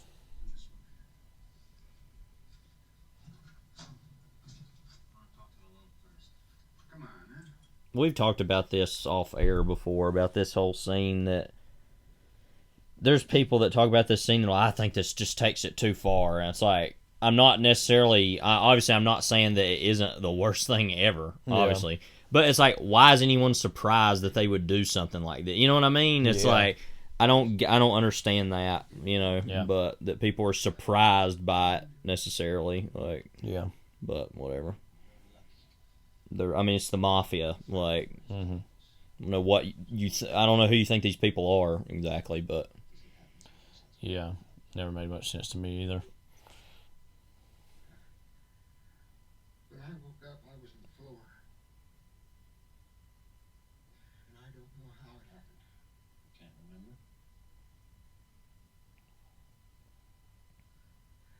I passed out.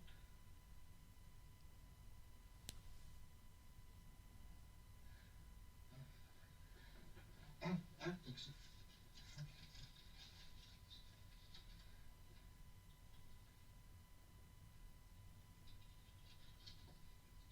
Game.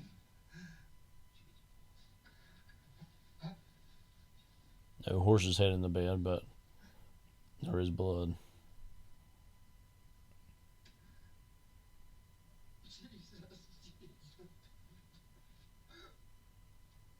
He's literally right in there. Yeah. Like,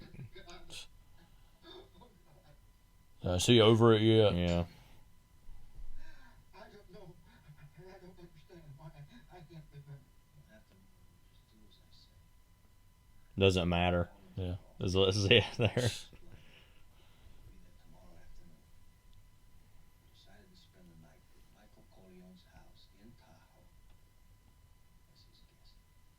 I do remember. She was laughing. We've done it before. And I know that I could not have hurt that girl. No family. Nobody. None that she worked in. It'll be as though she never existed. All that's left is our friendship. She didn't. This character didn't even get a name or anything. Yeah. She's totally robbed of being anything other than what her job is. Mm-hmm. I'm sorry, Mrs. Corleone. We're not to let you through. I'm just going to the market. You just give us a list. We'll pick up anything else. Whose orders are these? Very similar scene to first movie where she's going to meet It's Tom. like she's trying to get in and now she's trying to get out. It's interesting. I've never thought about that. Yeah. know these movies. They know what they're doing. You Yeah. know? It's honestly shocking that movies can be this good. Yeah. It's like, wait, what? Yeah. Like, you know.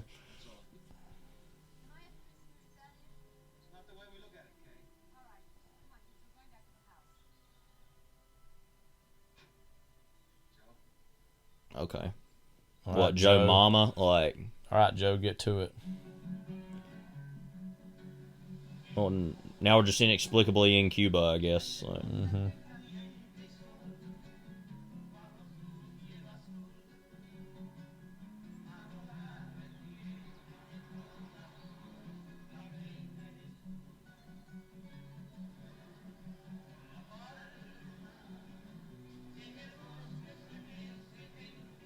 A lot of people. I wonder where they shot this at, actually. I don't know. Let me look.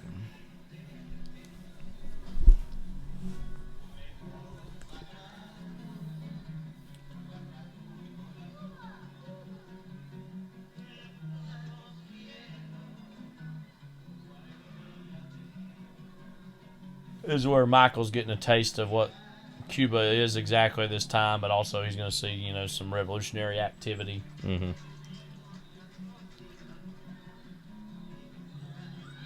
Just in the Dominican Republic. Okay. I've always wondered what that was like. It's okay. Yeah. Like, Pat is like, what are you doing? Like, this guy makes no sense to me. Again, he's Michael's bodyguard,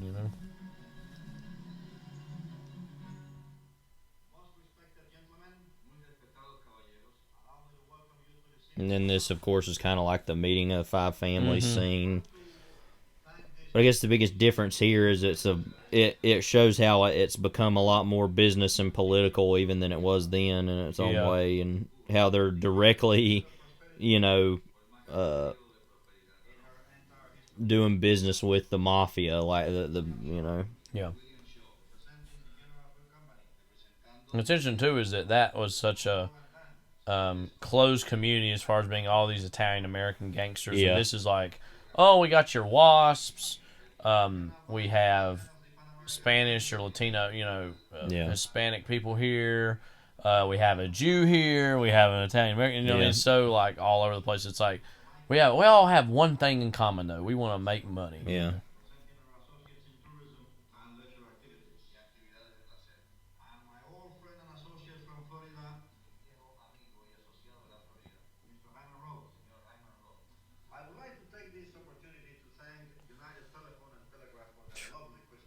Those useless gold phone.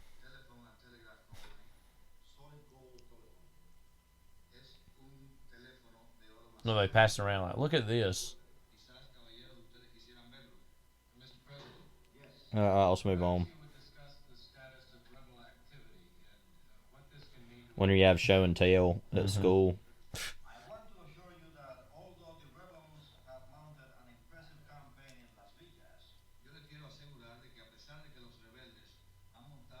He's like, all right, moving on. Take it. He's like, oh, you're not interested? I see what kind of a man you are. He's like, okay.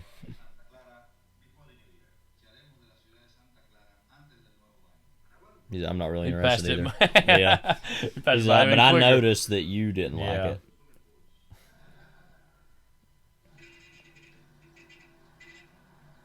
Oh, we won't let them come into the swimming pool, like, in case you don't take this seriously, clearly. Yeah. Like, rank your top 10 Viva Fidel moments. Like, is this number one, you think? It's way up there.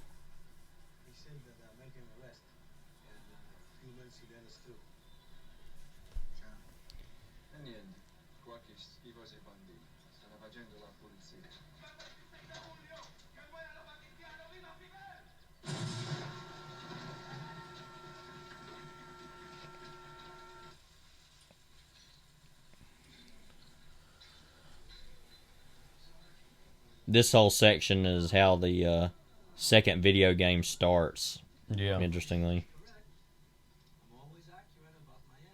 Okay. So they say that, there's Cuba on here. It all has to be metaphorical because like we're all getting a piece of the action. Yeah. Like, I should try to do more of a Lee Strasberg impression. Just to turn over the things he's been blessed with. Friends. Look at that water. The water? And to make sure that everything goes well after he's gone. Not for years. No, it won't be long, actually. We'll see. The doctors would disagree, but what do they know? Well, more than you do, but okay. These are wonderful things. And it's funny because he was laughing, thinking, "No, you will be dead." But There's no limit to where we can go from here. This kind of government knows how to help business, to encourage it. your favorite thing ever, Kyle, here in a second, when he's like, a small piece. Oh, yeah. You want to talk about that? Well, just that, I don't know. It's always kind of gets on my nerves. And I'm someone who actually, in general, likes smaller portions of things. I'll say that to eat. But anytime you have it's like a birthday cake or some kind of cake, and just like,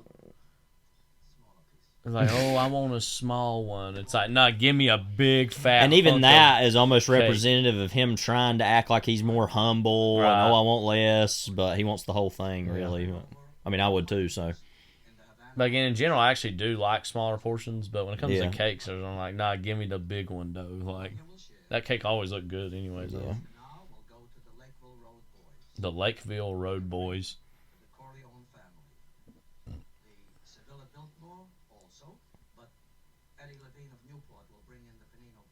Right. Oh, yeah. For a piece and also to handle the actual casino operations. Right. We've saved the piece for some friends in Nevada to make sure that things go smooth back home. Back home. I want all of you to enjoy your cake. It's funny in the game. There's when this whole scene happens, and there's a part where and he's like, "Oh, this is what I want to talk about." Yeah. It seems kind of like a non sequitur, like it kind of just happens all of a sudden. Yeah. But this whole scene when it happens, there's like that where there's basically saying all the people that get the stuff. It's like all the main people in the game that you have to kill eventually, and it's like it lists all of them, and then he's like, others of you will receive various party favors. Basically, like it says something like receive various pieces of operations or whatever. It was like very vague, like. Yeah. Obviously, Roth doesn't take the, Fidel-backed or led revolution seriously, and Michael certainly does. Yeah. Michael, come here. And it seems like the whole time he's not really had any interest in really this Havana situation anyways. Yeah. He's doing it really just as a courtesy.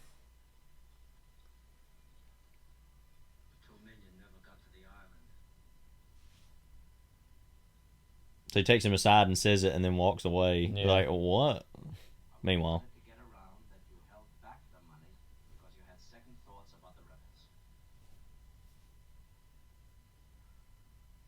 He's saying he never gave his money in. Yeah.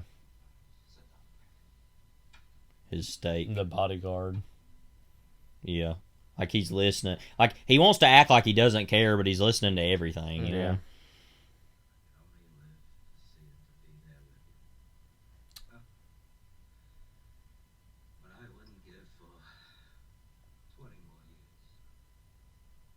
He's trying to play this whole, I'm doing it all for y'all. Like, please.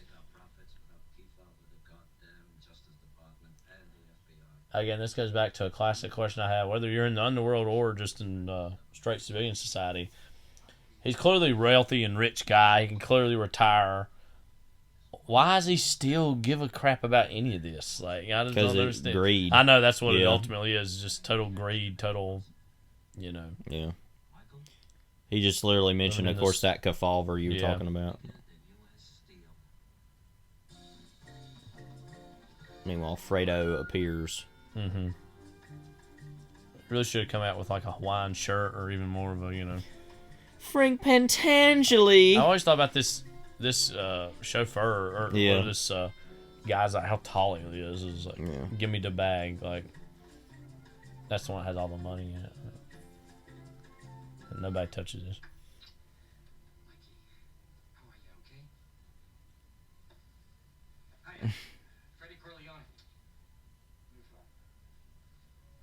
Yeah, you can shake his hand. The whole time I'm thinking, what if somebody knows what I got? You imagine that, huh? $2 million. Again, Michael's got some underrated fits in this movie, as we'll talk about one later. Yeah. That's particularly shocking. But this one here is one of my favorite Michael looks. You know, the white polo, the khaki, and then the... What's the other one you thinking about? The one at the end? The very end when he closed the door on Kay? Yes, it's just right. like got the scarf. Yeah, it's like, what? Yeah, that's funny, yeah. Okay. Havana's great. Like, it's clear that something's going on, you know? Like, why would he act that eager about it or weird? You know them? That look, he's like, do you know them? Like, no, I don't know. Doubt. Yeah, like, more like lie. So yeah, he hasn't got the lie yet. Like, yeah, we don't got the evidence. He's got to go back to the bar to get the evidence. Yeah. Like, well, we got the gameplay footage of him talking to Johnny O on the phone, but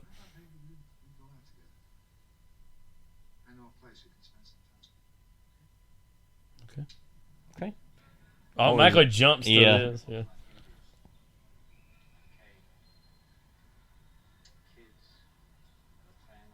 Instead, I got this pink suit. Instead, I have my pink suit. Like, yeah.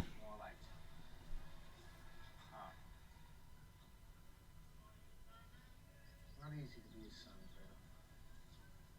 Not easy. Mama used to tease me. She'd say, you don't belong to me. You were left on the doorstep by gypsies.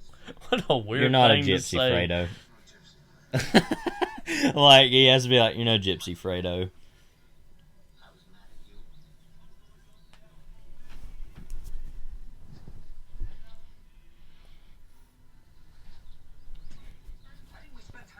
Feels like he's implicitly admitting what he did, more or less. Waiter. Johnny O. Yeah.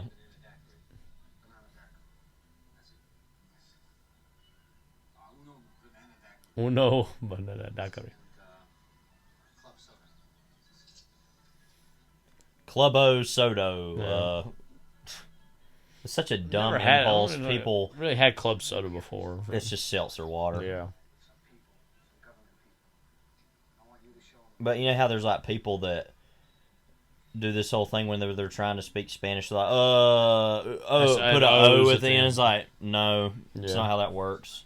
I'll give you an O. No. Like, it's all right, Dumbo.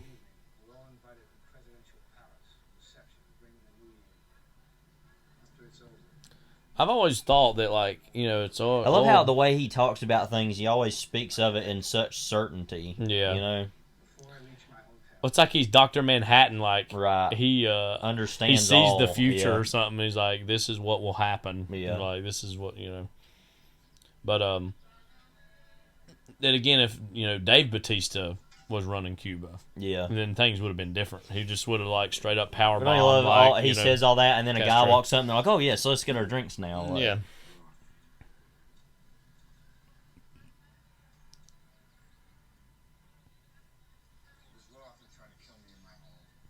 Because couldn't you just see, like, Dave Bautista, like, power bombing, you know, Fidel through, like, a jungle landmine, you know? It's like, then he'd die too, but, you know, at least he would have put him down. How can I help? You just go along as though you know nothing. I've already made my move. What move? The big move. I mean, Ralph will never see the movie. Because I've got Michael's bodyguard. Yeah, he says that. He's like, he don't even say my bodyguard. He says Michael's bodyguard. Or what if it was like, because I've got, and it's like, Michael's bodyguard. Like a real stock sound. Mm-hmm.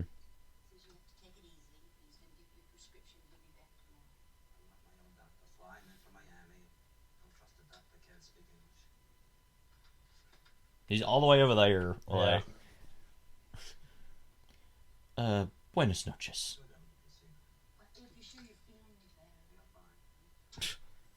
Feel fine. Get out. Play the bingo game. I'm gonna try to start doing an impression of him. Like, play the bingo game. Have fun. Mandatory fun. Where's the bag of money? Where's the money? Just wait till you die and not pay you. Yeah. Yeah, basically. Like.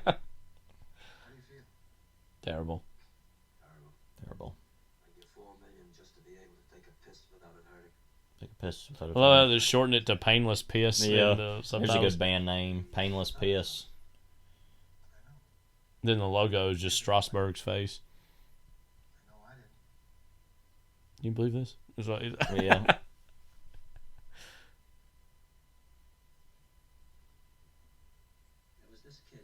So what did they do to the risottos? He said, what did he say that they did? I wasn't paying attention for a second there. I think he was talking. Was he talking about Frank Pantangeli? Was saying that that he said who said did to do that, yeah. right?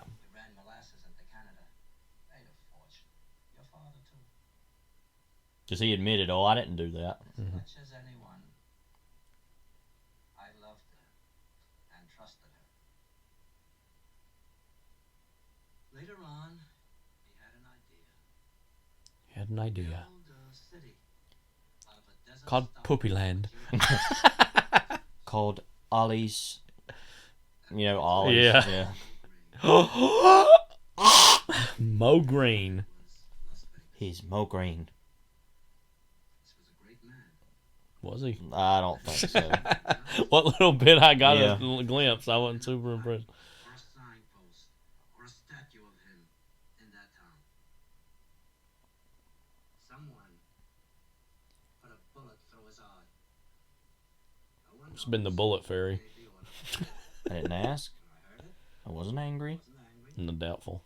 I knew Mo. I knew he was headstrong, talking loud, saying stupid things. Yeah, that's the Mo I remember. Yeah. Turned up dead. I let it go. And I said to myself, this is the business we've chosen. I didn't ask who gave the order. Because it had nothing The last to do one here. with business. Oh, wait. No, that was it. Okay. You never know when the last one's going to be. I love that. When I wake up, if the money's on the table, I know I have a partner. If it's not, I know I won't. Going in, take a nap. When I wake, money's on the table, I'll know I have a partner. If it isn't, I'll know I don't. Cool. I know I have a partner. If it isn't, I know I don't. Look how tall he is. Yeah, he's tall. Big old fella. All right, Michael's bodyguard, what do you want to do?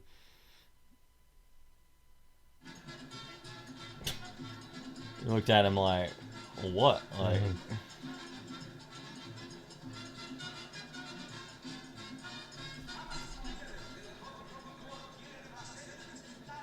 A certified pleasure palace. wow.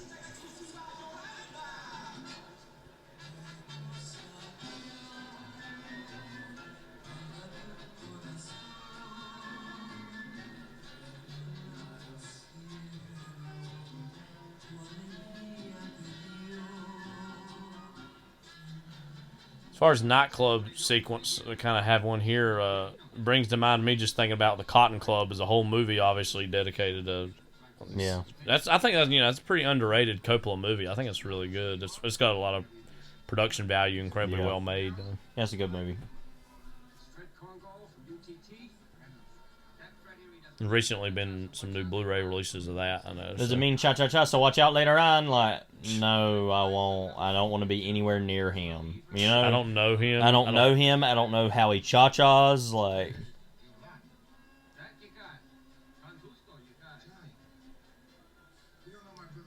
I love it's like,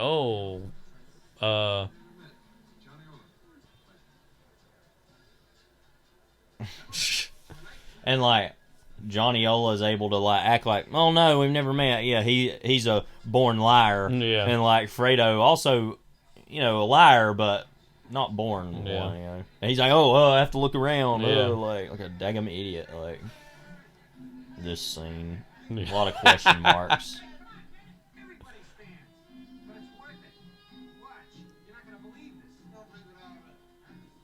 I don't believe it already. Yeah, I don't either. I mean,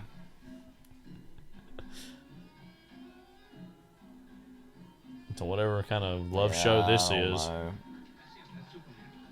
That's Superman. That ain't the Superman I remember. That's not the Silver Age Superman that's I not remember. Kal-El. Yeah, he's like, this is dumb. Like, where's the city of Kandor?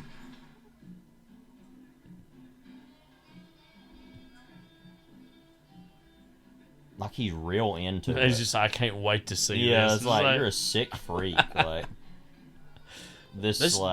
I think this whole scene is as much about why he kills Fredo than anything else. Just like I was subjected to that once. Like the weirdness of it falling down here, and then everybody's reaction. What is it, like 3 foot long? Like he's just look like, back, like, why? are you into this? Believe this? Was the moment.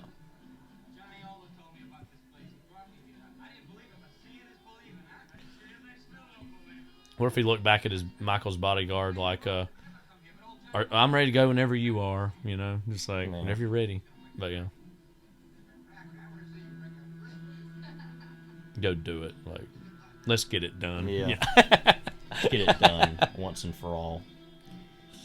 Says, oh, well, Fredo's the rat. This shot of him with his hand over his face, and everybody's just kind of standing there. Like, you mentioned that earlier, everybody's like, oh, look at that. And oh, look at Superman's big fat wiener. Like, wow. My wiener, like. R.I.P. to Johnny Ola coming up. What is he looking at, anyway? Something's amiss. Maybe he's like, oh, there's a bowl of oranges over there off screen. Yeah, like.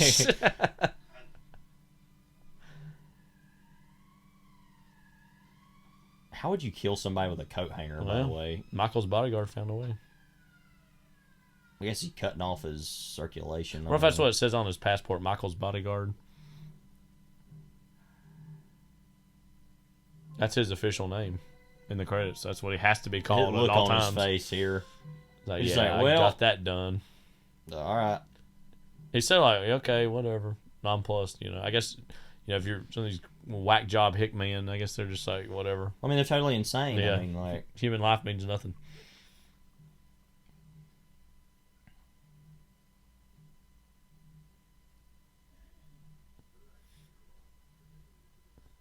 I love you decided to kill him right while all these other people were there. Yeah.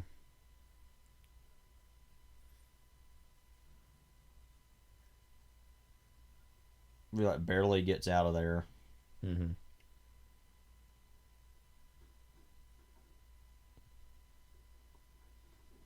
This is a real like Sam Fisher, Splinter Cell, Sneak King, Assassin's Creed kind of like intrigue. He's literally standing right over there, and he's taking that long to walk. Yeah, like, I would get out of there now, sir. But seems to be know what he's doing as of this point, but things don't continue in that direction later on.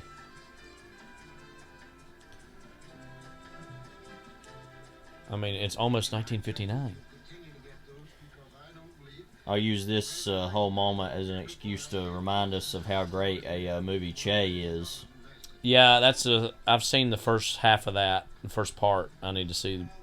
The first part is the better part of the two, but I need to see the second one. It's good, but it's really slow. Because I can't. No, because I can't. Can't what? What? You can't do what? I mean, another Al Pacino performance.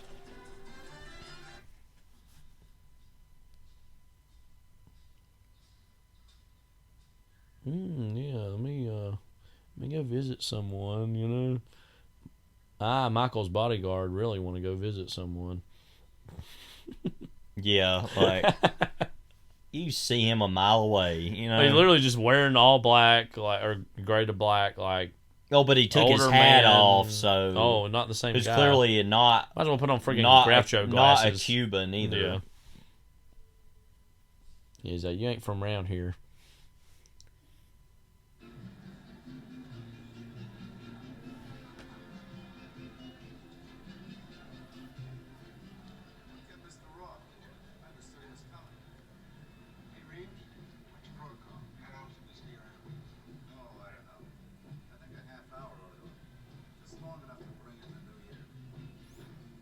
That's not bad.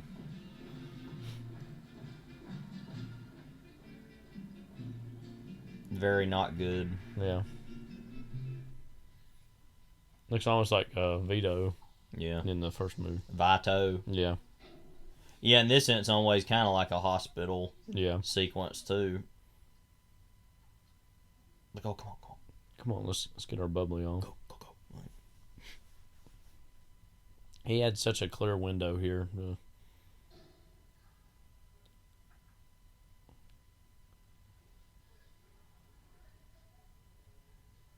Goodbye.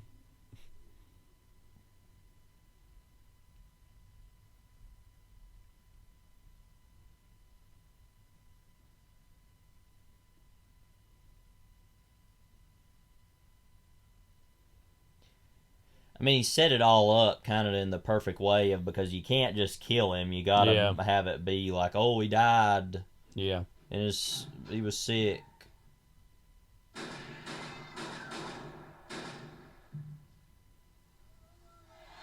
R.I.P. Michael's bodyguard. I guess. I mean, what an era we had together. What could have been.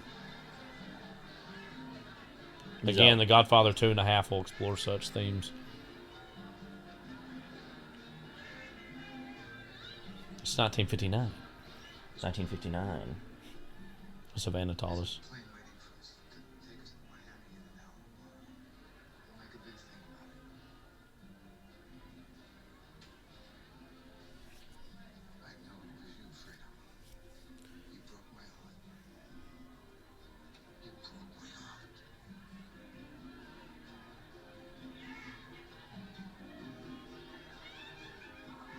Don't make a big thing about it.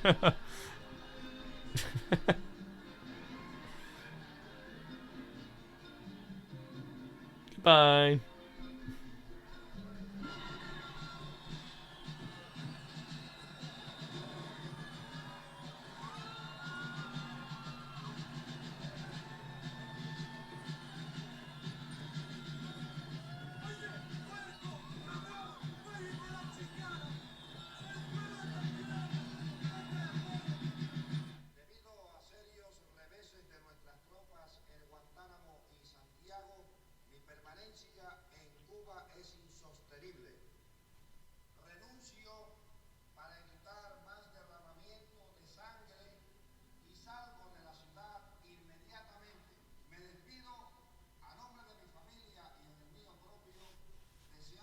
Oh, I'm out of here.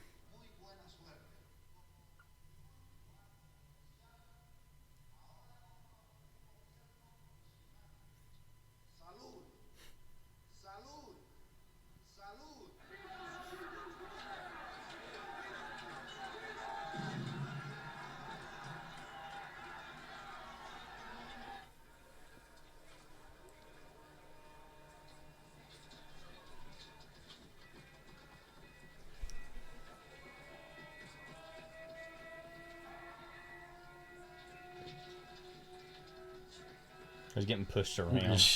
What else is new?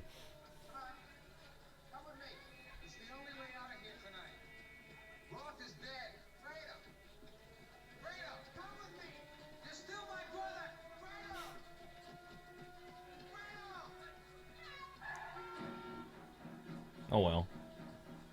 Goodbye. No, he said, that Roth is dead was, as you said earlier, with such certainty. Like, yeah, it happened, so. Yeah, it's like, well, we don't know that for sure. Well, he'll find out eventually.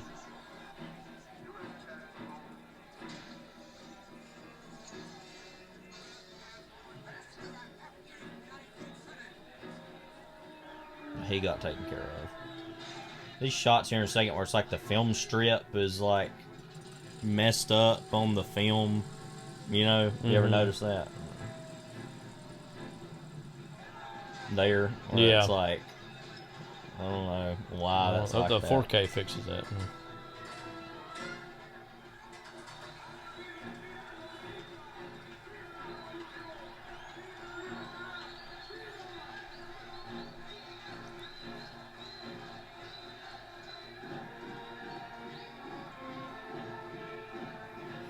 So he's like, yeah, he kind of feels validated in the sense of, yeah, this is, I knew this wouldn't be a situation to invest myself in.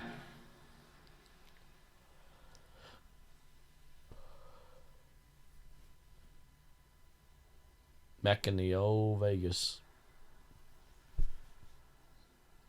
Yeah, I think it just skips a lot. It's just like, he's back. He got back, yeah.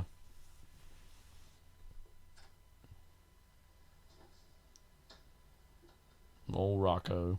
Rocco's like, I'm glad to see you back. Like, he's got a smile on his face. Like, he really even cares, you know? Mm-hmm. Like, he's loyal to the Don, you know? Like, well, he proves his loyalty more so than anyone else. Yeah, that's true. I'm just kidding. Sorry. Like, sorry, Rocco heads. Like. Yeah.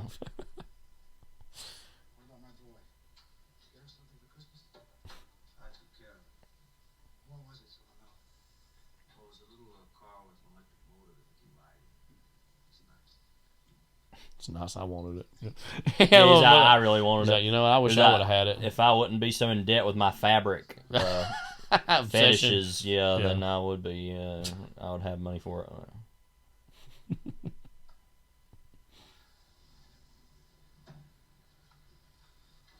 Oh yeah, we're getting out of here for this.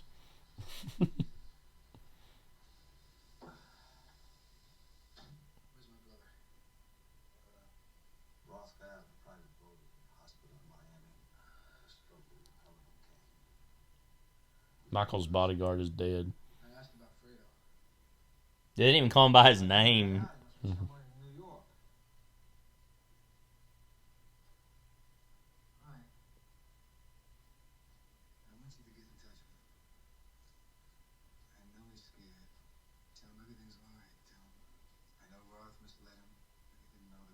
What was that painting? I don't know.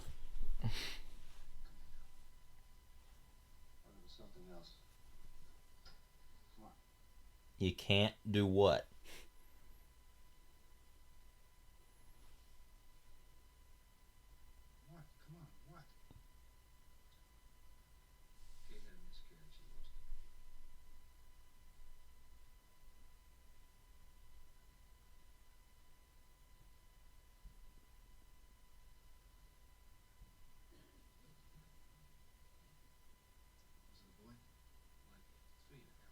Can't you give me a straight answer anymore? Was it a boy?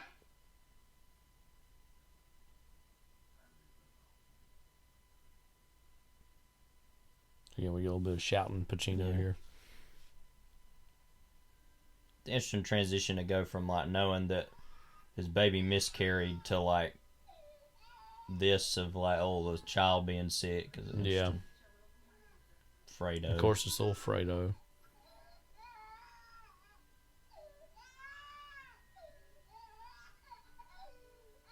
I always thought this is real weird the way they put this like glass over it. Yeah.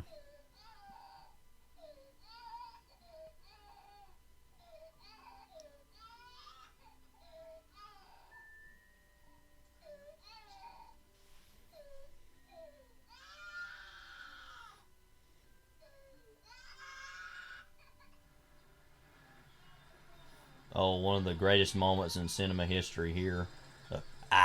Like he's a vampire or something. Like,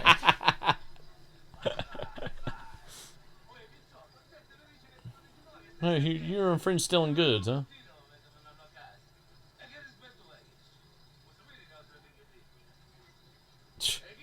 We'll send them a dress just because, like.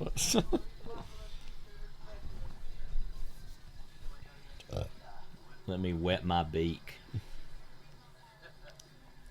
I mean, Kyle, wouldn't you let them wet their beak? Like,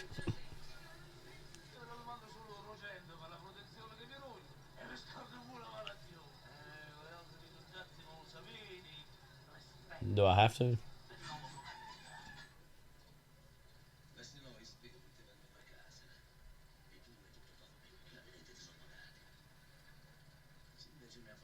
Non è giusta a fare ciò.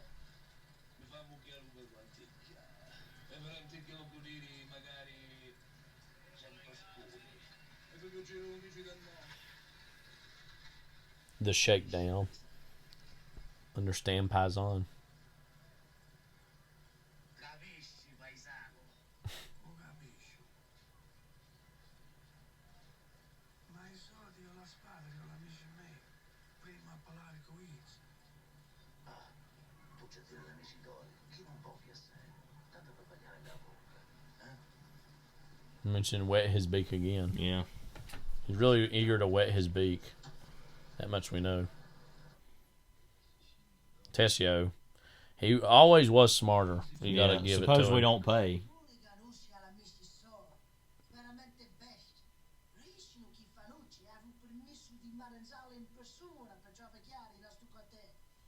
Oh, he's got a little bib. Yeah.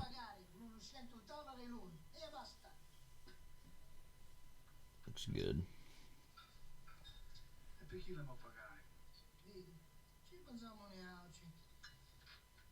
Sì, ma io è solo, noi ci siamo tre. E io è armato e noi ci siamo armati. Perciò, perché ci hanno mandato a Ligio e non ci sono date monete? Tu non capisci. Questo è lo so portiere. Sì, ma io conosco lui casino di Yoko e non ci sono niente a Fanucci. Poi, Giorda qui che da Segona Avenue, fa in Pigliataro, un T5 strade e non ci sono niente a Fanucci. Sì, di un padre niente a Fanucci. Qualche altro a Ragoghi di Maranzano. Andiamo a pagare. È meglio per tutti gli altri. Non ti preoccupare.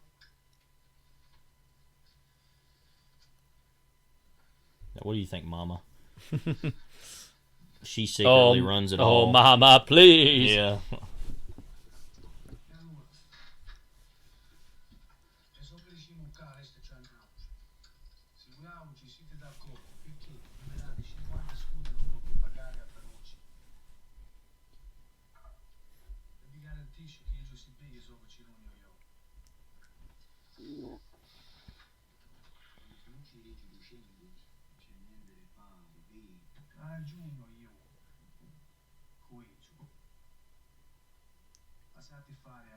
Take care of everything. Take care of everything. Io ho risetto tutte cose. Io mi sono unico mai alla amici miei. I disci umani guidavci a parlare con Fannucci.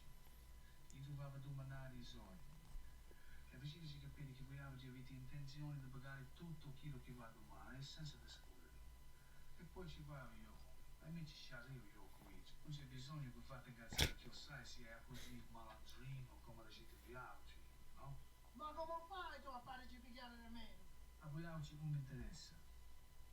Ma solo ricordatevi che vi... I'm the Godfather. This is my franchise. Yeah.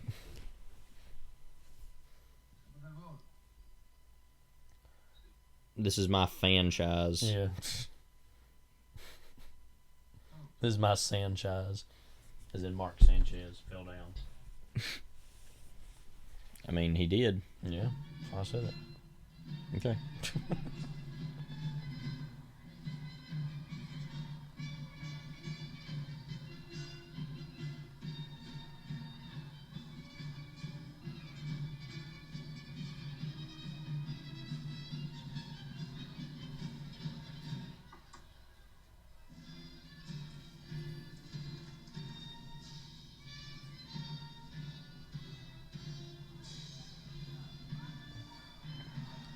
It's when you have this kind of very Italian American neighborhood, and you're hearing, the Star Spangled Banner.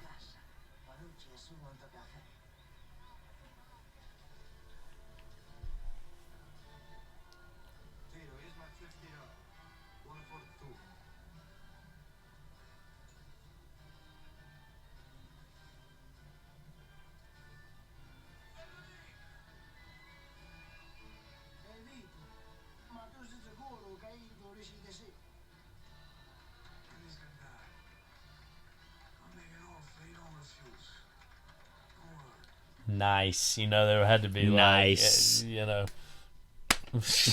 We did it like in the theater, 74, maybe 75. People were hooting and hollering. Ooh, ooh, like, you know, just that callback. This reaction.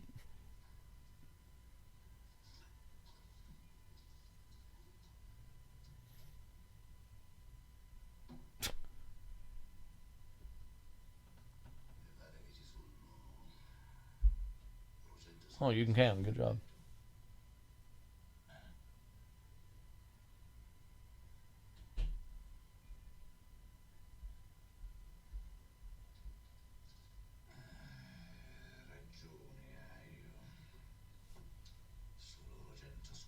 How about you get over it?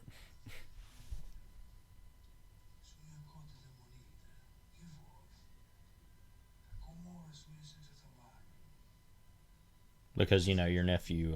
Yeah, Mary took my job, you know. I don't got a job really right now. I'm making ends meet doing other things. You remember this one.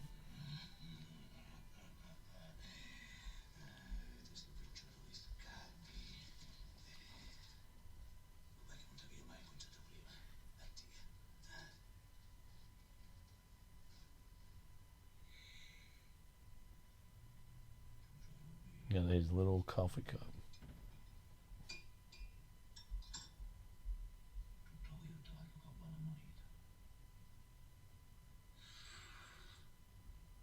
Had to slurp it like that. Yeah. It's overly loud for whatever reason.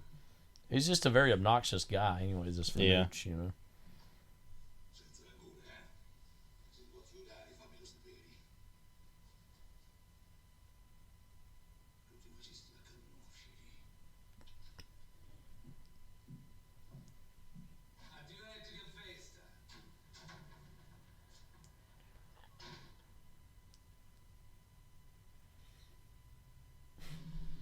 He touched me, that freak.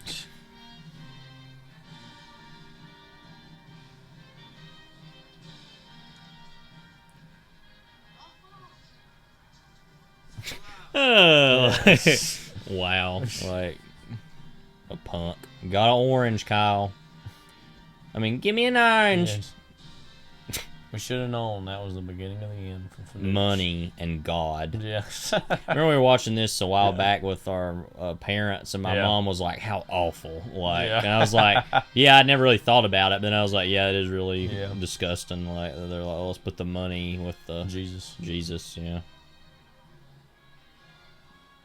Money is their religion. It's all up in the air. Then he gets up there somehow that quick. Mm-hmm.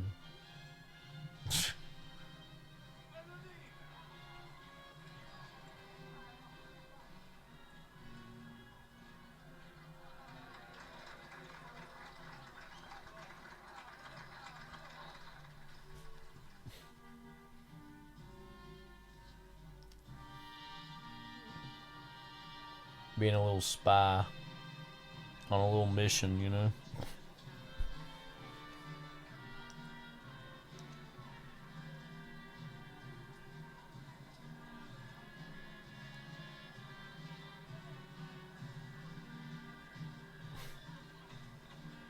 Respecto.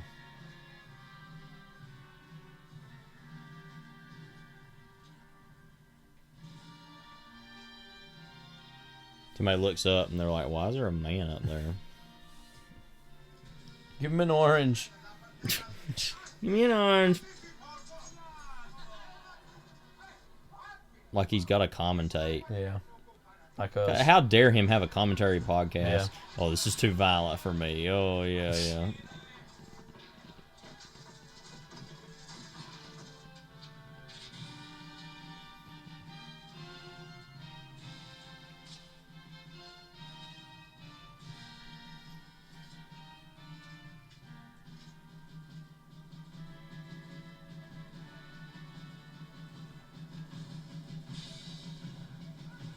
Just kind of thought about it. I wonder why De Niro and Coppola never worked together again.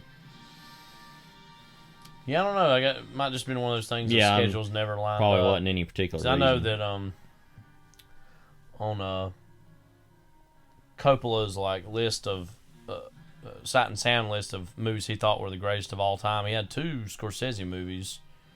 One was King of Comedy. I can't remember what the other one was. It was Taxi Driver, Raging Bull. But so he clearly, had an affinity for De Niro, who worked with him obviously here. But I don't know. Probably just one of them things. And it's the same question of how did Al Pacino and Martin Scorsese only work together in Irishman, which was insane. And they had various projects, I know for sure, that they were talked about and just didn't come to fruition.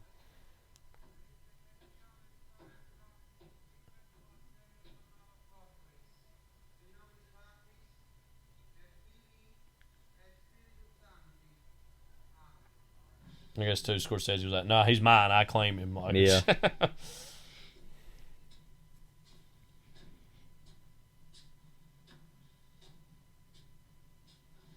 Yeah, of course, instead of, like the death of Sollozzo, he kind of plays along with him and says, "Oh no, everything's all right," to the point where they kind of trust him enough, and then they go, "I'll kill you now."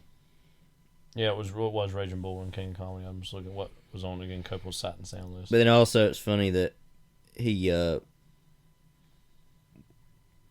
that the sound outside is, instead of being like a train, is like the festa, the tempesta.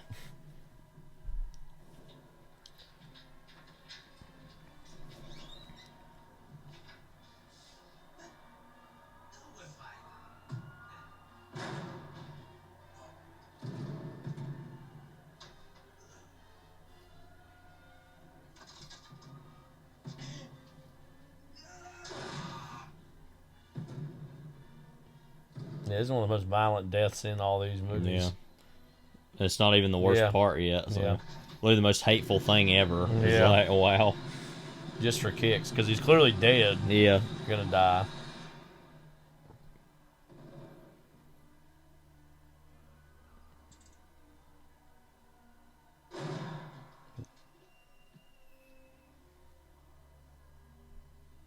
Then even now you fall down.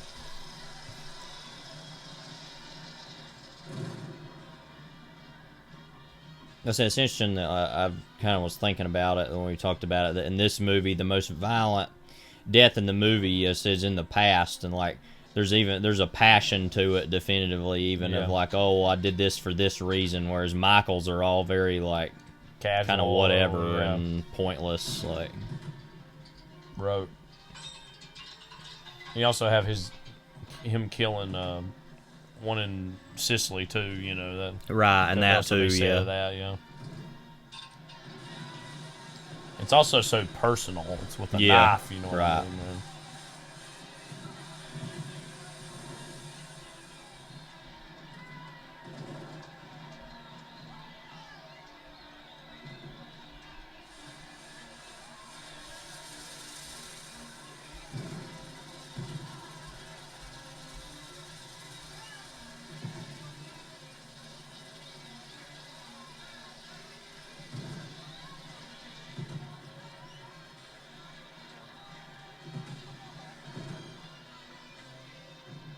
One of the best shots of the movie. I mean, that's literally one of the. I was about to say it's one of the best shots in any movie ever. Just like you had all that fireworks and lightning and smoke. Yeah. And all, This is one of the best moments in movies. So. It's what it's all about. Family. The reprise. Mm-hmm. Live acoustic version. Yeah.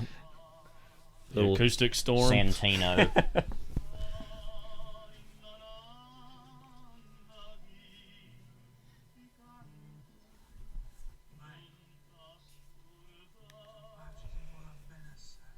Genocide.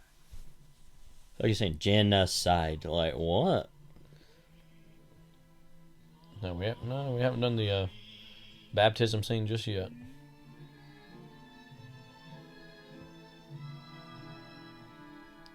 Intermission.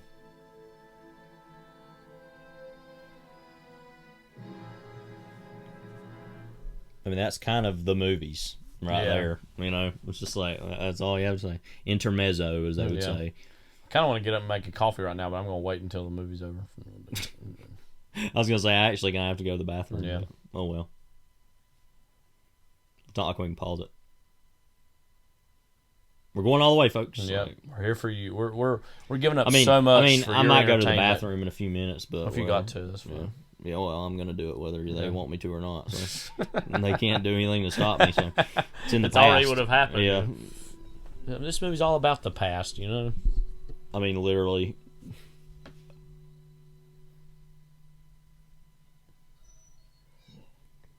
ADT. No, ADT was back around in the 50s.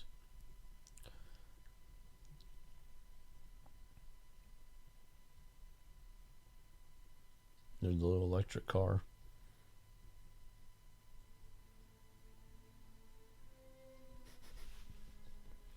I will blow it up. Like, want me to blow it up? So I'm going to act like Apollonia's in it. And as they said in the second game, want me to blow it up?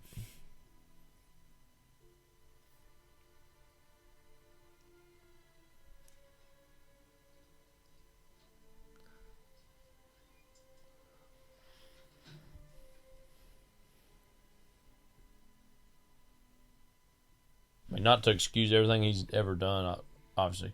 But you got to think, just like everywhere he walks around, that this is a man who lost his really one true love in a brutal, vicious murder, you know. And I think that informs a lot of his, any given moment, his cynicism, world weariness.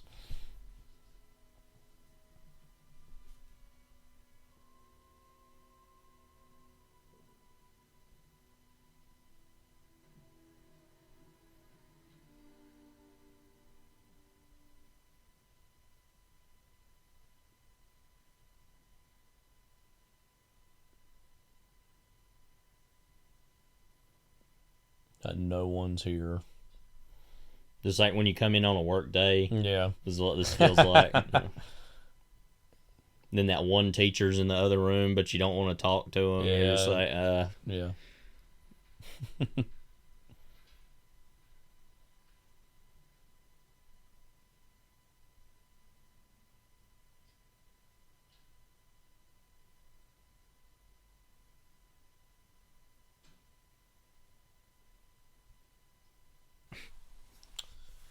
Hey, I'm back. Oh, no, never mind.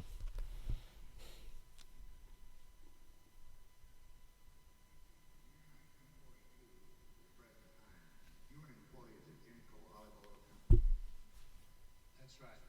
Willie Seachy turns states. Roger Corman looking on. Yeah.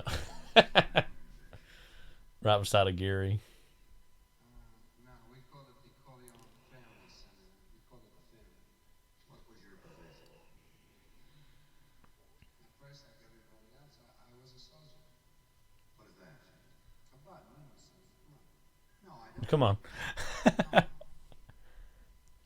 When the boss says push a button on a guy, I push a button. See, son? His lawyer's like, What? You mean you kill people? What? You kill people at the behest of your superiors. Yeah, that's right, Counselor. And the head of your family is Michael Corleone. Yeah, Counselor. Michael Corleone, right. right. Did you ever get such an order directly from Michael Corleone? No, I never talked to him. Mr. Chichi, could you amplify your answer a bit, please? Do what? Could you expand on your answer? I'm particularly interested in knowing, was there always a buffer involved? There's someone in between you and your possible superiors who gave the actual order. Right, yeah, buffer. And another thing to think about is, like, audience seeing this in the late 74, early 75, this would immediately drew comparisons of the Watergate hearings that had been going on over the last 2 years by that point. And the whole idea of, there are these buffers, and that the whole concept of the organized crime of La Cosa Nostra anyways is meant to protect those at the top of, they never officially gave the order. That's exactly what the plumbers were, and exactly what the relationship to Nixon right was. they was like, I never told them to do that, but they're all this whole structure and organization's in place where that's always implicitly a part of it. You know, it's very clear, direct comparison between that.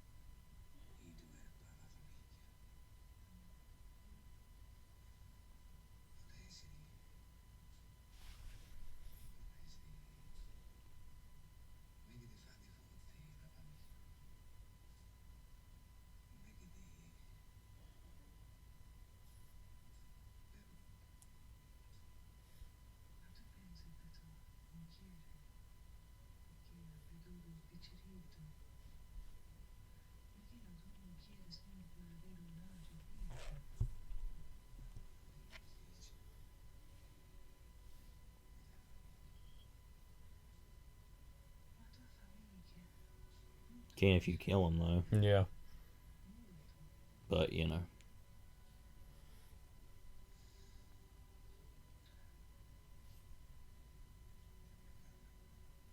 Times are changing.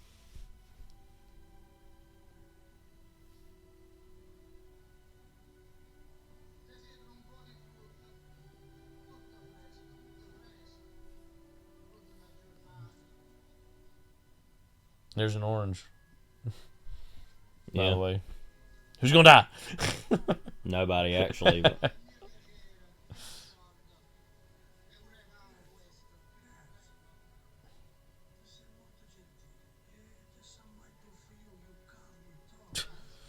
Come, we talk. Huh?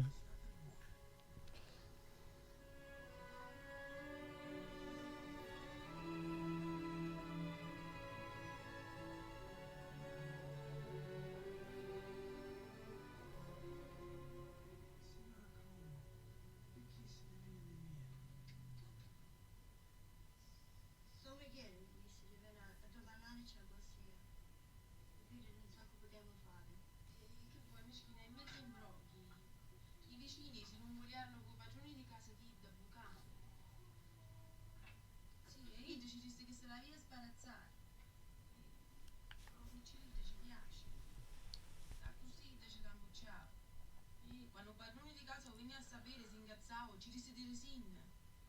Oramai non c'era più niente da fare, pure si sbarazzava veramente il cane. Che vergogna. Here's that whole situation where he's talked to that guy about, have the dog in the apartment. Yeah. And he's like, oh, no, whatever. And then comes back and he's like, He's like, no. See, I know, like, you know.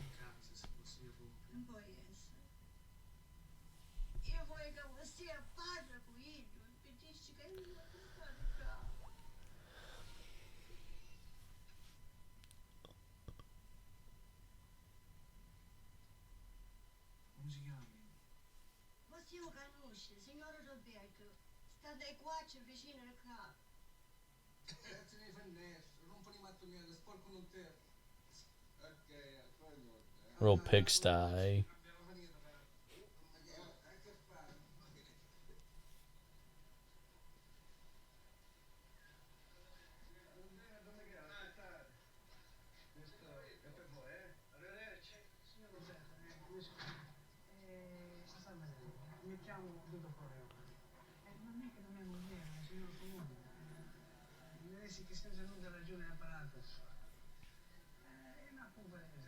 This is also an interesting development for Vito's character in the sense of he's not only in a position to intimidate or just outright eliminate like official mob competition in Finucci. He's even willing to deal with someone who's a more, quote, straight, in theory, upstanding individual, this like a landlord or like a municipality almost, and can sway and have control over them as well. You know that he's slowly moving up the and that he sees them as also an evil thing. You know, you can tell also by the way he's dressed that he's like making more money now and has a little bit more status as far as pinstripe jacket or pinstripe vest and chain.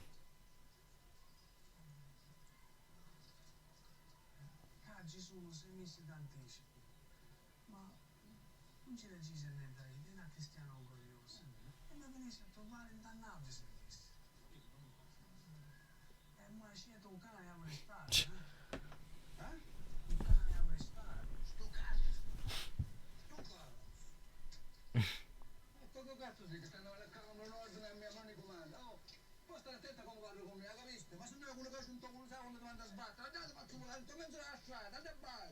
Non fai stupire, mica di chissà. Non uno scuola. E spiace amici tuoi in trasporto vicinato da solo io. That fit. Yeah.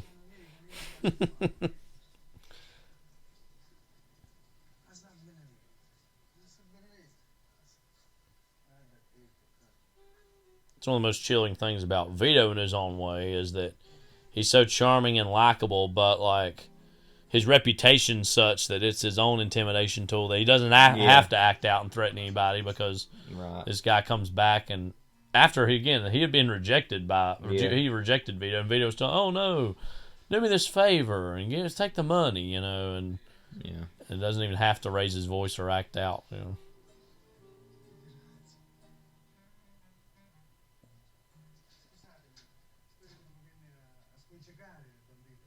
Vito Corleone.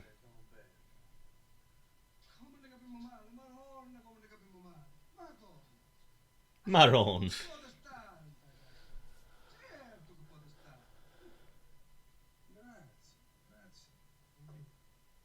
Io volevo portare i soldi che mi resta. Mi tolgo il re. 1, 2, 3, 4, 5, 6, tutto. Perché con Don Vito i soldi non servono.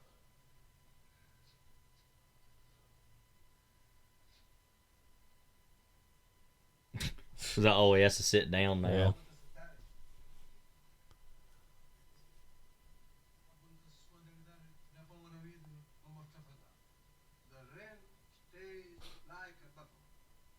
That look, like, mm-hmm. That like, hey, like, kind of,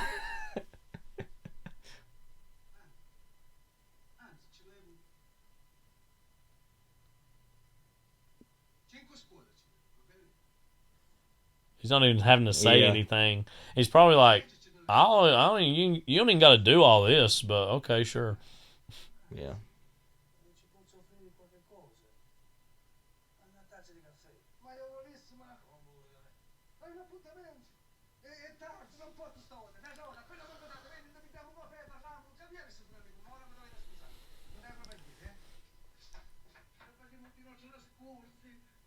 Scusi.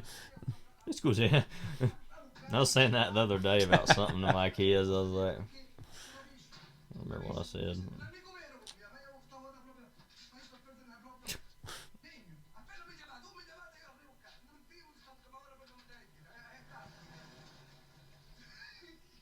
Like there's a reference to that whole moment in Joker, where somebody's trying to get a door open, they can't get it open. That's all I'll say about that.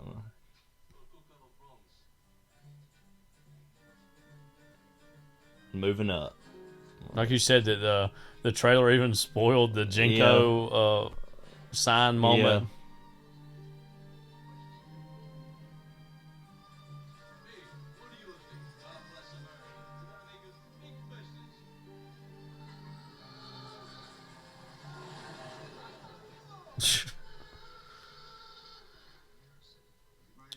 Where it all started, where it all is. New York City. Vito Corleone. Excuse me, Mr. Gary. This is Mr. Gary speaking. Are you the son of Vito Corleone? Sorry, I blew your ears out on it. Yeah, it will. You'll have to figure it out. You'll get over it.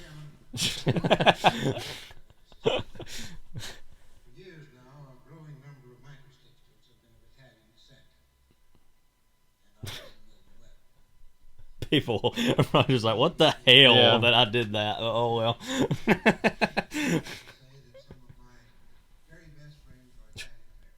Yeah, right. Oh, okay. Earlier you were talking about their oily hair. Yeah. Luca Brasi. Oh, there he is. Oh, my God. Like Baito. What if it's like had little biographical information? Is like sleeping with the fishes, like as we speak. Are in no way whatsoever a slur upon the great Italian people. Okay. He's like, what the hell is this? Like, it's not in the minutes. Like, The most loyal, most law-abiding, patriotic, hard-working American citizens in this land. Okay. It would be a shame if we allowed a few rotten apples to give a bad name to the whole barrel. Because from the time of the great Christopher Columbus up through the time of Enrico Fermi, Christopher Columbus died thinking he was still in Asia, but whatever. Yeah. they are the salt of the earth, and they're one of the backbones of this country. Cool. But let me get out of here. I'm going to recuse myself. Yeah, I'm sure we all, yeah. Anyways. I love that was his long contribution to that. I'm sure we all agree.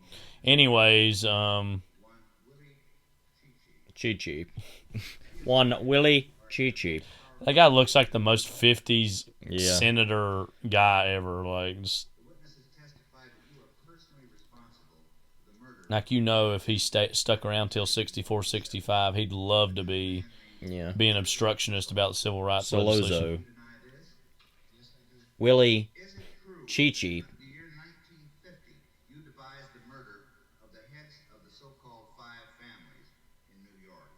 To assume and consolidate your nefarious power? It's a complete falsehood. Mr. Queston, is it true that you have a controlling interest in 3 of the major hotels in Las Vegas? No, it's not true. I own some stock in some of the hotels there, but very little. I'm doing it over ours right now. Mr. Corleone, do you have any interests or control over gambling and narcotics in the state of New York? No, I do not. Senator, my client would like for you to state. Okay. Mr. Chairman, I think this statement is totally out of order. Totally out of order. Sir, my client has answered every question asked by this committee with the utmost sincerity. He has not taken the Fifth Amendment as it was his right to do. So in all fairness, I think this statement should be heard.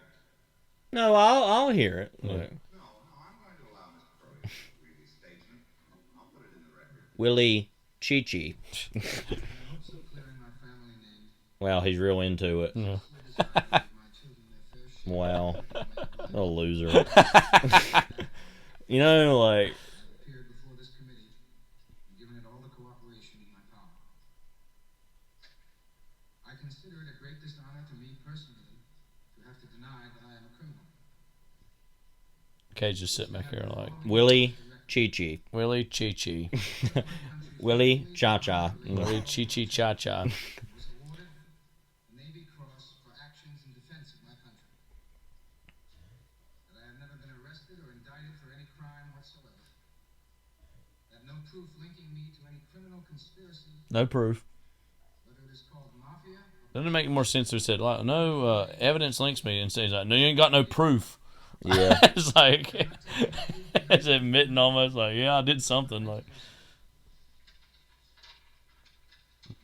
Roger Corman, meanwhile, I'm saying, yes. To produce any witness or evidence against me. And if they do not, I hope they will have the decency To wash his face. Yeah, this is all kind of random. It's like... which they now have besmirched it.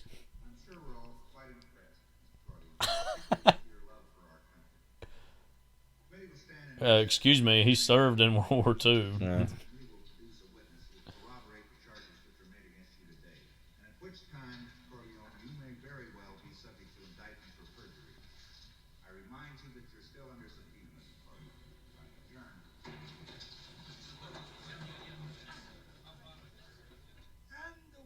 10-1 shot, you said. 10-1 shot, he would take the fifth, and I lose. You sound like my bookie. How that monkey my life.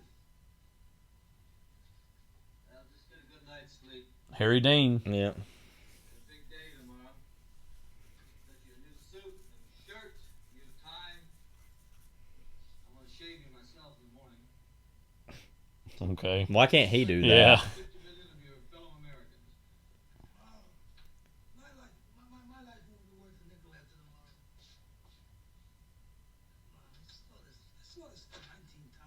What even is it? Like, was it like a print ad for Vertigo? Like, yeah, he's like, you need to see this. He's like, okay. I saw this 19 times. Wasn't Hitch's best work? Like,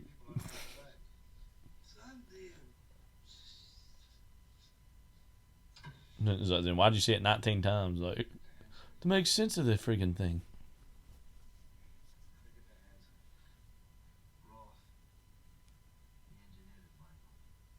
I love how there's so many things in this movie. It's Roth. Roth did it, yeah.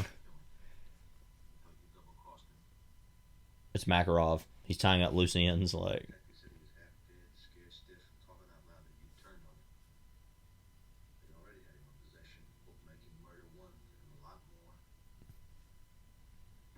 The FBI has them airtight. It's on an Army-based 24-hour guards. I'll repel in, like Mission Impossible style.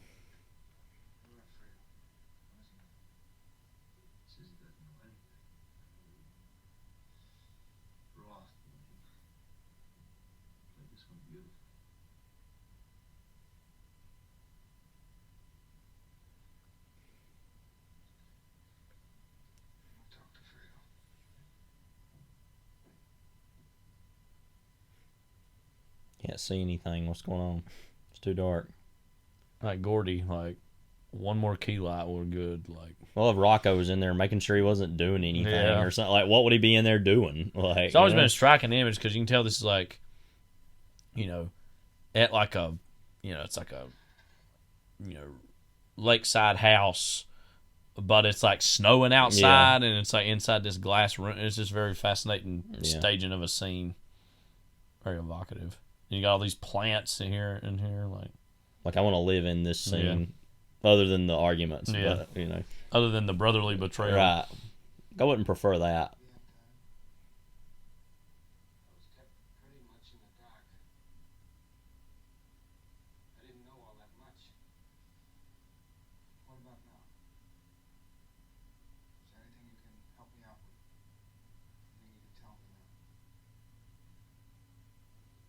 I need to get something out of it before I kill you.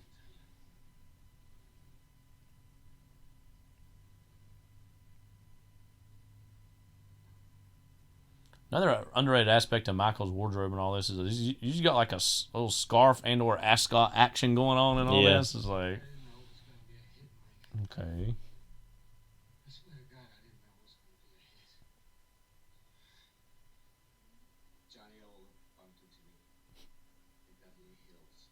What?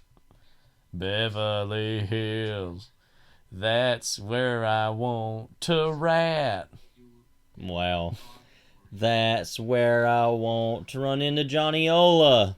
Kimmy, Beverly Hills. Is that Weezer, ain't it? Is it Weezer or is it the Red Hot Chili Peppers? Probably Weezer, I think. Now I think about it. But I'm sure somebody's like, how do y'all not know that? So, probably because it's a garbage song, whoever it is. Yes, Weezer. Oh, okay. Your namesake. Your nickname. Levi's nickname, one of his Weezer. No, not really. No.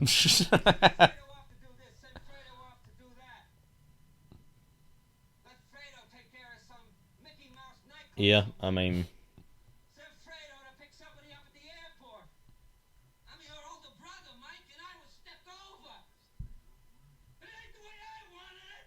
Well. I can handle things. I'm smart. Not like everybody says. Like dumb. I'm smart, and I want respect.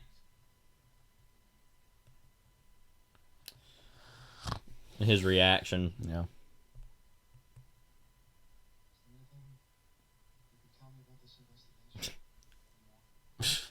None of that outburst means anything. He's like, info. Give me the infotainment, and then,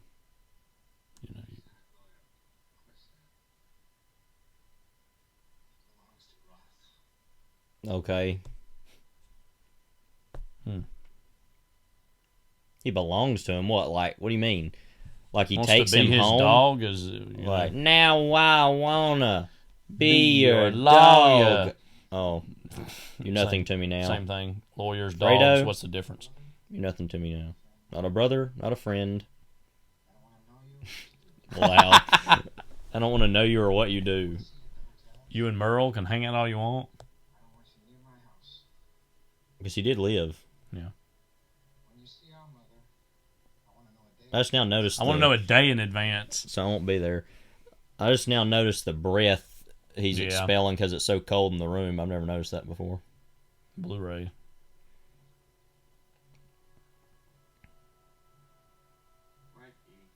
Of course, The Exorcist the year before this was notable for the fact that it had the room be as cold as it was, so that they could have the breath in it and everything.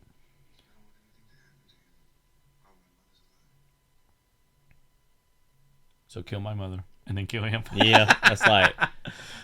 In fact, see if you can do it with one bullet. Yeah, we need to save him. Like, I know I have a partner. Like, yeah, we're gonna get a Pentangeli like general. You know, that should be a Twitter profile pic. Yeah.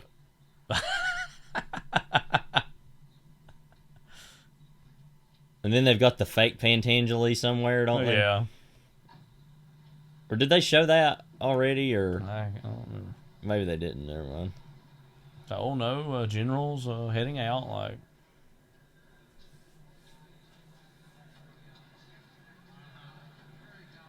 But when you come into the faculty meeting, late, and there's people escorting you, like, and you're late, like. Not really.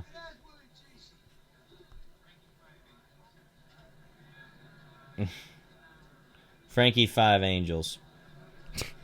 And his bro from the Willie motherland. Chi-Chi. He's like, oh my god. Are you gonna rat, you F-head? Like there are like 5 cuts there. Yeah. It's like a house guest movie. Yeah. With Sinbad. Underboss Fredo Corleone. Yeah, right. In name only.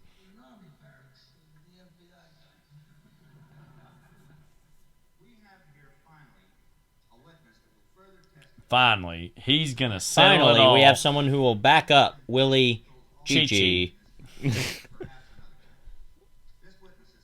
I wonder what like Willie Chi-Chi's like reaction to hear like, oh crap, he went back on what he said. Oh, now he's dead. And then he heard it a few days later. Like,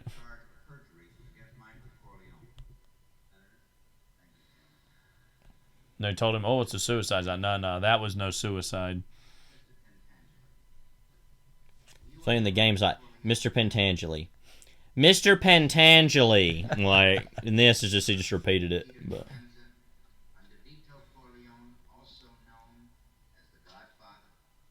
Vito Corleone.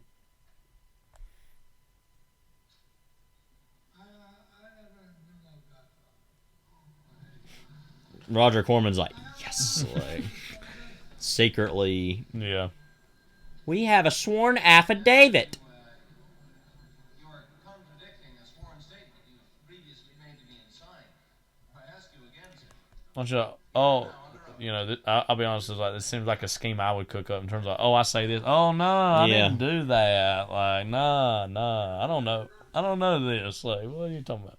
When you got in trouble with a certain teacher years ago for doing something, and the other person also denied it. Yeah. So it was like there was no proof, like, even though they saw it happen. Yeah. But, May or may not have been in certain circumstances where that was relevant. We have a sworn affidavit. But just the hilarity, though, that he went back on his own statement that he made. Oh, no.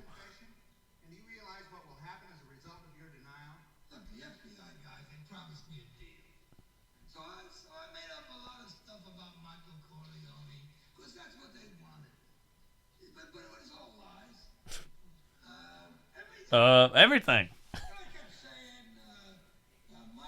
Pat Geary there. Yeah. The lawyer. Yeah.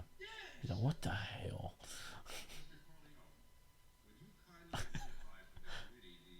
GC. I love he's like, I RC. think this is important right now. Yeah. Like, yeah, GC. Like, who would that be? I don't know. Gordon Corman. Yeah. I don't know. Like, I was thinking of the G and Roger. I don't know. Came at his own expense to aid his brother in his time of trouble. He's not from Sophia, and his reputation in his own country is impacted. Are you saying he knows nothing about these matters? To my knowledge, nothing. No, I don't know. and then why is he here? Yeah. All right, this committee is now adjourned. The witness is excused. This committee owes an apology. In the video game, they had the Pat Geary character say, "The witness is now excused." That's the way he talks. Like a South Park character or something. So again, his brother's own presence like made him realize, wow, what he's really supposed to. Yeah. Sebulba. Like Sebulba. To the point where he's like, oh wow, I can't go back on that, you know, and ultimately Hotel back down Washington. because of that. Well, the scene. This movie's going by really quickly. It's almost like it's a great movie.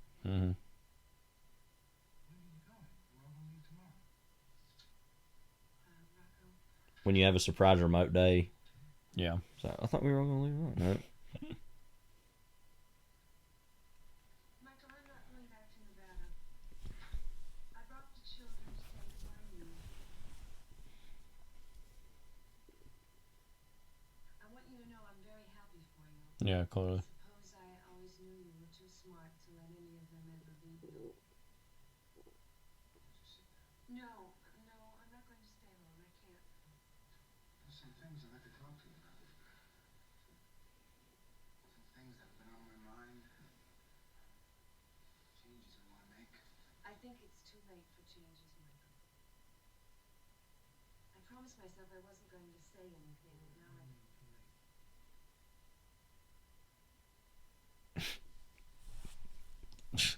Like, what? Like, the student, when you tell them that they're going to get a 0, like, what do you mean too late? Like, as in, this was the due date, and you didn't get it in before the due date. Like,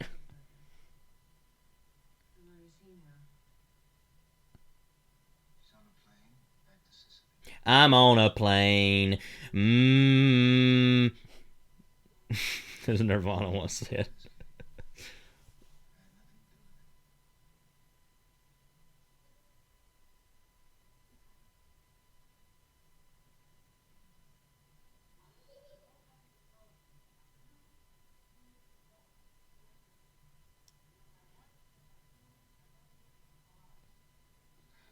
Michael, you say you love me, and then you talk about allowing me to leave.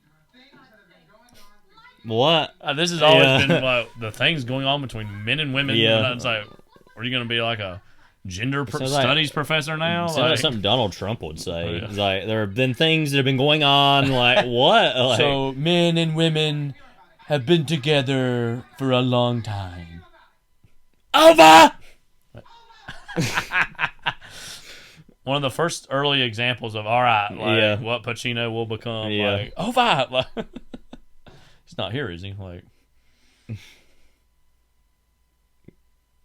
this moment, I feel no love for you at all. wow. Well, that's pretty bad. I never thought that would ever happen. But it has. Is that the briefcase with $2 million? No. Yeah, like, did it turn up? Like, yeah. Wonder who has it. I don't know. Probably some of them kids that were trying to get in the car. Yeah. They'd be better off to have it. Yeah.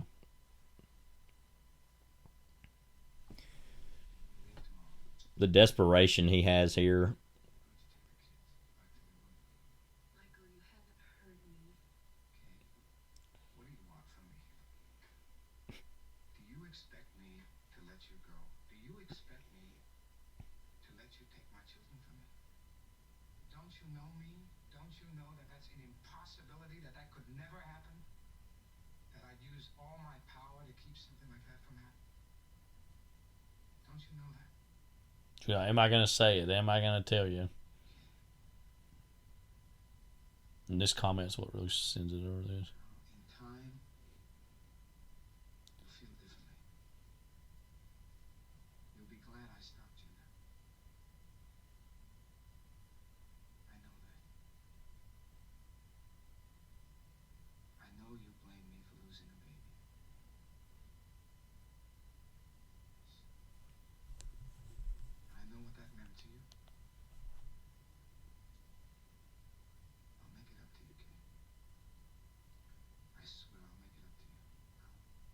Kill Fredo for you. Yeah, like, I'll kill Fredo if that's what you want. And she's like, what? Like, I've learned that I have the strength to change. And you'll forget about this miscarriage. And we'll have another child. And we'll go on. You and I. We'll go on. Oh, Michael. Michael, you are blind. It wasn't a miscarriage. It was an abortion. An abortion, Michael. Just like our marriage is an abortion. Something that's unholy and evil. I didn't want your son, Michael. I wouldn't bring another one of your sons into this world. It was an abortion, Michael. It was a son, and I had it killed because this must all end. I know now that it's over. Again, among the most shocking things of the trailer is the fact that it revealed this of all things too. So even more so than the murders.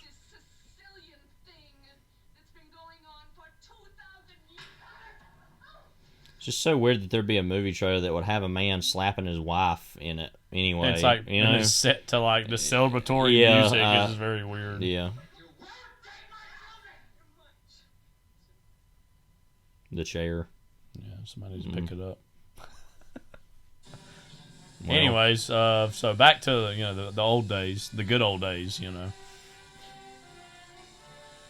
It's interesting that scene ended there because it feels like Coppola didn't know what to do after that. It's just like, I don't know how to get the people out of the room, so I'm just gonna move on. Yeah.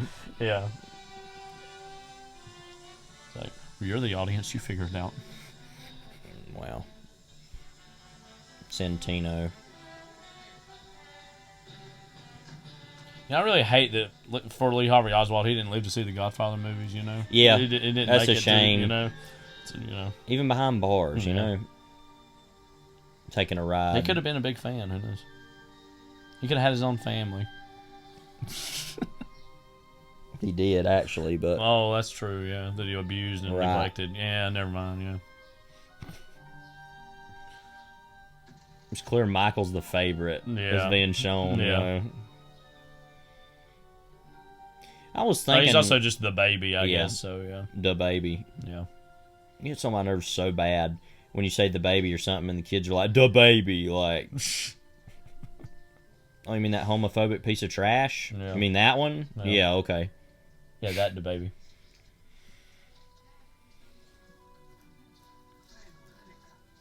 More like the dodo. More like the loser.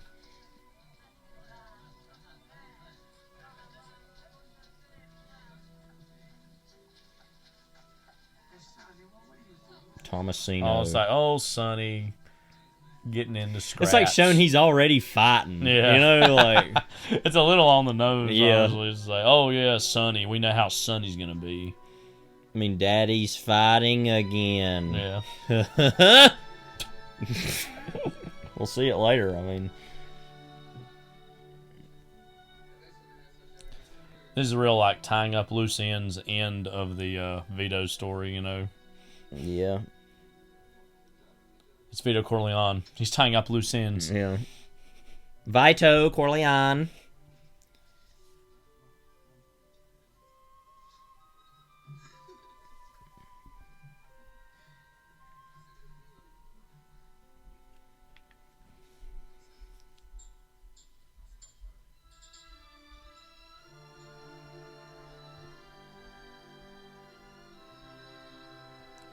Right, but before we head home, let's take a little walk on the wild side.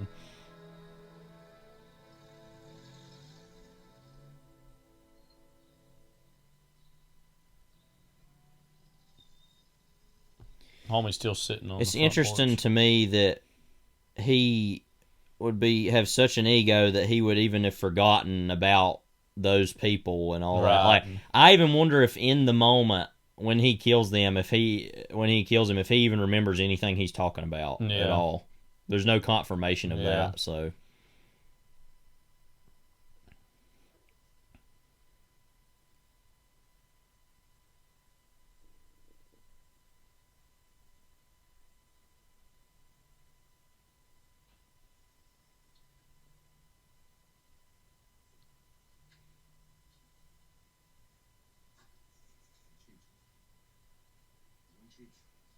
Willie Chichi. Don Chicho.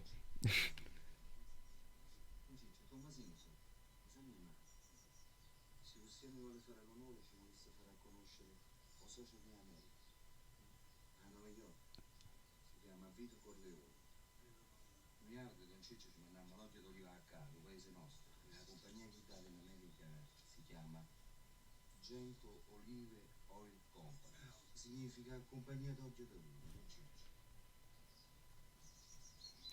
Like it's a toy. Yes. What he gets for Christmas.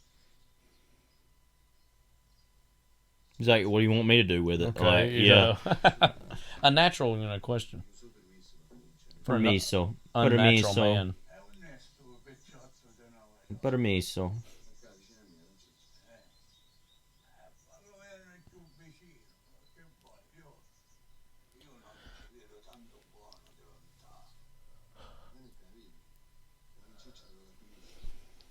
Is that the same actor, I guess? It is, I can He's tell. so dang old looking. I was I like, can tell it's the wow. same guy.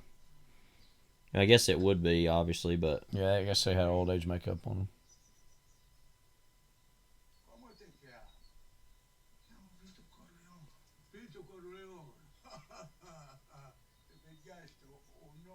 Well, I didn't take it, but... McCluskey's Paul gave it to me.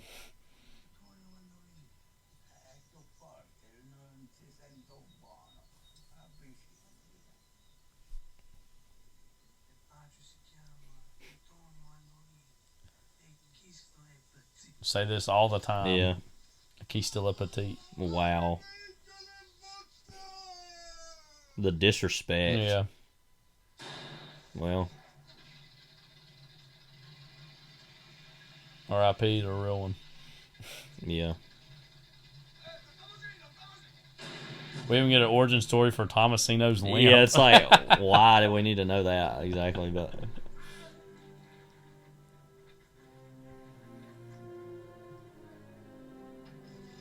well, they got his olive they left oil the olive there. oil there. Yeah.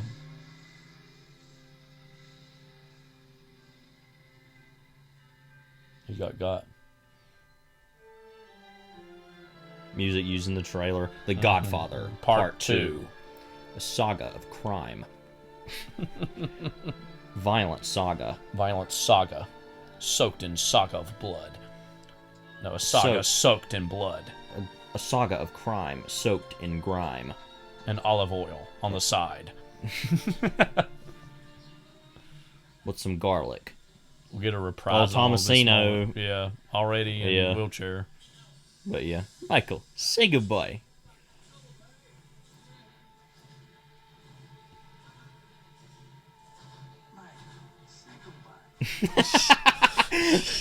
It lives in my dreams, like in my dweams. Now Mama's dead. Again, I mean, did Al Neary kill her? Let's just put it on the table. I mean, we have no proof of this, but because he said, "I don't want anything to happen while my brother's It does seem kind alive." of convenient that she died around the same time that all this maybe happened. like in between the scenes, there was like she had a health crisis or something. Well, it and might was have like, been even well, a year or two. Like it might have been a little while. Yeah, I don't know. Yeah, but all the stuff with Roth is so like That's seemingly true, quickly yeah. after, and then you got Pantangeli too. So maybe it had been going on. that's what I'm saying. And he was already, like, "While my mother's alive," right. with the assumption, well, that won't be too long, and then I don't know though. Yeah, did it happen? I mean, Willie Gigi. He's like, "Hey, Fredo, I killed your mother." He looks like a big float at like a parade out there. Like his face is so big. Or if is he going to pay his own respects? Yeah. He's like, I did a good job, didn't I? Like, wow. Remember your final moments when I smothered you to death with a pillow? You remember that? Yeah, so like his. Do you remember that? And everybody's like looking like what? His murder of her was like very similar to when Paulie in The Sopranos kills that older woman that was in his mom's nursing home. Hang on a minute, that he was literally going to steal from under her bed. Yeah, and she called him and he killed her or whatever. Lovey's like, can I see him? Oh, yeah, he's in the boathouse. I said, yeah, you can go in there, but you can't. You can't. Like, but talking about Al Neary looks like a float. I wonder if, like, Macy's Thanksgiving Day Parade, 1975, the Al Neary float, like, from as depicted in The Godfather Part II, like,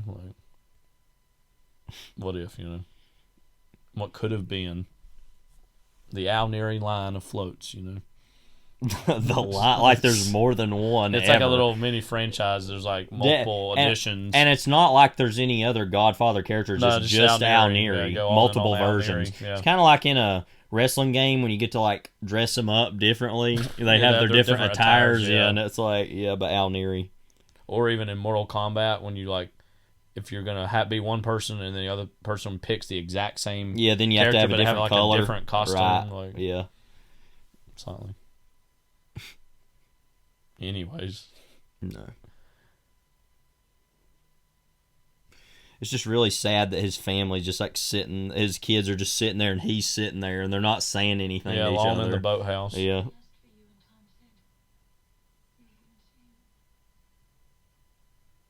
He's weak, and he's stupid, and he's dodo, and he stinks like doo-doo. When the Pazuzu comes for you, I will spit a leper.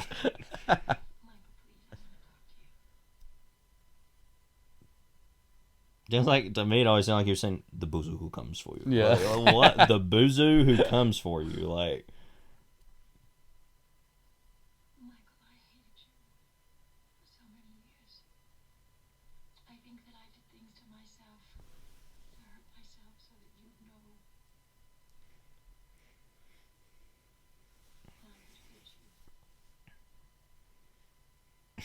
he's like, okay. Where's Merle? Where's Nina? Yeah. Being strong for all of us the way Papa was. And I forgive you. But don't tell me you're innocent. Can't you forgive Fredo? Did you forgive Merle? So sweet and helpless without you. He's like, I'd rather him be sweet, though. Yeah. You need me, Michael. I want to take care of you now.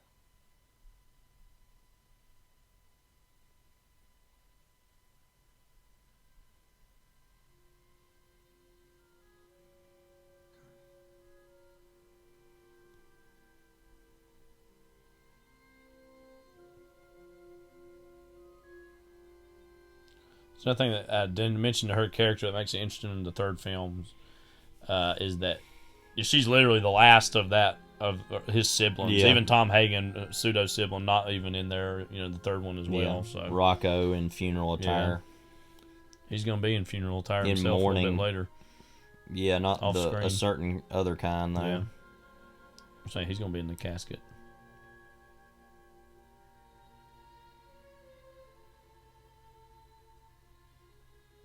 I wonder how they're actually able to get away with the fact that he killed Rolf. And it's like clearly he was working for him. Right, yeah. And it's like, oh, he did it on spec, like, Yeah, I don't know how they got out of that, but whatever. Well, I guess they could never probably formally connect him to it, even though everybody knows it was that. But also, maybe the authorities are just like, whatever. Roth. I mean, he's small potatoes. You know what you need to do, Al. You killed my mother. Looks now like, you're gonna kill it looks Fredo. like if he were like Don Draper in Mad Men, Yeah. the way that looked or something. It was like the alt version. Yeah. Like.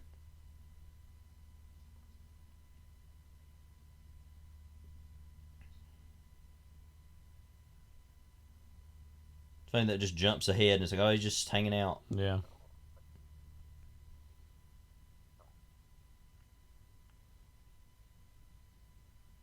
He's just standing there. Yeah.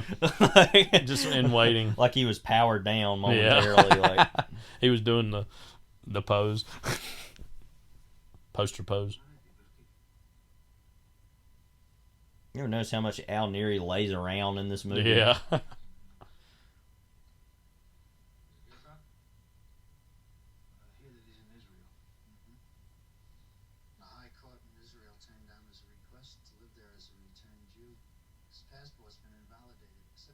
We're in a rush.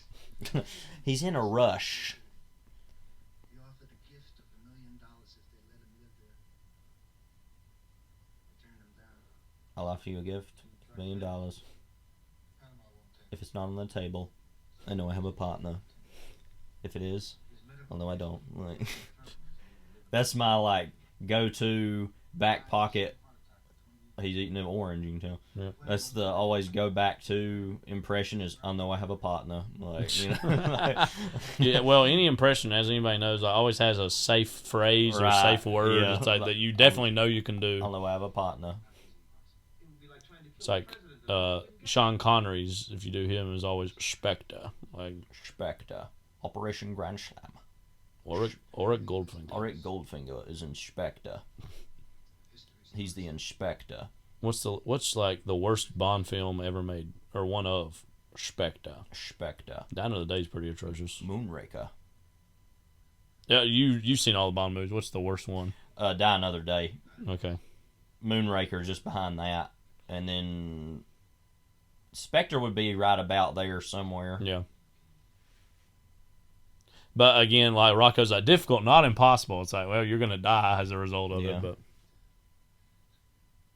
Moving your family to Vegas? How much you been offered the vice presidency of the House and Hotel?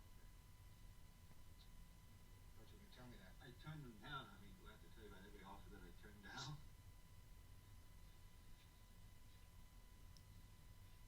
What's the business? All right.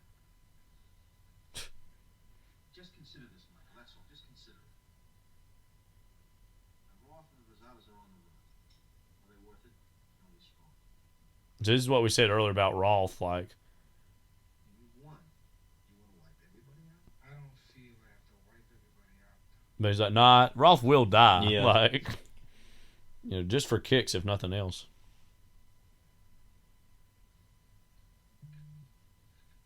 You're gonna come along with me in these things I have to do? Because if not, you can take your wife, your family, and your mistress.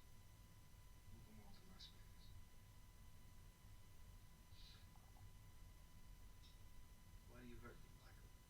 I've always been loyal to you. I mean, what is this?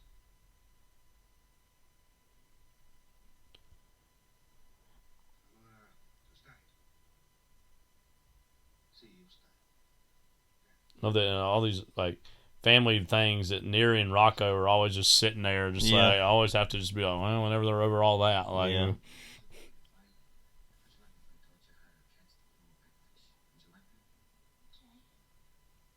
know, when I was your age, I went out fishing with all my brothers and my father, everybody. I was the only one that caught a fish. Nobody else could. Really, Fredo's last Yeah. character interaction Last moments, pretty hurrah. much. Every time I put the line in the water, I said a Hail Mary. And every time I said a Hail Mary, I caught a fish. You believe that? It's true. Well, I guess if you say it. Want to try it when we go out in the lake? Okay. What else you got? That's what's sad, really, about Fred, among many things, is like, while he betrayed the family, I think he deep down is sorry about it Yeah, and that's wants what to I was make saying amends. earlier. You know? Is that it's like, do you really have to do it? I Yeah. mean, but He's always going to live in that shame if he had lived. You know what right? I mean? So, but it's like, that and the,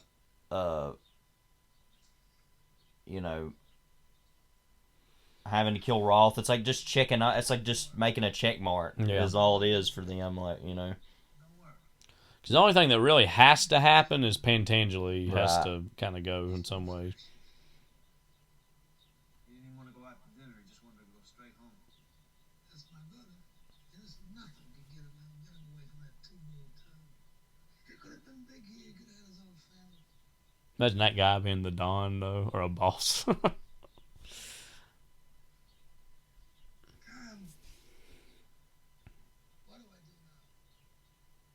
where is this? Like New York? Because that's where they had the trial, wasn't it? Yeah, I think it would have been. I think maybe Wasn't earlier like when they after he were meeting at the Washington Hotel, Kay and Michael wasn't that there? Hotel Washington, talking about where the hotel was. I think that was Washington Hotel. I think was the name of the hotel. Yeah, Washington Hotel. I can't remember, but I think so though because he was operating out of New York, right. So it would make sense. That's where he would be, that area. But again, as I was talking about earlier, the lighting in this scene I really just love. It's very nostalgic and instantly takes you to that beautiful point where the sun's about to set, but it's not quite done it just yet, and the way everything looks with that.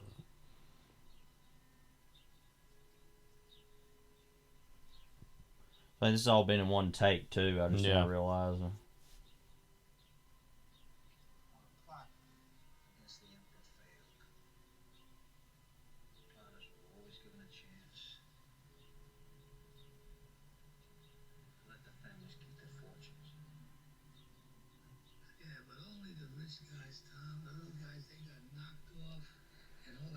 Well, that's the idea.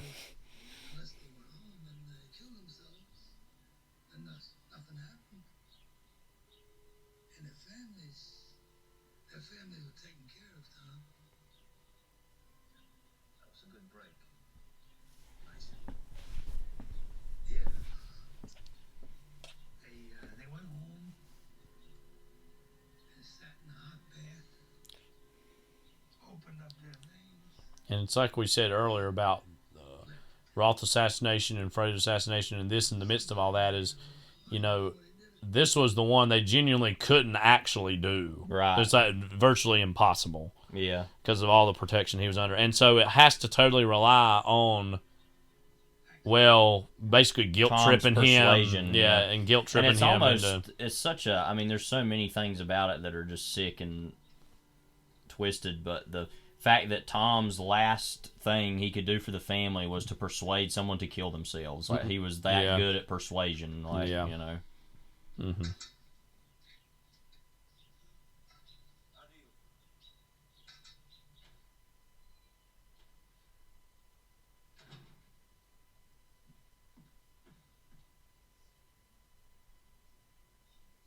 The fish tank. Mm-hmm. There's that, I haven't seen it in a while, but there's that Twitter page that's like, this movie has a fish tank. Oh. And I think this one was in at one time. Yeah. Again, the Michael Fitz coming up here. Yeah, it's like, he looks like a Ken doll or something. Yeah. Like a Michael Barbie or line. Like he's Godfather's Part II Barbie line. Anthony Vito Corleone. That's like when you get called your whole name by your grandma or something. Like Levi Grayson Huffman, let's say, or Kyle Richard Huffman. Like, Anthony Vito Corleone. Vito. Yeah, Vito Corleone.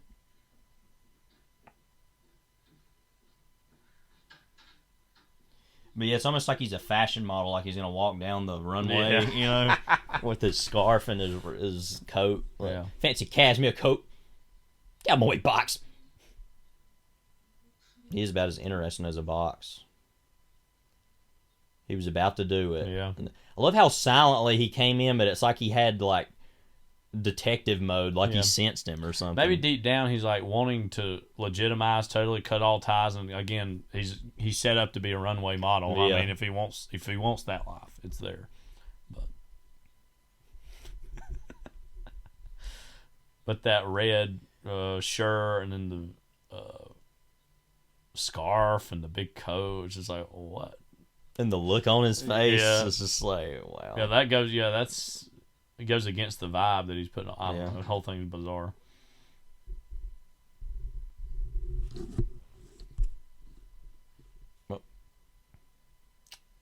Not a word. Just and the disgusting nature that he got the kids too. Like, because money and power and misogyny, And Al. Yeah. I mean, Al's the key to all this. Yeah. Michael's bodyguard was the key to all this, but then, you know, he didn't get it done. So yeah.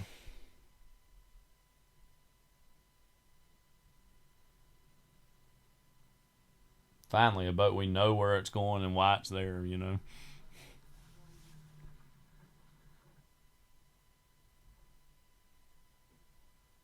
Yeah, because I don't know. There were a lot of questions. But they were friends of Al, you know? Yeah. Like, hey, we just want to, like, ride around at night and see what happens. He's like, Al, you've been asking me to do this for the last 15 years, but I guess I'll let you do it, you know?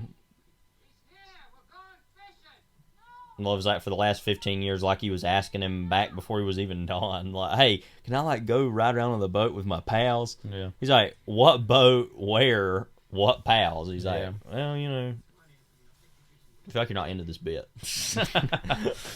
No, it's fine. I was just thinking about Reno, like the Jonathan Richman song. Oh. This look on Al's face here. Yeah. He's like, you're going to die. Like, you're not going to catch anything but a bullet. Like, okay, Al. Well, turn your head and come over this way. Don't look. Do you feel like he kind of knows?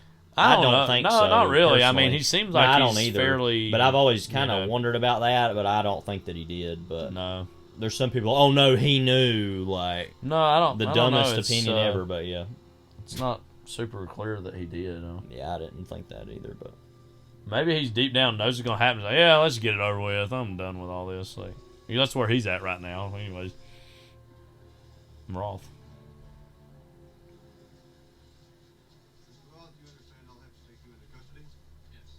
Let's have a little impromptu press conference. Just he hasn't been in the movie since earlier. Quite a while.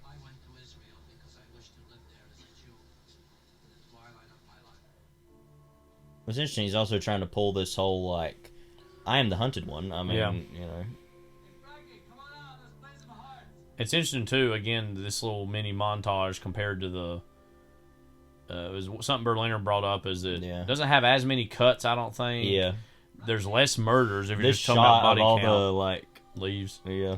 It has less body count, and then the music itself isn't nearly as propulsive and nearly as, like, you know, celebratory. It's very just kind of glum and ho-hum and very, like, you know. Rocco went out with a good look, you know.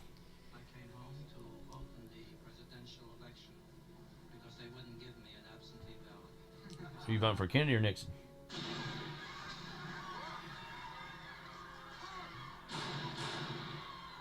You knew he was a Humphrey guy from way back and was disappointed he didn't get... Well, there's Frankie. Well, you know, it's also interesting. I always forget that his last words were talking about voting in the Kennedy election. Yeah. And then he gets shot like Oswald. Is just kind of weird. Yeah, that is true.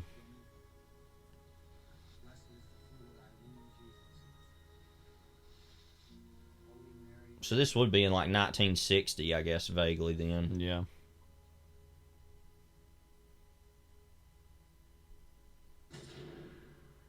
How hard it would be to light that shot. Yeah. And have the camera that distance and make it look good. R.I.P. Fredo. Again, one of the most tragic characters in all these movies, and that's saying something. So.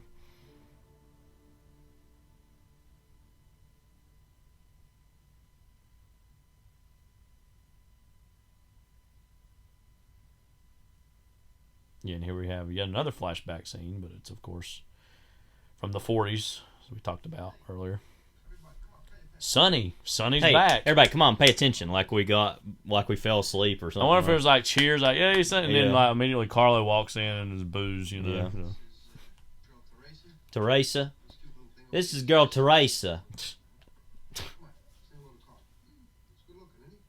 I mean, no.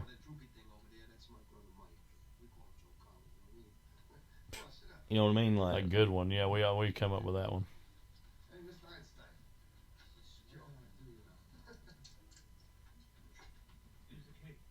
Tessio.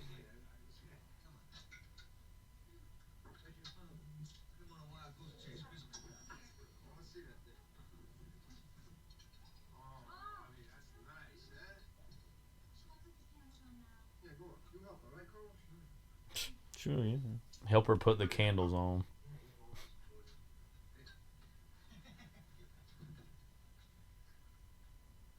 You didn't even look at Hagen's hair is like more filled in back then as it was compared to where it is now.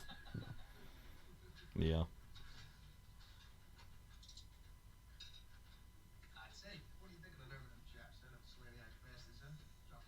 Look, what do you think of the nerve of those Japanese? We should have expected it after the oil embargo. Expected or not, they got no right dropping bombs. What are you, a Jap lover, something on their side? That's how absurd Sonny is as a character. He's like, which is I think realistic to certain people. It's like, how dare they do that? But why would anyone actually volunteer to serve? Like, very specific lane to chart. Yeah. You're goddamn right, that's pop talk.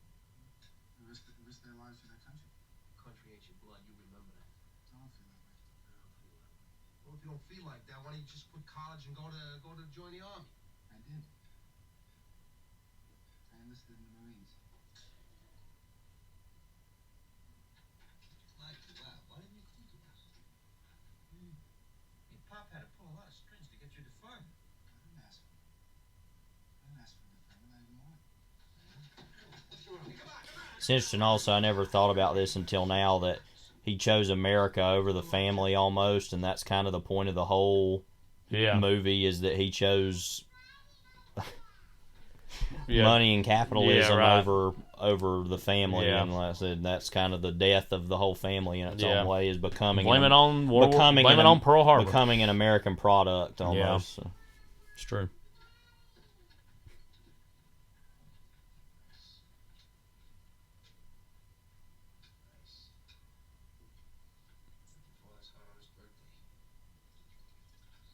That's well, Mike. Congratulations. That's right, encourage. Go on, give me a drink. What? Fredo, get me a drink. Like, Many times, he and I have talked about your future. Talk to my father about my future. My future. Mikey, he has high hopes for you. I have my own plans for my future. You go to college, you get stupid. You're really stupid.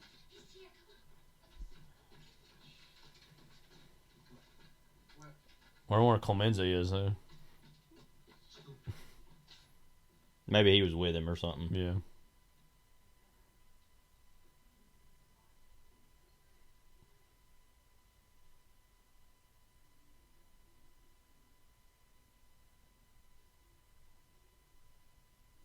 It's interesting also that you can see the chair office all the way back there, and the chair's empty. Yeah.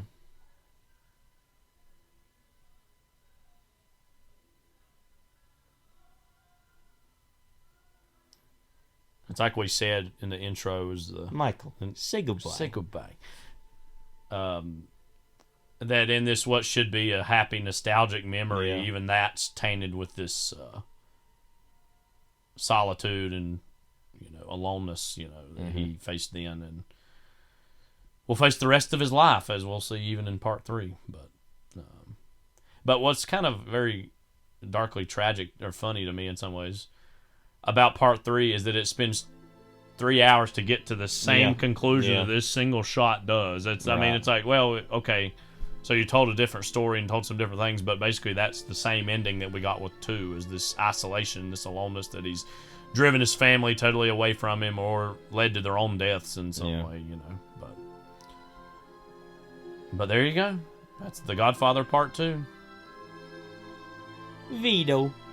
Come on, Vito Corleone. Gordon Willis. What you talking about, Willis? Dean Tavares. What you talking about, Willis?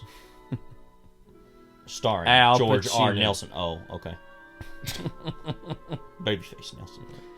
And okay, who is Robert Duvall, not De Niro. Roberto Duvallo. Like what? Diane Quintano. Roberto Benigni. De Niro. Benigni. Roberto Benigni. Imagine him. Jono as Vito. Casallo. Oh, but really, imagine Roberto Benigni as Vito. I'm gonna give him off, but he can't refuse it. Yeah, how you give him off? All right, we'll hit pause on this. Leo Strasburgo. Wait, we got to get to George R. Nelson. Hang on. I don't know how long it's gonna be. Skager. We got to Mona Skager before we got to George R. Nelson. All right, just screw it. Now, all right, let's do a thought experiment here for a second. Let's take George time R. travel Nelson back to late 1974, early 1975. You've just seen this movie.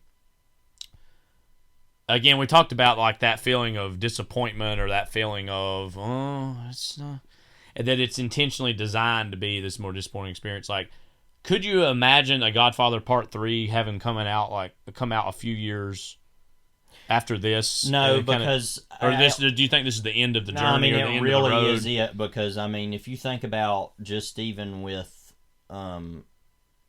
the scene earlier where he said, "You've won, you have to wipe everybody out." I mean, it literally gets the feeling of emptiness at the end of the movie that is just so, you know. But what's interesting, actually, and I'm, of course, not going to go back and say, oh, actually, this is better than the first one, so I'm not reversing my mind after watching this time.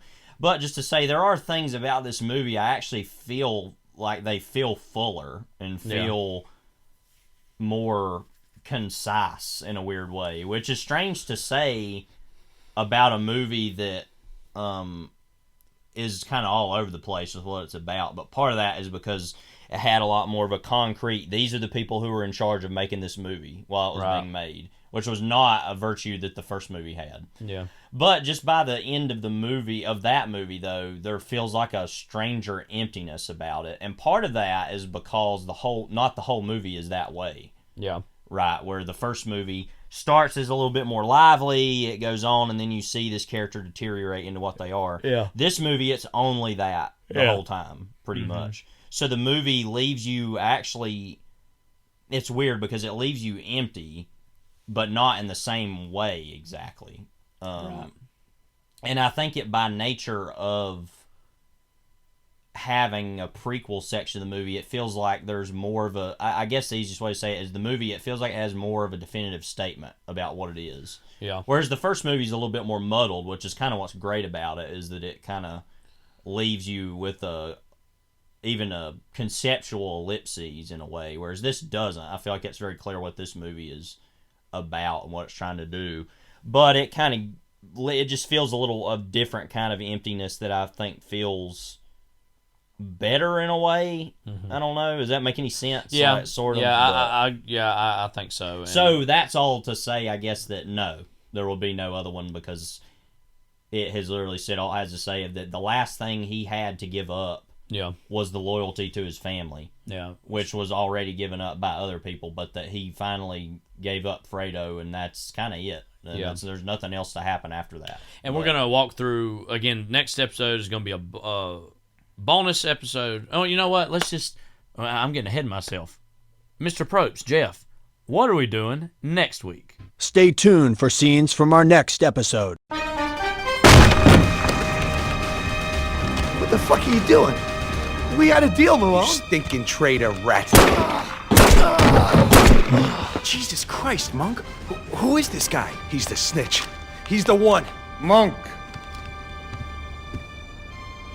Put your guns down. Both of you. Jimmy? What the fuck are you doing here? Michael sent me to help you guys out. What, are you fucking kidding me?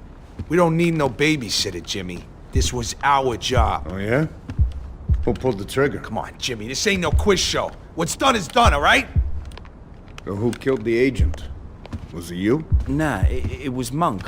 What do you mean, agent? I thought this guy was an informant. He's a Fed.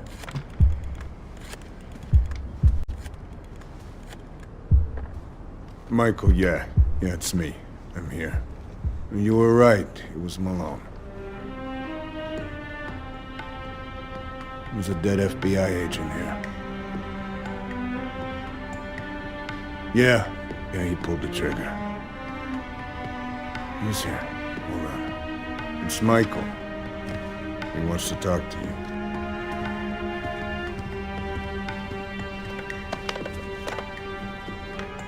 Michael, What the hell is going on? Monk's dirty. He just killed the agent that was running him. He was desperate to cover his tracks because we were smoking him out. So, what? You played some kind of game with me to set up Monk? I was the bait? No, a suspect. We had to be sure. Now it's settled. But you'll have to kill him. For the family.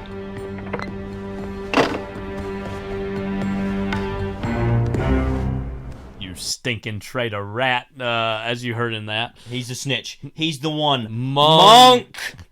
We're going to be talking about really a grab bag of a lot of just Godfather-related stuff that doesn't explicitly have to do with these first two movies. Will I read the whole book in 7 days? No, I won't. But. A little bit about the book, but I think especially I want to have a lengthy little discussion on part 3. We're going to watch we've seen the original version, the third, the theatrical cut, and we're going to watch the new Coda director's cut, which we meant to have watched before now. Yeah, but we're going to watch before we record this. Which is weird. Doesn't that movie, that version? Correct me if I'm wrong on this. I think it takes some things out and adds a few things in. Is that right? I think so. Yeah. But it's a shorter movie too. Yeah. So that it kind of. And I think is also like in the. That doesn't kill off Michael officially in the movie. I think he lives by the end of it. Now, obviously, he would be eventually reaching that same conclusion, but it's it doesn't show that on screen. And that is, frankly, one of the more laughable elements of the third one is that he's sitting there by himself and he clearly drops the orange and died. You know what I mean? Yeah. I mean, like that's literally like a mad TV. Yeah, sketch, I mean, it's kind of, but and again, the third one has been much maligned. I think some of that's fair. I think some of it's unfair. I've always contended that the thing about the third movie to me is that if it was essentially the same movie that it is, but didn't have any really of the Godfather connections officially and trappings, it would be seen as a pretty good little movie. Mm-hmm. But you do not throw that name on there, and you can't you cannot have that name on there and expect not to be compared to the titanic forces that are these first two films. I mean, it's just impossible. I do agree that, kind of what you were saying, there didn't need to be a third movie, that this really did sum it all up. But I think one thing that it is, I won't say needed, but is interesting about it, that lets it live on its own, is that it did come years later. Yeah. There is some space, and the characters are older, and there are new characters obviously in it as well, but there is some space between that, and it allowed the audience of that time, and then certainly the characters to age and breathe, and then say, all right, let's return to this world one last time. I think that is, I think that was more the right impulse than to have made just immediately a third movie right after this. You know what I mean? Yeah. I will say though, and I agree, they shouldn't have made a third one. Mm-hmm. The third film, if made in the 70s, would have very likely had even more explicit political connection, because that would have been moving more into the early 60s and would have included what would have been the Kennedy years, and that would have probably made for an interesting little thing, But on the whole, again, this franchise should have ended with this. There is a third film. We're going to talk about it next week. Good, bad, other things about it. But also The Godfather, the game. We're going to have a lengthy discussion on that, which is very fundamental to both of us as well. All right, Godfather 3, but Godfather, the game. As well as the Godfather 2 game, which you're more familiar with than I. But I mean, you want me to blow it up? And we're going to try to maybe even get in a Godfather Monopoly game in between before that. And if not, at least talk about the board and some of the cards anyways that we kind of find amusing. Yeah. That's The Godfather 2, though. Part 2, I should say. So, this is Kyle. This is Levi. Take care. God bless.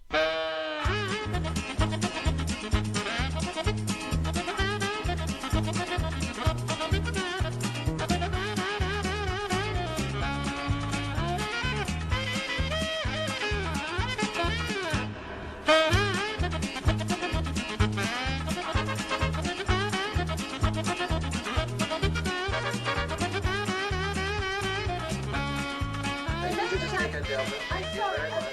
So nice. Goodbye.